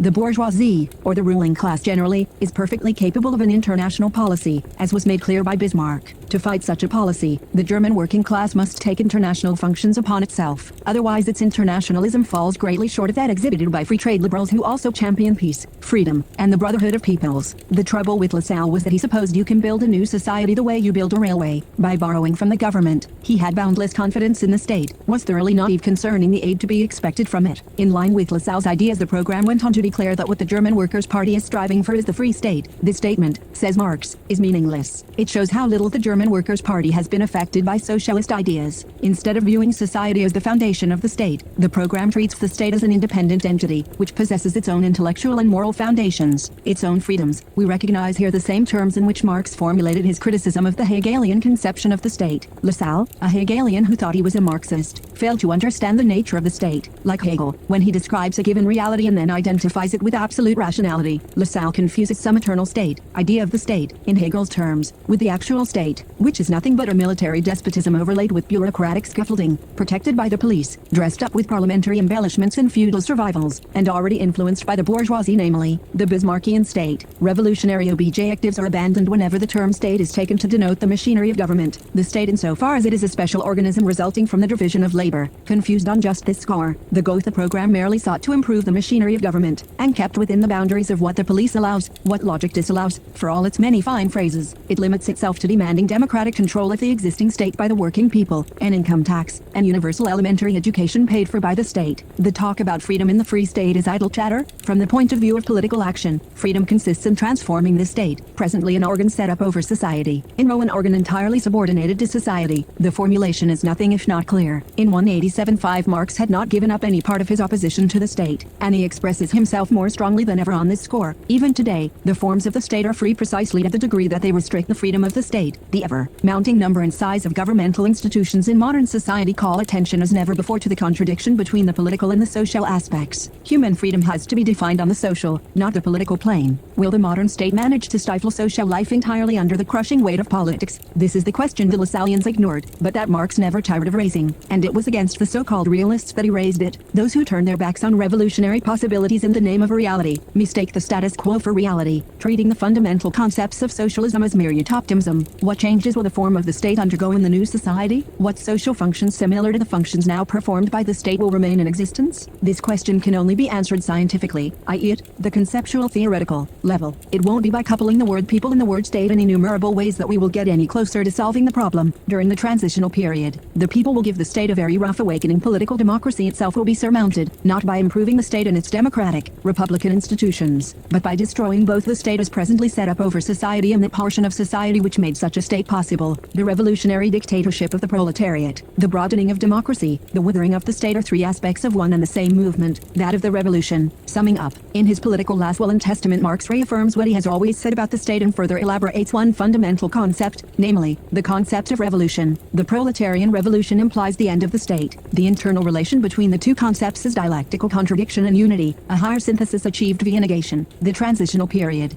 In this period the objective is not simply to destroy the state, that is the anarchist position, but to let society as a whole, the transformed society, take over the functions previously performed by the state. The incomplete rationality inherent in existing society, presently held back because of internal contradictions in the latter, has been taken in charge, or, rather, captured by the state. Society must recapture and carry this rationality farther forward, toward its full realization. As it exists presently, the state carries rationality to absurdity. When he wrote these pages, did Marx think that his warnings would be heeded? If so, by whom? Did he hope that the movement would catch up with the theory and its guiding concepts, would cease to lag behind them? Did he believe that the politicians, the bureaucrats, the realists, the pragmatists would be eliminated from the movement? What did he expect of those to whom his message was addressed? The Bebels, the Leibnizists. What were his long-range objectives? Did he, in his capacity as a theoretician, feel overwhelmed when men of action who did not understand him called themselves Marxists? Was he already aware how weak the movement was getting theoretically in Germany, where the theoretical level was higher than elsewhere and leaders and working men alike enjoyed thinking themselves the heirs to the great philosophers? Marx's comments on the Gotha program have lost nothing of their saltiness, and the last of them is an especially odd outburst. Dixie et savavi anim ramim. I have spoken and saved my soul. Marx had completed his work as theorist and revolutionary. He managed to say what he had to say, had done what he could. The concepts are still with us, as fresh and as enduring as they ever were. The splendid thinking which so many have since judged arid, cold, barren. Marx handed himself over to posterity, to the movement. What more or else could he have done? No Pontius Pilate. He does not wash his hands. He never hesitated to speak out. He lived long enough to discern an appalling gulf between self-styled Marxist statesmen and his own theory of the state, between practical politicians and practice elucidated by theory. In those last words we detect both hope and fear. Where his last days live, et out in bitterness or in peace of conscience? Who can tell? Conclusion. Our purpose in this book has been twofold. One, to elucidate some basic Marxian concepts. Marx himself developed them from three principal sources: German philosophy, Hegel; English political economy, Adam Smith, Ricardo; and French socialism, Saint-Simon, Fourier, Proudhon. He did not proceed eclectically or syncretically, but by way of a radical critique of philosophy, political economy, and the socialist ideal. The conceptions of his precursors were limited by the narrowness of their national and individual outlooks, and we have tried to show how his radical criticism broadened and transcended these conceptions. We have also tried to show where Marx's new concepts originated: praxis, society and social relations, revolution, etc., and how they can be linked to form a whole by being raised to a higher level. We have tried to clarify this process and this method. Once the thought inspired by Marx began to lose its critical radicalism, and his positivism or the cult of the positive supplanted the dialectical method of negation and going beyond, these matters were neglected. We have tried to reconstruct Marx's thought in its own movement, in process of forming, keeping close to the text so as not to place it in perspective or interpret it instead of selecting passages from Marx's writings and relating them to modern conceptions of sociology as a specialized science. We have tried to discern in these writings a sociological method and area of study, without thereby prejudging what other specialized sciences, economy, anthropology, history, psychology, etc. may be able to draw from the works of Marx. However, we have tried to show in what sense Marx's method implies the project of constituting or reconstituting, exploring or creating a totality of knowledge or reality. It remains for us now to spell out and verify a proposition which has been implicit throughout. Marxian thought is not alone sufficient, but it is indispensable for understanding the present-day world. In our view, view, it is the starting point for any such understanding, though its basic concepts have to be elaborated, refined, and complemented by other concepts where necessary. It is part of the modern world, an important, original, fruitful, and irreplaceable element in our present-day situation, with particular relevance to one specialized science, sociology. Let us take this concept of situation for granted, as a kind of postulate. Let us suppose there really is such a thing as a theoretical world situation, just as there is an economic or political world situation, and attempt to define it more closely. According to a view that has been steadily gaining adherents, Marx belongs to the past, not to folklore exactly, but to culture, which comes nearly to the same thing. After all, is not today's culture yesterday's most advanced thought? Marx, we are told, is representative of an epoch. He was mistaken. His prophecies did not come true. He foretold the end of capitalism, the end of the state, the end of philosophy, the end of human alienation. Many, too many ends. The things he foresaw and end to are still with us, some more firmly established than ever. At the same time, this view holds that Marx's analyses and extrapolations he drew from them express the reality and the hopes of the 19th century. We have already pointed out that Marx predicted the end of competitive capitalism under the double pressure of the proletariat and the monopolies, and that on this score his predictions proved true. Capitalism has indeed survived in one part of the world, and yet it has been transformed. As for so-called capitalist society still dominated by means other than those employed in Marx's time, by the so-called bourgeoisie, it is just as absurd to say that nothing has changed as to say that nothing has stayed the same. To make out the changes that have occurred and to distinguish them from what has remained stagnant or regressed, do we not have to take Marx's analysis as the basis for such a comparison, namely, the one we find in the work entitled Capital? The adversaries of Marxian thought assert that over the past 100 years a new type of society has emerged, for which the way had been paved long since, and for which Marx himself, despite himself, as it were, despite the revolutionaries he inspired, helped to pave the way. The process that gave birth to this new society is historical in the sense that it includes unexpected, unforeseeable elements. At this point the critics of Marxism part company. Some say, in effect, the process is too vast, too complex for knowledge to encompass and dominate it. Let us give free rein to the forces working toward this new society. The very tensions between them are helpful. All we can do is remove the obstacles standing in their way. These possibly include the action inspired by Marxism, revolutionary efforts consciously to transform the world. Others say, let's get the facts straight, make an empirical study of the new world aborting, detail by detail, making use of the specialized sciences. Let's draw upon our vast stores of learning to organize the new society in the light of these sciences, which are defined by their operational efficiency. We may call the first group the neoliberals. There is a good chance that their liberalism conceals a voluntarism. Today no more than yesterday do we have a sure criterion, from the point of view of liberalism, by which to determine obstacles to reason and freedom. 20th century history has made us only too familiar with the divorce between liberal ideology and liberal politics. How often have liberal Democrats believed, or pretended to believe, that freedom was being realized because they were in power? How often, while striking out at the left, they have left themselves vulnerable on the right, with consequences not of any deepening or broadening of democracy but, rather, the sorry spectacle of its dismantling and defeat. The second group of critics clearly falls under the head of positivism and scientism. We might call them co-positivists or neo-synricists. Why neo? Because they base themselves on the sciences of man as much as or more than on the sciences of nature. The incomplete, fragmentary character of these sciences does not seem to bother them. They accept a dimming of the image of man. They repudiate totality or sense of the whole both on the plane of knowledge and on that of human self-realization. They sanction the operational but fragmentary study of social reality. Still, it should be noted that a few recent scientific disciplines, for instance, the theory of information, cybernetics, have totalizing ambitions. Co-positivism puts paid, or so it believes, the intellectual controversy in favor of strictly factual findings. What it studies, what it grasps, is integrated by virtue of being grasped in a system or a structure. Science and the scientist are both integrating and integrated parties. This new society into which we are allegedly entering is to be organized, systematized, and hence totalized. And who is to carry out this task? Needless to say, it will be the state, and within the state, specific groups, the technocrats. Will they succeed? Are they not divided among themselves? Don't they represent divergent interests? Do they not differ according to whether they are active within the public sector of state capitalism or within the sector of private capitalism?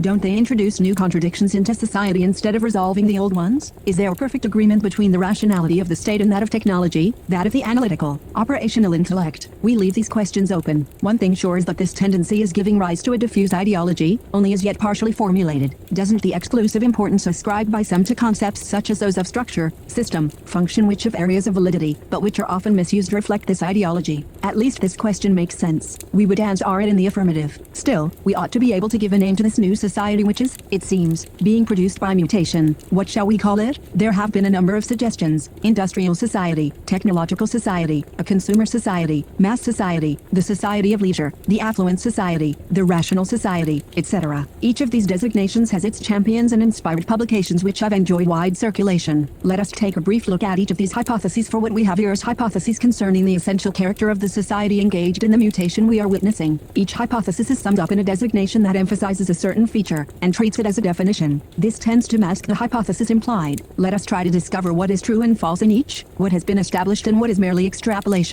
Industrial society? If this means that industrial production gains ever greater preponderance over agricultural production, the term is obviously correct. It must even be acknowledged that Marx was the first, or the second, after Saint-Simon, to stress this fundamental feature of competitive capitalism. Can it serve as basis for an analysis in depth of contemporary society or societies? To think so would be to fall into a narrow economism which the Marxian method explicitly rejects. To limit oneself to this designation is to obscure the differences between the various industrial societies, differences stemming from their different histories. Granting that the term industrial applies to the type or genus of these societies, the species it includes may differ, and exclusive emphasis on the genus ignores specific differences, particularly those between capitalist society, or societies, and socialist society, or societies. Despite multiple interactions between the two, there can be no doubt that these differences exist and that they will be further accentuated. On the other hand, we must take into account the distinction between economic growth and social development. We have noted how Marx introduced this distinction between the quantitative and the qualitative aspect. In the modern world we witness examples of remarkable, even spectacular growth without development. Marx would not have suspected such a phenomenon, which is the effect of massive state interventions. Social and cultural development can result only from a revolutionary upsurge marked by more flexible institutions, by a deepening of democracy, and an active organizational network at the base expressing social needs. Once this aspect of praxis is taken into account, we must willy-nilly go back to the theory of the withering away of the state. Final point, there are only tiny islets of industry in the vast ocean of underdeveloped countries, where agricultural production is still predominant, and will remain so for a long time, supplying the resources for such industrialization as is actually carried out, at very different rates of speed. In the Van accountants, a consumer society, it is forgotten that those who control production manufacture their consumers by various means, of which advertising is the most powerful. It is forgotten that this consumer society is scarcely concerned at all with social needs, and with individual needs only to the extent that they bring in profits. Supposing it true that elementary needs can today be satisfied, the very existence of higher needs can still be contested, and the evidence for them doubted. There is amazing factualism in their contemporary discussion. The satisfaction of elementary needs in so-called consumer society seems to be accompanied by a reduction of consumption to the elementary. Moreover, it is not certain that all elementary needs, for instance, housing, education, etc., are actually being satisfied. The old poverty is being replaced with a new poverty. The affluent society, those who launched this designation have shown its limitations. In the United States, they are discovering poverty. Sizable minorities, Negroes, recent immigrants, farmers, etc. are reported to suffer from low living standards. Waste and the frenzied overconsumption of certain privileged groups cannot conceal the poverty and the new poverty far larger groups are suffering from.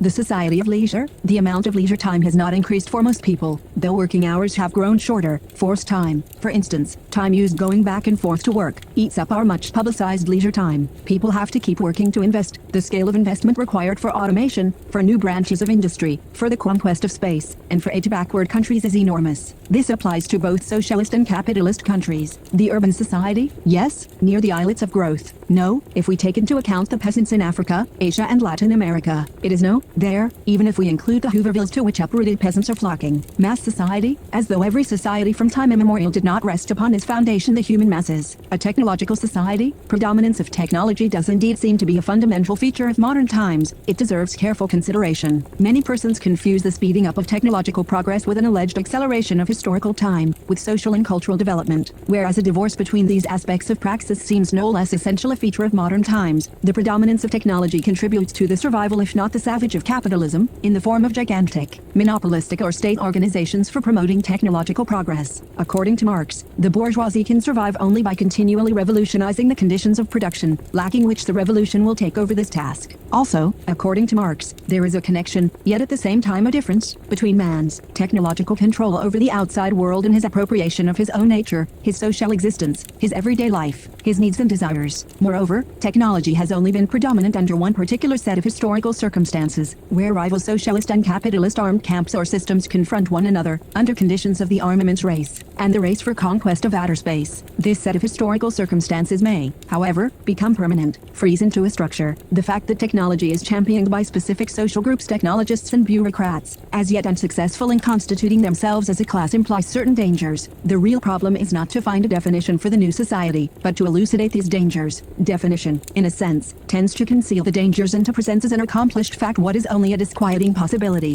to an even greater extent than the other terms for the age. This one ought to inspire radical criticism, i.e., dialectical thought. It may well be that the present period of mutation or transition cannot as yet be given any very exact denomination. Whither are we going? Who can tell? All that is clear is that we are on our way somewhere. No final end can be assigned despite the fact that there is rationality inherent in this process. Might this not be one of those flights forward which drive modern society toward an undeterminable future, toward the possible and the impossible, by way of nuclear terror, the danger of annihilation, and the rational madness of cybernetics? If we do not want to stop here, contenting ourselves with this vague and endless questioning, we must try to explore the possible and the impossible. How? Starting from Marx, let us follow the guiding thread, the concept of going beyond philosophy, political economy viewed as a distribution of scarcity, the state, or politics. Then more exacter, if not more limited, questions will emerge. Can the socialist countries, which invoke Marx's name so often and claim to be Marxist, bring their praxis closer to the concepts elaborated by Marx, the concepts of revolution and freedom? Can they put an end to the existing gap between ideology and practice? Can the state wither away under socialism as it exists today? Can the social management of society supplant authoritarian planning in these countries? Can the old mortgage be finally paid off? As for the capitalist countries, can the socialization of society keep alive and reach maturity within the shell of capitalism, finally bursting it open? In more general terms, can development, by a qualitative leap, catch up with the quantitative growth it is lagging behind in most, if not all, countries of the world today? All these names for the age conceal ideologies, myths, utopias, in varying proportions. Marxian criticism dispels them.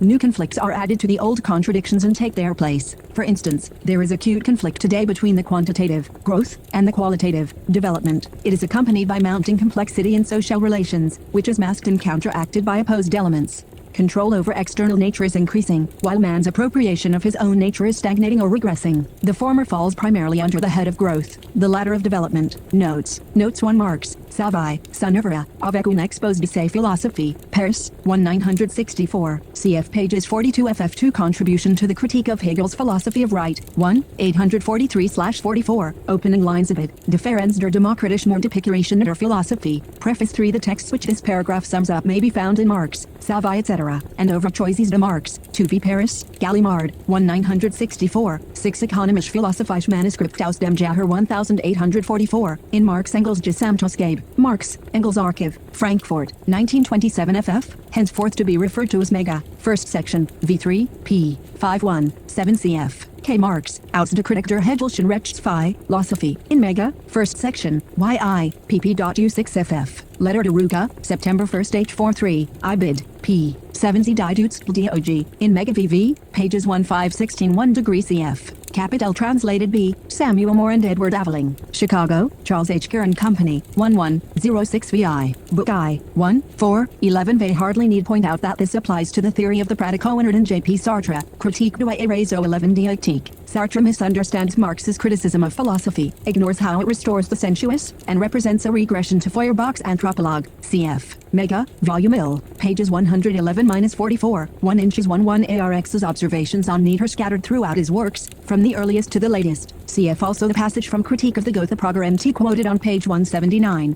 capital, opposite, I, page 17, IBID, page 96. It may be noted in passing that Balzac gave us the best sociology of bourgeois society, taking his point of departure in the Code Civil 17a Contribution to the Critique of Political Economy, Trans-Nice Tone, Chicago, Charles H. Kerr and Company, ph. 15. Marx's most significant text in this connection is the opening pages of the 18th Brumaire of Louis Bonaparte 1 cf. particularly Marx's doctoral thesis on Epicurus and Democritus for its discussion of the materialism of these philosophers and their conception of freedom degrees cf. the opening pages of the 18th Brumaire, on historical acts which imitate the past, borrowing their costumes, gestures, and words from famous models. Mega, v3, page 111. Georges Girovich has pointed out several times, particularly in his mimeographed course of Sorbonne lectures, Marx's importance as a sociologist. He has argued his views against philosophical, economic, and historical dogmatisms. The position taken here differs somewhat from his. We do not believe that Marx's sociology is to be found almost exclusively extensively in his early works. We think it is possible to discern a sociological aspect in Capital, nor do we believe that Marx's sociology is primarily of retrospective interest, etc. 3. It is hardly necessary to point out that Marx uses here the term foundation, grundlage, to denote not an economic reality, but a sociological reality, a praxis which he clearly relates to a given historically determined level of productive forces. The social relations of personal dependency constitute the structure, i.e., the real foundation of medieval society. Capital, opposite, vi, pages 88-91, 2 Ibid, page 81, 8 Die Deutsche Ideologie, opening pages 27 Ibid, Mega, first section, VV, page 414, 28 Ibid, P, 1 I0, 29 Capital, VI, page 10330 Ibid at Die Heilige Familia, Mega, first section, V3, PZU 32 Mega, volume 3, page 119. J's. This procedure may be likened to Husserl's phenomenological reduction, which puts within brackets part or even the whole of the content of consciousness. Also to Saussure's semantic reduction, which distinguishes between language and the spoken words. But there is one important difference. Marx says explicitly that his reduction is on the plane of praxis, that it is not a mental operation but a real continuous dialectical process. We must once again emphasize the fact that most interpreters of Marx's Capital have overlooked the importance of the concept of form in the fundamental theory of exchange value and the theory of the commodity. They give this concept a superficial meaning, such as it has in a sentence like the cabinet maker gave the wood the form of a table, a chair, but Marx uses the term form in a rigorously defined sense, comparable to the sense it has in such phrases as logical form or mathematical form. Marx says as well as shows that the form is a structure. Here we cannot pause to go into a number of problems, such as that of the relations obtaining between linguistic form and the commodity form. Historically there can be no doubt that the emergence of exchange value, i.e., of the commodity form, brought in its train the consciousness of language as a form. The Greek logos with its different usages in formal disciplines, logic, rhetoric, apophystics, grammar. Analysis of these relationships and interactions would require a specialized work. We do not propose to develop this theme here. We must limit ourselves to mentioning it. Book I of Capital is an admirable text but a difficult one. It is impossible to understand it in detail without thorough preparation. The best approach is obviously by way of Hegelianism, but any philosophical background, classical, phenomenological, even existentialist or structuralist, is better than no background at all. We may add that today, whatever the approach chosen, a new reading can be justified only by practical experience of the modern world and a sense of the need to elucidate it conceptually. What is the source of the concept of form itself? The foundations of scientific knowledge were elaborated by philosophy, more particularly by logic and the logicians. Science borrowed this concept from philosophy by severing it from its speculative context in the systematized structures of classical philosophy. Those who do not understand this essential aspect of cognition inevitably fall into a scientific positivism which views science as a collection of facts linked by arbitrary assertions, presuppositions, and postulates. What we are saying here derives from a lengthy effort to restore formal considerations, formal logic, etc. to dialectical thought. Our aim is not a formalist or structuralist interpretation of Marxism. 3. Capital, VI, pages 41, Z3 Ibid 36 Ibid, page 46, 37 Ibid, page 56, 38 Ibid, page 54. The latter sentence was added by Marx to the French edition of the work 39. Continuing our analogy between the commodity and language, we may say that social labor is paradigmatic in relation to the commodity form. The form confers upon each thing the significance of a commodity and includes it in a syntagmatic whole, by relating it to other things. Value,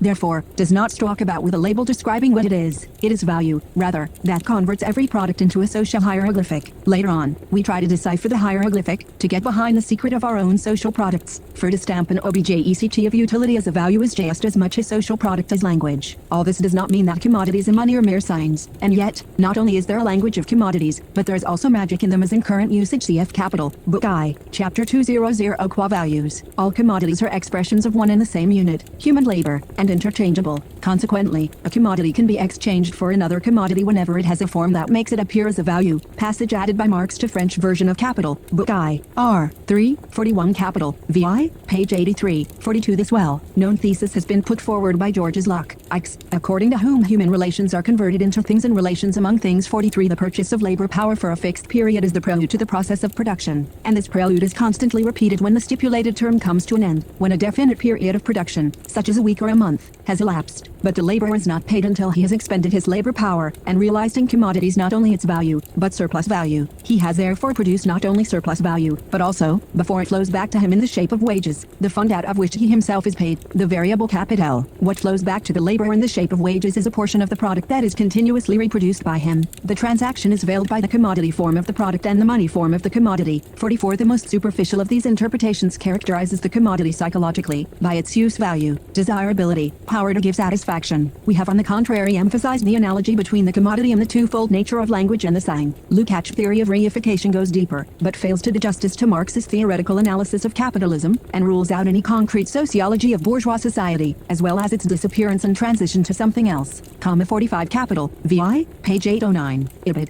V3, page 103-1, last chapter, unfinished, which was to contain a detailed analysis of classes under competitive capitalism 47, who perhaps simplifies the thought of Adam Smith in his polemics. Cf. his remarks on A. Smith in Theories of Surplus Value 41 Capital, VI, page 558, 49 K. Marx, Theories of Surplus Value, Trans. Emil Burns, Foreign Language Publishing House, Moscow, p. 376, 49 OIBID 50 in Selected Essays, Trans. H. J. Stenning, London, and D. Leonard Parsons, p. 24 OBID, pp. 245, 2 bid, p. So, 3 IBID, pages 556, 5 IBID, page 56, 5 IBID, page 60.4, IBID, page 66, 5 IBID, pages 66 7.s IBID, pages 734, 9 IBID, pages 83 580 mega, first section, I, pages 01, 3, IBID, pages 434 50 IBID, page 48, translation by T. M. Knox, Hegel's Philosophy of Right, Oxford at the Clarendon Press 1942, p. 197 SS mega, VI, pages 497 F, 550 F01 Hegel's Philosophy of Right, opposite, page 19, 6 mega, VV, page 455, L, G IBID, G, IBID 68 bid 091 bid, P, 456, 0 IBID, IBID, bid, page 46 1, IBID, Hegel's Philosophy of Right, part 295, opposite, page 192, mega, VI, page 46, 0 IBID, page 464, letter to Ruga, mega, VI, page 574, as Poverty of Philosophy, 9 the 18th Brumaire of Louis Bonaparte, in K. Marx and F. Engels, Selected Works, Foreign Language Publishing House, Moscow, 1950, VI, pages 3103, 80 Didutsk Bidiologic, mega, VV, page 307 IBID, page 176, 2 we may add America before Columbus, and even afterward 1. Farks treated of the Asiatic mode of production in capital, V2, book I, in his articles in the New York Tribune.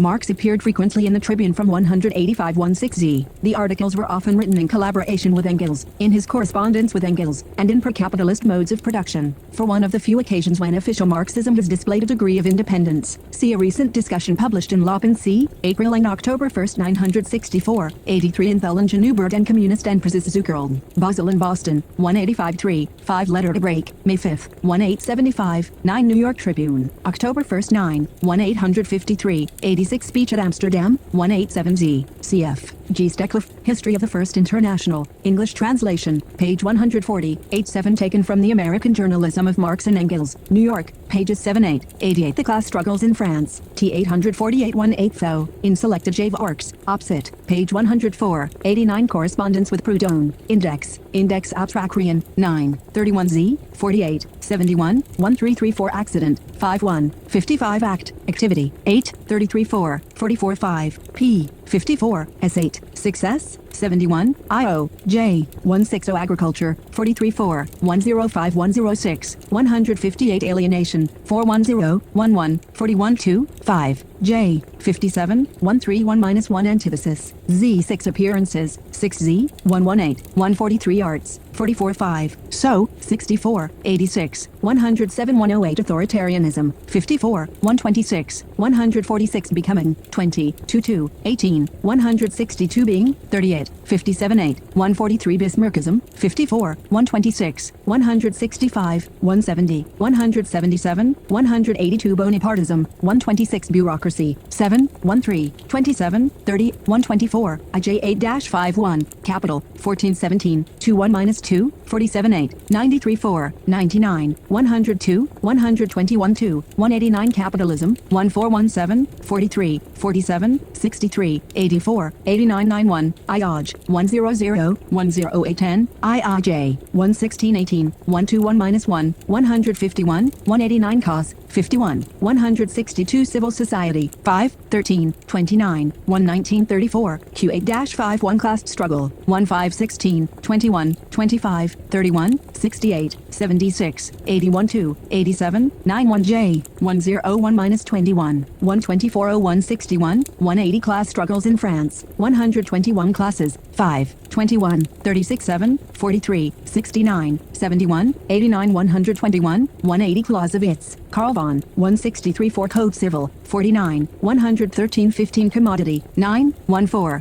16, 45 9, 61 3, 72, 741 93 10 1, 103 1 107, Ill Communication, 66 7, 92 Communism, 17, 42, 115, 148 Communist Manifesto, 104, 176 7 Concepts, 4, 56, 7Z, 77 Conflict, 25, 81 2, 91, 93 Consciousness, 27, 30, 35, 58, 6Z, 64 9, 72 minus 3, N81, 83, 86, R43 Consensus, 76 7 Conservatism, 534 Content, P, 45 minus 6, 49, 55, 58, 101, 11112, 119, 135, 142 Contract, 49, 101, 113 Contradiction, 19, 21, 46, 91, 93 Corporation, 140, 143 Creative Action, 8, B, 42, 35, 52, 55, 57, 67 Critique of the Goethe Program, 174 6 Critique of the Hegelian Philosophy of Right,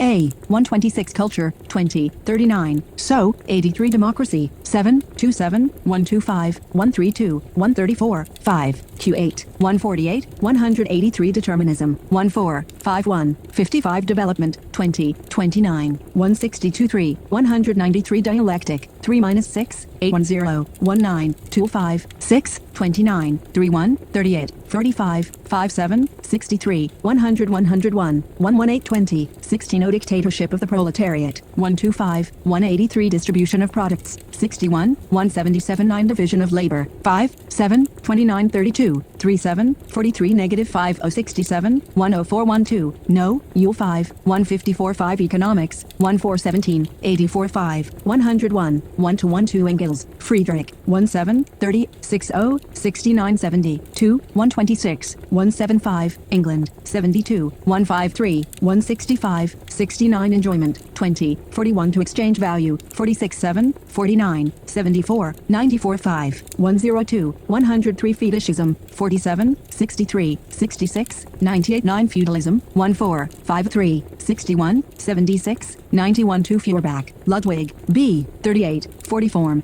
16, 45 49, 56 8, 74, 98, 101, 111 14, 119, 135, 142 France, 72, 135, 154 6, 165 Freedom, 28, 1289, 1324, 137 8, 182 Function, 43, 4, 67, 101, 109, 11314, 116 German Ideology, the Marx and Engels, 17, 30, p. 606, 70, 56 7 Germany, 54, 71, 126 7, 147, S67, 60, 6S, 169, 177, 808, 184 Going Beyond, Overcoming, 57, 26, 125 minus 6, 1356, 138, 160, 162 Goethe Program, 21, 180, 182, 184 Gramsci, Antonio, 36 7 Greece, So, 79 Groups, S21, 29, 43, 71, 75, 81 2, 92 Growth, 20, 29, 162 3, 193 Hegel, GWF, 8, 21, 162, 181, quoted, 136, 139 Hegelianism, 45, 19 20, 26 negative 30, 41, 55, 85, 123, 126, 134 5, 139 42, 147 9 Historical Materialism,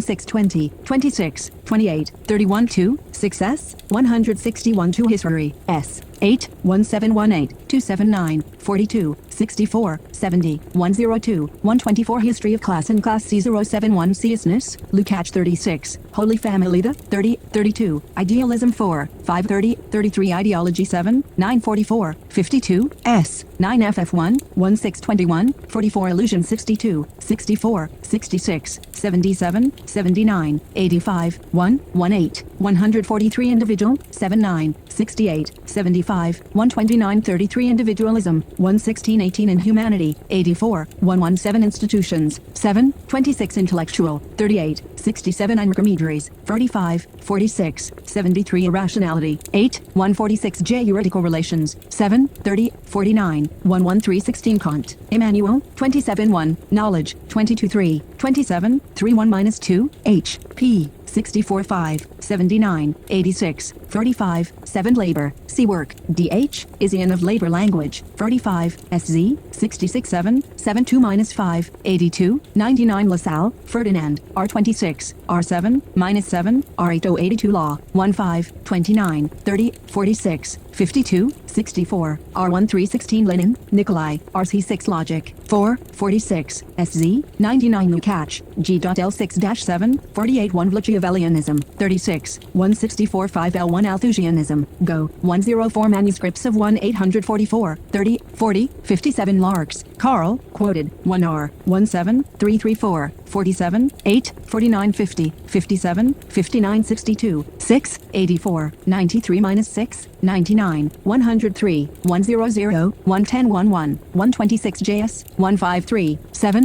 160, 166 8, 170, 73, materialism, 56, 13 33 1, 33, 58, I, 8, 147, middle class, 15, 16, 26 7, 3, 70, 76 7, 84, 89, 90, 92, 102, 104, 107, IIJ 18, 121, 181, money, 14, 46 7, 63, 76, 97 monopoly, 16, go morality, 68, 83 4, 86 M, apologies, 789 nationality, 21, 1726, 1808 R nature, 20, 22, 28, 30, 38, 41, 45, 0, 58, 68, 79, 82 need, 39 43, 55, 83 4, 103, 107, 193 4 negation, 4, 6, 7, 10, 55, R60 non-philosophy, 1011 on work, 42, 3, 194 object, 8, 33, 84, 93 minus 4, R34 objectivism, P, 35 semicolon 8, 102 on the Jewish question, 1278 opposite, 6063, 86 Palmerston, Lord, 165 8 philosophy, 3 minus 7, RU 14, 9, L1 minus 757, 8, 64, 5, 68, 82, J philosophy, of right Hegel, 29, Poiesis 44, 50, 55, polarization 92, 5 RAR, 1, 00 R, W political societe 4, 5 R, 529, 16, 12, 35, positivism R, RCR, 35 6 possibility, 54 5, 160 power, 63, 68, 12 34, 133 pragmatism, 34, 36 semicolon 8 praxis, 5, 8, 15, 20, 25 57, 62 3, 70, 7 J, and 79, 8, 8, minus 7 ROO, I, 119, R24, 137, R60, 162, 193 privileged functions, 43 5, 82 production, R6, 28, 42 3, 5 R, 61 2, 81 2, IOJ 14, 121, 158 9,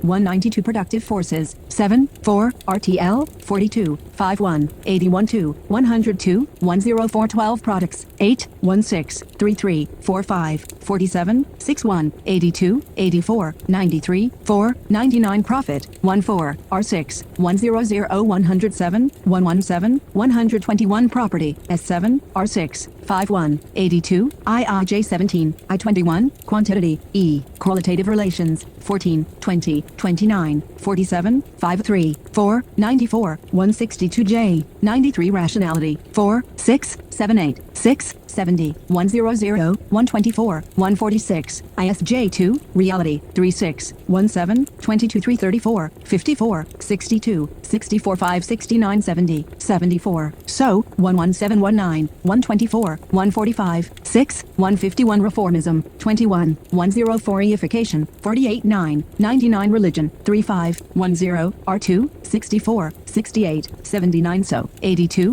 12732 rent, R06, 12 R representations, 60, 62, 64, 66, 68 9, 7, 74, N8, 79, 85, I37 minus 8, 140, Revoluti 012 in Germany, 120 Revolution, 30, 33, 37, 524, 63, 69 70, 85 6, 120, 21, IZ5, IG, 37, J66, 16 grams, 18, minus 4 ites, 16, 29 30, 130, 132 J, 178 so ruling class, 82 3, 86, 103, 122, 124 same Simon, 22, 135 scarcity, 15, 81 science, 17, 20, 22, 65, 86 cents, world of, S6, 33, 38 9, 42, 44, 58, 81 separation of powers, 68, 125 Smith, Adam, R06, 164 social man, 9, 10, 18, 34, 59 62, 123 social relationships, 48, 14, 18, 44, 62 social sciences, 34 5 socialism, 27, 1993, 108, 115, and 6 society, 4, 7, ZR, 34, 6063, no, 1Z4, 192 7, sociology, 17, 1914, 34 5, 37, 51, 56 7, so, 87, 89 FF Soviet Union, 18, 165 spiritualism, 13, 3I, 58, 84, 138, 146 9 spontaneity, 6, 36, 42 state, 48, 26 30, 41, 44, 79, 103, 123 FF strategy, 163, 5, R68 73, 177 structure, 16, 51, 56 7, 116, eel subject, 8, 134, 162 subjectivity, 33, 35, 58, 102 substructure, 7, 21, 51 superstructure, 7, 21, 26, 51, 113, 116 surplus, 43, 8R minus 2 surplus value, 14, 101, 121, 177 synthesis, 5, Z6 system, 16, 27, 70, 81, 116, 138 technology, 5, 23, 42, 104, 112, 164, 192 6 theory, 27, 60,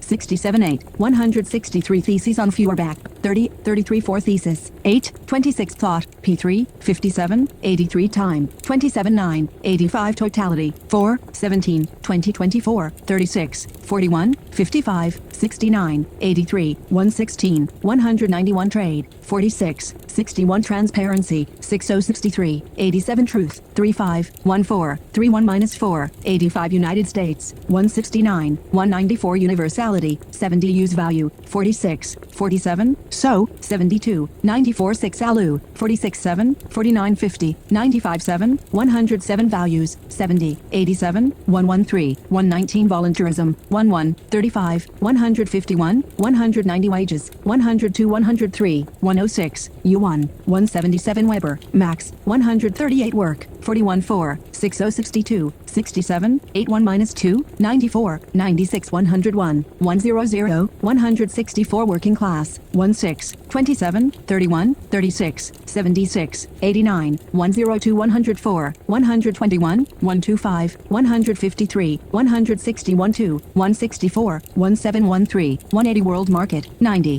172 about the author Henri Lefebvre was born in 1901 in Hagetmois, Landis, France. During the course of a long and distinguished career he has lectured around the world and has taught at the universities of Strasbourg and Paris-Nanterre. Professor Lefebvre has made important contributions to the fields of sociology, philosophy, political science, and literature. Among his books to have appeared in English translation are The Sociology of Marx, Everyday Life in the Modern World, and The Survival of Capitalism.